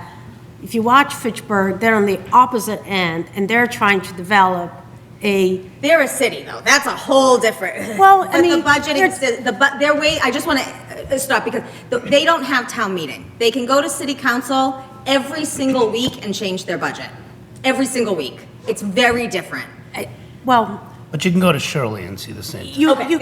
I like Shirley for the example. My point is, I don't think it's about change, how often you change your budget. It's about not having a pavement management plan, which they literally are trying to develop one now and putting one in place because their roads are deplorable. You just cross the line, you're going to see it. So it's not about how they manage their budget. It's about they are trying to develop a pavement management plan. In fact, the new mayor ran basically on that. So I get really nervous on this. And I hear you. You just got here. But so other options there will have to be cuts.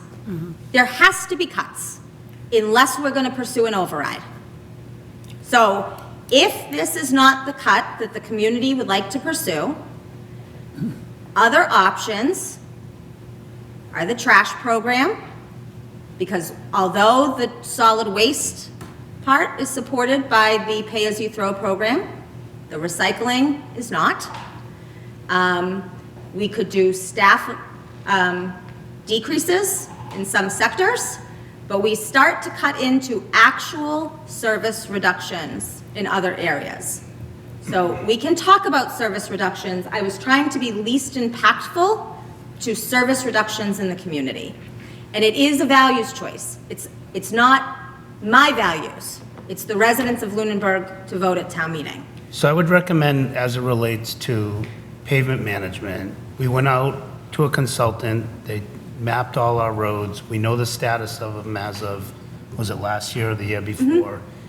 We have a pretty good prediction of what Chapter 90 looks like. If we can get Chapter 90 to fund this, because there's been some games played with Chapter 90. All of a sudden, one year, we went off and we brought this trackless capital item. And everyone's like, why are you buying this, right? Oh, we just went to Chapter 90. We don't need to go to front of anyone. We can just do whatever we want on it. I'm okay with that. I think if you can show that Chapter 90 has the capacity to keep our roads in the situation we're in, I think that's a good solution. I will say, though, that the Chapter 90 plan started to get at some real problems we're having, which is infrastructure related. So that was a good idea with this budget in place. And I think there's a compounding effect with those infrastructure because, these drainage issues that we've seen in town affect the roads. You start to degrade the roads. So there's kind of this amplification effect. And I know we've talked about maybe a stormwater fee to be applied to deal with those kind of things. But I would say that if this is a recommendation, there's going to have to be a really good presentation around how we can do this and do everything else we're going to need to do. And again, if folks have ideas, and I understand it's late, you might not want to say them publicly here, folks in the community, if you have ideas of other areas so that we can leave this not, maybe not whole, but not zero. So I have an idea. I think you're, what have you been here for a month? 23 days. There we go.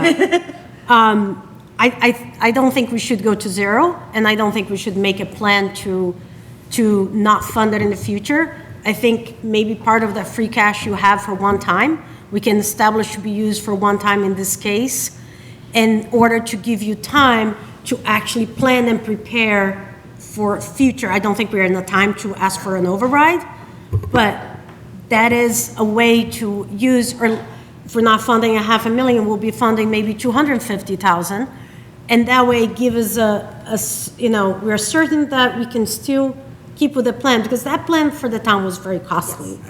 Yes. And I don't know if the town, we're willing to walk away from something that we fixed it by borrowing money. And to that point, if there is a clear commitment that folks will at least look at an override next year, at least have a serious conversation about it, I'm happy to use one-time revenues if that is the case.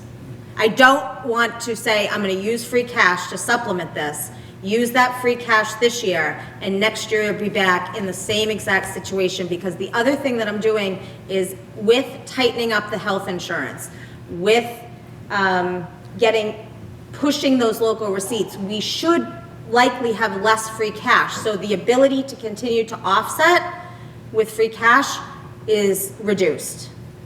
So I don't know if I'm ready to say willing to do, I'm willing to look at everything, but everything, includes, let's merge our facilities department, let's do everything else.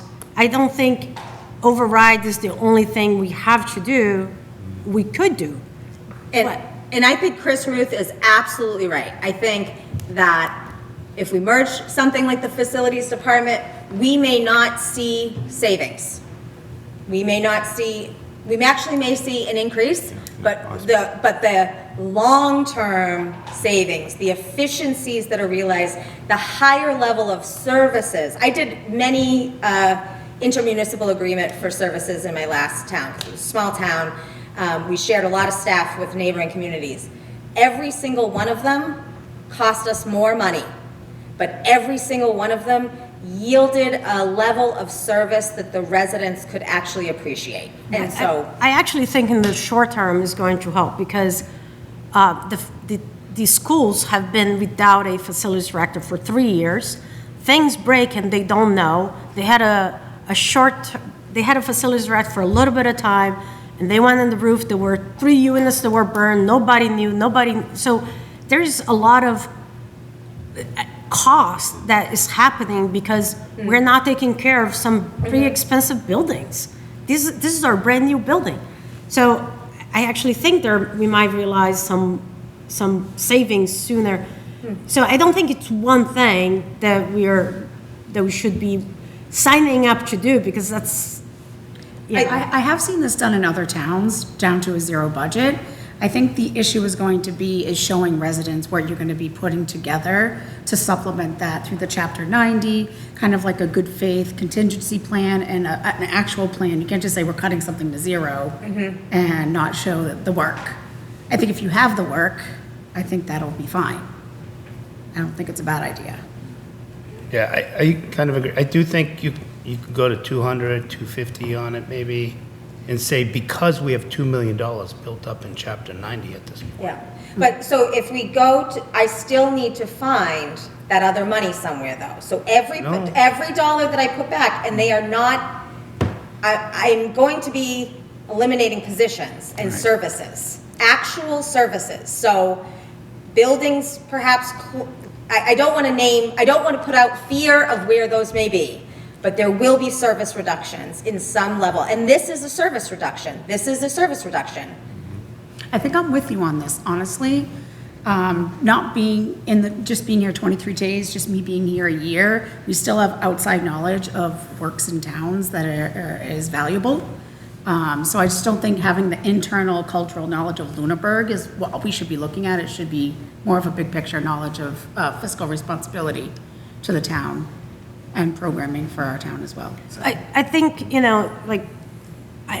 the past, I'm going to give you another idea. So I think they're using one time now based on our time crunch, one-time money to keep supplementing something that the town has in the past voted and felt strong about it is important. I hear you. But let me tell you another one. We keep rolling out of that. You just did $300,000 that a regular debt that rolled off. Yeah. I understand your policy, which is wonderful, that we're adding that to capital plan until we decide what to do. In the past, that was just done to add it to operational budget.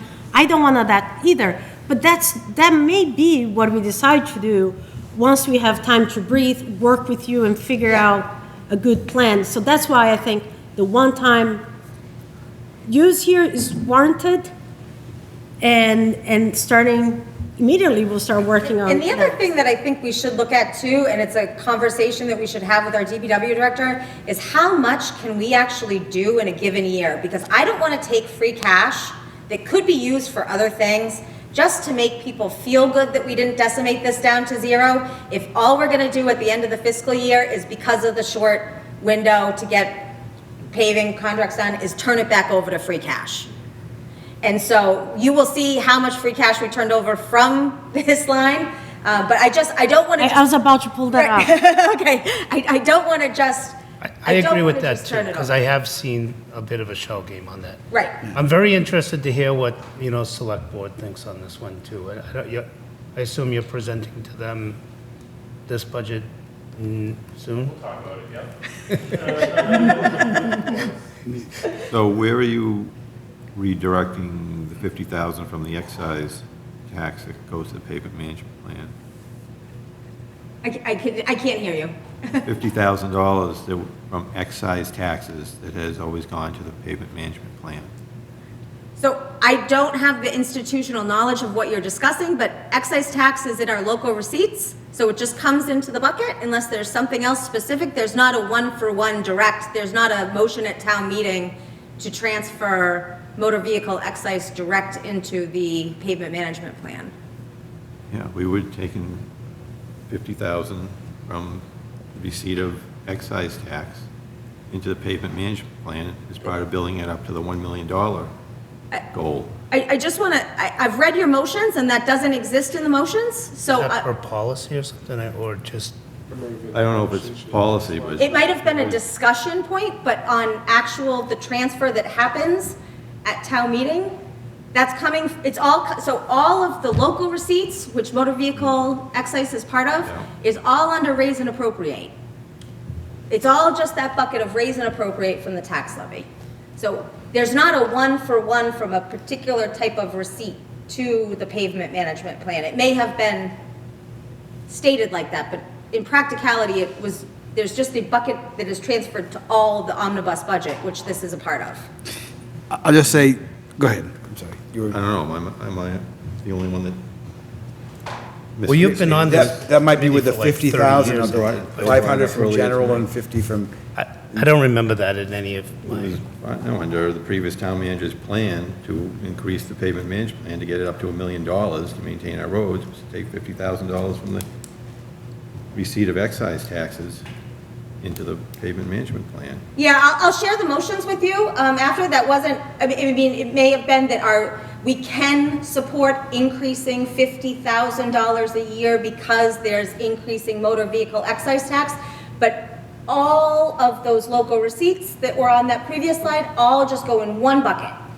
It's one bucket of money. And then the motion is out to, the motion is literally $40 million plus dollars to the bottom line of the omnibus budget. Not like the sewer enterprise where there's a direct from here to there. But I'm happy to share those motions because. So there's been years that we spent more on pavement management plan. There were years that we used less. And Jay, correct if I'm wrong, I think there's years that we use some of pavement management plan to offset our snow removal. There was, no? Okay. A transfer. A transfer line. Unexpended pavement management funds at the end of the year transferred to offset that snow and ice deficit, possibly? Possibly, like where it happens maybe outside, because it's within the same department. It might have happened outside the purview of this committee. Because I remember Rhonda wants me to comment about that. Tom, you had a question? well, no, I just want to make this 550,000 used for the roads, it's, to me, this year, doing it, obviously, okay, and this is about a long-term thing. I mean, I don't know what next year's budget will be like. I don't know what the year after. And the town needs to make changes over the long term. We've talked some about them today. And it might be that the choices that we make are going to be that maybe our roads aren't as good as they are today because we're not willing to put in the resources. We'd rather take that money and put it over here in this part, whatever it is. Or we're not willing to pay the extra taxes that would go. We gotta, if we want BMW roads, we're gonna have to pay for it. If we just like nice Toyota roads, which they're good, but they don't have all the bells and whistles, then we're gonna pay for that. So I think this is a good area for short-term to look at. I don't know if the future years will be able to bring this back. I don't know. It's hard. But it's hard, because when we cut, next year, let's say we have a little extra money next year. Well, we have those 3 teachers that we laid off, and the 2 over here, and the person that did, are we gonna say we really would like those back before we fix the road, put another 100,000 into the roads? I don't know. That's going to be a decision we'll make next year. And so I think we're trying to solve all the problems over the next 10 years today. I think that, for me, if you could say, well, for the $550,000 that we don't put into this fund, these are the benefits that we're going to get in the next fiscal year. These are the services, the things that we'll have. And we weigh them and say, yeah, that makes a lot more sense, then that's what we'll do. That's all what budgeting is figuring out, unless you have all the money in the world, you got to decide what do you want to spend your money on, and that's all it is. So I think you're doing a fabulous job. I think this is a good spot to start, and I think what we're doing tonight and what the select board will probably do is have an open conversation, and maybe they'll come back and say, yeah, maybe that's a little bit too much. that's fine too. I think it's just, there's no right or wrong answers here. It's all based on how we feel and how we, and how we see the future and how we want our town to be. Right, because the bottom line is not, the bottom line of the budget is not going to change. It's just moving around things within that.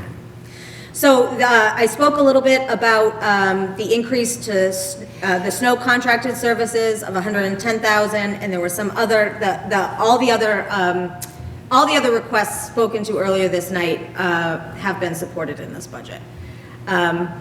Council on Aging, very small increase here, 4.64%, but only $11,000. And there is increasing a staff member to 36 hours per week. I believe they're already benefited, but I will check on that. I don't think it's somebody going from 19 to full-time, but I will. I think they are, but I think they're combining. Oh, two, okay, They're only because Deb called me on this one. okay. I believe what they're going to say next week, hopefully before schools, is that they're taking two positions into one, but it would be benefited. And we do have those funds that we're holding for additional benefited folks, so. Yeah. There might be another, I don't know, I think there was some conversation. I know they're combining two into one, but there might be something else that the director's moving some lines around, so you might want to circle back with her. We're going to hear it next week, too, so. Next is veterans. We talked about this last time. There is a reduction here of $20,000. This reduction does not affect benefits received by Lunenburg veterans. If you look back on the previous slide at your convenience, you'll see that the FY24 actuals were substantially lower than the budgeted amount. I did leave room here above what the actual is in the case that somebody's benefits are increased or somebody moves to the town. Jay, I think last time you said, what happens if we run out? We can fix this at fall town meeting and we can fix it at spring town meeting. If we have a whole host of folks, we're going to make sure that we're meeting our obligations under Chapter 115 and that our veterans will be paid. But I think we have sufficient buffer here based on the folks that are in the program. Schools, I'm not going to go into much here. Overall, between both schools, Monty Tech and the Lunenburg Public Schools, it's a 3.08% increase for a total of $809,000 and $809,163. With Monty Tech, we don't get a say in what our assessment is. They tell us and we pay them, but they will be presenting as well. So let me ask you this. What if we don't budget enough for them? And we say, you know what? We can't let Fitchburg determine our fate anymore. You don't get to tell us. I think we need to live like I think we'd have to look at our agreement with them, and unless we just don't send anybody to technical, if we don't offer vocational schooling, that would be the option. Yeah, I was just going to say, it's part of the agreement. You have to fund the budget based on the it would take, I think, a majority of the towns involved to pull out, and then they'd have to go back and then redo their budget.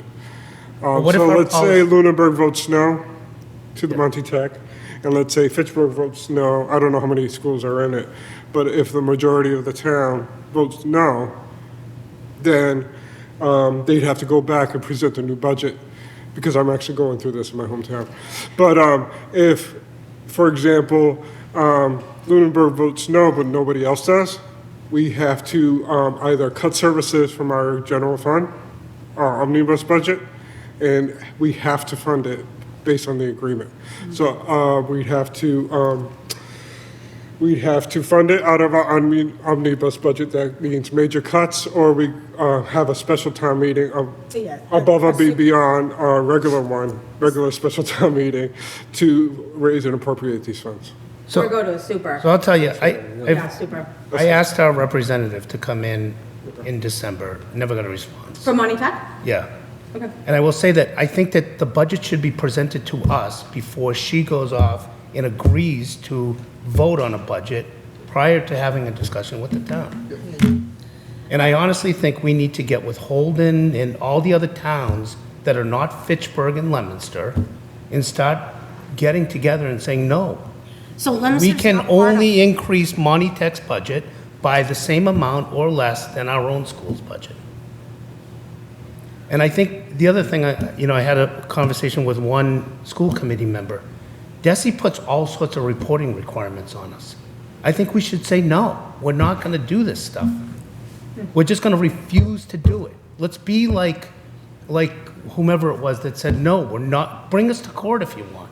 But you can't increase your funding by 1.2% or 1.3% and expect that you can come in and audit us and expect reporting on a monthly basis from the schools.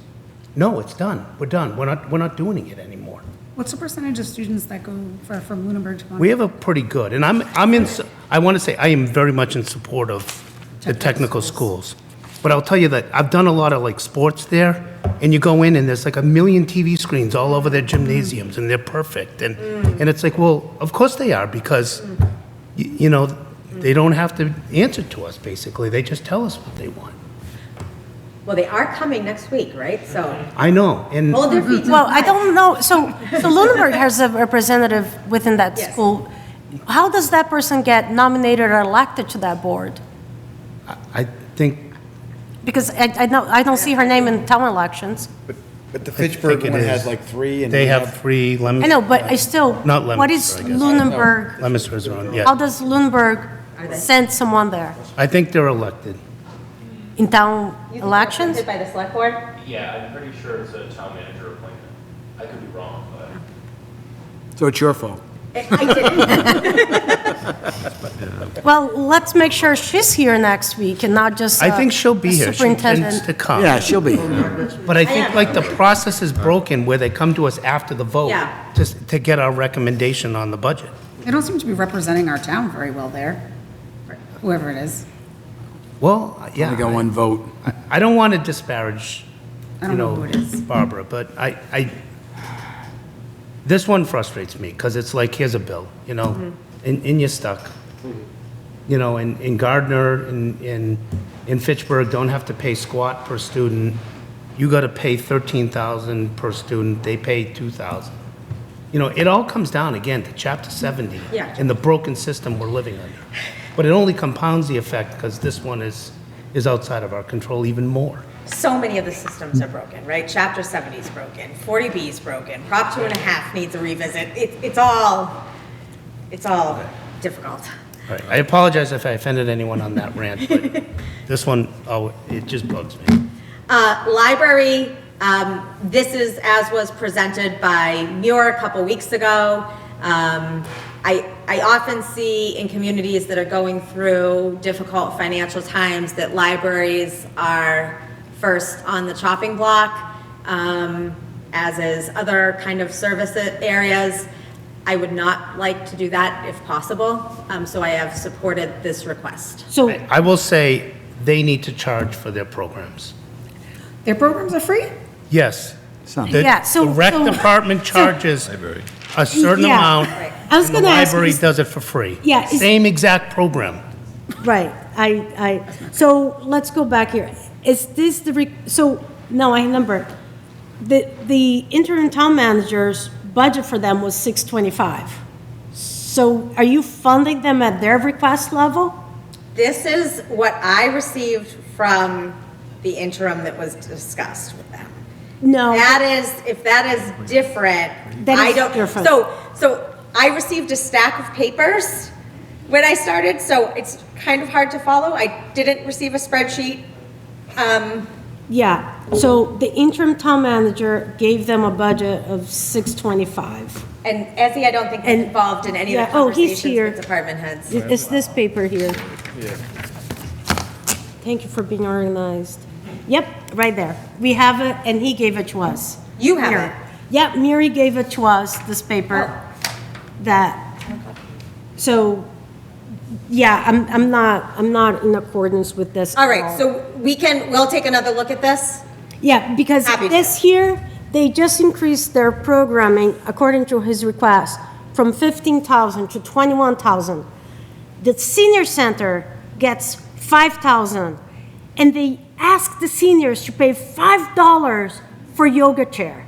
Yeah. I am not okay with that. You know, like everyone else, so I get library, it's just, if you wanna, I think we can make a copy of Mike's. Mine is usually, yeah, this is, so anyway, I appreciate you. Okay. I'm I thought having those so. programs were revenue generating. I didn't know we were offering all those. Oh, no, everything's free. And that, they do receive outside funding, so I'm not sure if the programs are being paid for through the state portion of the No, funding or because their he- grants. And they have the Friends program, but we'll certainly. they we have can a dig line into item. this. We'll dig into this one Okay, further. you did a copy of the paper? I'll take one when we are done, yes. Okay. Thank you. Okay, yeah, I'm not going to be okay funding the library that, I get it, they want to do everything free, but we're charging our seniors $5 for yoga chair. Per class? Per class. So I'm not okay with that. And I don't think anyone should be okay with that just because it's not under the library umbrella. It's under the senior center umbrella. So. They charge for all their programs there. Right, at the senior center, right? Yeah, and anyway, please take a look at it and let's circle back on this. Okay. But we love the library. We Yes. do love The library. I know a lot of, and I said that, I said what I said at the beginning, because a lot of communities, not a lot of communities, but some communities, when they're facing these difficult situations, they use a tactic where they say, if you don't approve this, we're gonna shut the library down, or we're gonna shut the senior center down. I don't like to make such statements unless we're in a position that we need to shut the library down. Yeah, and, you know, schools just voted to increase fees, I think, or are about to increase fees, so I just don't see free on things that others are feeing for, so. I think that's doable. Yeah, we'll have a further conversation. So, the last two items, these are two items that were living outside of the omnibus budget. I don't know why, and I would like to pull them in to the omnibus budget. It's really 6 of one, half dozen of the other, but it would be cleaner, I think, in a motion to have them live there, is tax title. This is just a small increase. There's some new, so tax title, this is all legal work primarily, and there's been some changes in the law relative to this, so this increase is to address those changes. And last is our Worcester Regional Retirement Assessment, non-discretionary increase of $264,771. So, what's next?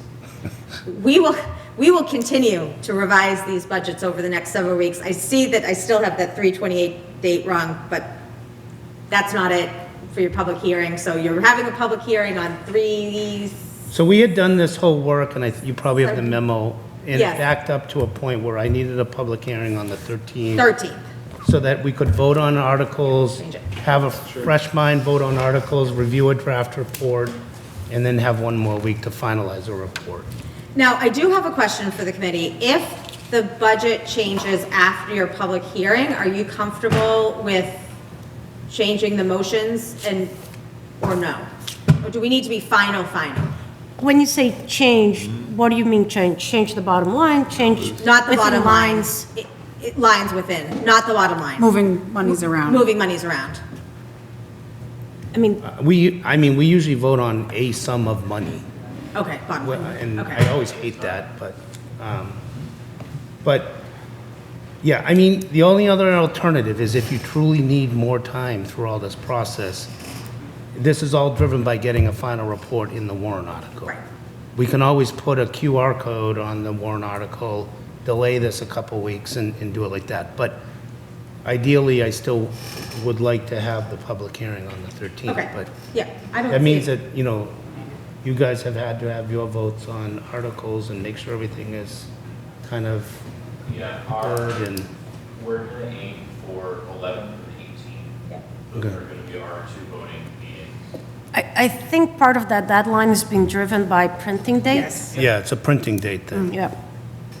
I have to say, this is an exceptional budget For a lot of reasons. with movement, Yes. but that's impressive. And I'm not afraid to adjust this budget if we have to at fall town meeting. That's a mechanism. It's not great, but it's doable. We can fix it again in the spring town meeting. As there is an article where we're fixing things there. So, so that that's really that. I'm sure you don't want to hear anything about capital tonight, No. considering the hour.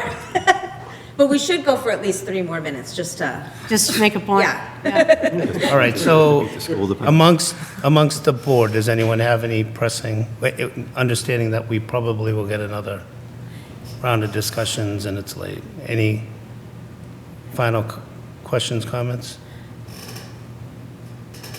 I would like to see options other than zeroing pavement as to what can we do, buy yourself some time to do something. It's an exceptional year because she's here short term.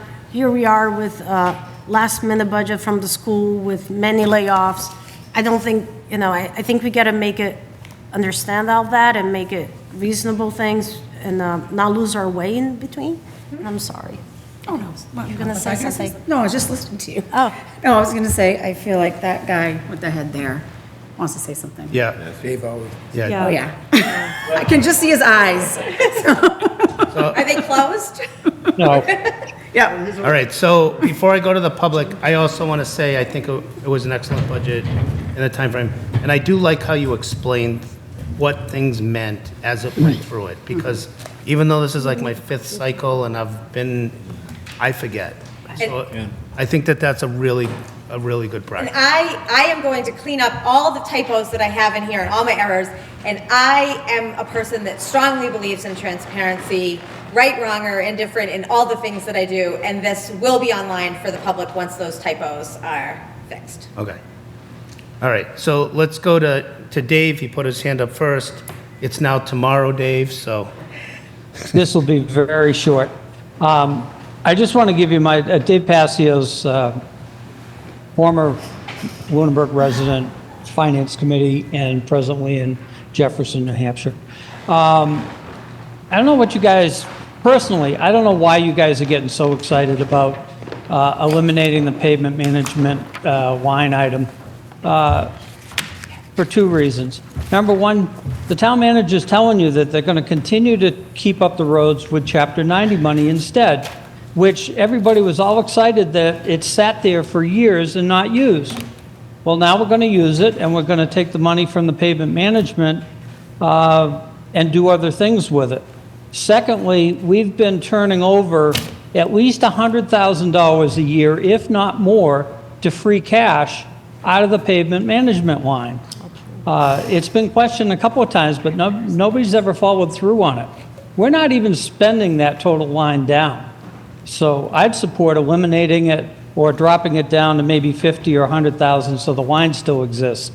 But I don't know why you're so excited about that. I think that's a good move if it balances the budget. Thank you. Yep, thanks, Dave. John?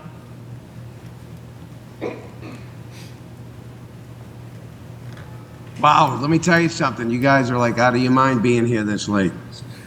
What do you say? We're out of our mind being here this late. We agree. I just want to say that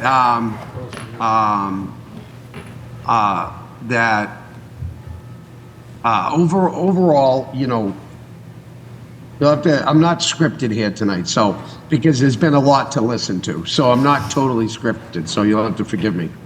So, I wanted to just touch base with Chris. Bill Bernard raised something, and this has to do with the request for $50,000 for putting, and I'm going to use the term again, and I think Mr. Passios heard me use this at the last town meeting, when they were going to paint tennis courts. I said, basically you're putting paint over tape. Putting paint over tape in the North Cemetery to be able to fill cracks for no purpose and no reason. I don't know if you realize, but there's a root system from all those large trees that go underneath those roads that even if you were to scrape that down, you would have to allot for those roots, those trees, and where they would be attached. That it's better to look at a long-term plan on that, with the $225,000 that Bill had mentioned. And Mrs. Town Manager, you sent me an email today for that clarification. Thank you. That the overall need for that money is not to put paint over tape, okay? Filling cracks is no big deal. Drive through the North Cemetery, it's no big deal. You drive through the South Cemetery, it's a gravel driveway. Who cares? Ready? Can you get in there? Yeah. Can you do your business? Yeah, it's beautification, okay? It's not a necessary thing that's required, it's a waste of money. On top of that, the Cemetery Commission today, and Chris, you said you didn't have a chance to listen, they have $90,000 in their accounts, in the sale of lots account, plus they have $30,000 available, of which $6,500, I believe, was allotted for the skirt for the flagpole area over in the Veterans area over in the South Cemetery. So that brings us down to $23,500 that they have, plus the $90,000. You're looking at, you're looking at $113,500 of accessible money that the Cemetery Commission has access with. Now, this morning, they voted not to take any money from the sale of lots fund, but they wanted to approve the $50,000 for the capital plan. But they don't want to take any money out of their money. So I think that's a line item that'll put $50,000 back into the general fund. And if you wanted to take the payment management situation, which I am kind of on board with Mr. Passios a little bit on that, you know what I mean? That gives you a good, maybe $350,000 to $425,000 of extra free cash that you could probably toss at the school and cut what they need in half and maybe not cut their services and, and take care of business in that respect. Now, I don't know the overall everything. There's a lot to take in here, but, if you take the money from the cost for the cemetery laborers, you add one laborer. Bill said you need a laborer, another laborer. You put one more laborer in there and one part-time worker in there, you're talking $110,000 a year. So there's $110,000 plus what you have existing, plus the $20,000 budget, which the DPW wants for to take care of the cemeteries. You're looking at having 2 lawnmowers running all the time, every day, one part-time worker in there cutting and weed whacking while you got 2 guys mowing grass. Now, as far as the situation with regard to what Bill raised about how they created rules and regulations without having a financial plan, which Bill is unable to sustain at this point in time, now you have an opportunity to be able to do that with that kind of process. And I've talked to Bill about that. As far as the roads are concerned with the cemeteries, the South Cemetery is listed with the Department of Transportation, which means that those roads can be done in there with money for the pavement plan, okay? The roads that are in the North Cemetery are not with the Department of Transportation at the state level, so those roads can't be done with that. However, Bill can do a traffic study, okay, and be able to submit that. He knows how to do that, and I sent that to him 2 years ago with the maps outlining that, and, inquired about having that done 2 years ago. And I know he's been busy with a million other things, so it probably just skipped his mind. I don't think it was like intentional or anything. But that's basically, how we're looking at, is that you're looking to put paint over tape for $50,000. Cracking and sealing, okay, is only to keep frosting from heaving and lifting up tar. That's it. That's what it's used for. Okay? Drive through the North Cemetery before you make a decision and go, do these roads need to be cracked and sealed? No, they do not. Thank you very much. I appreciate your time tonight. Thank you, John. Anyone else? All right, we have other agenda topics that we need to get to. Make a motion to adjourn. Yeah, second. All those in favor? Aye. All right, thank you. And Thank I you. apologize to Danielle for 5 hours of meeting minutes to put together. All the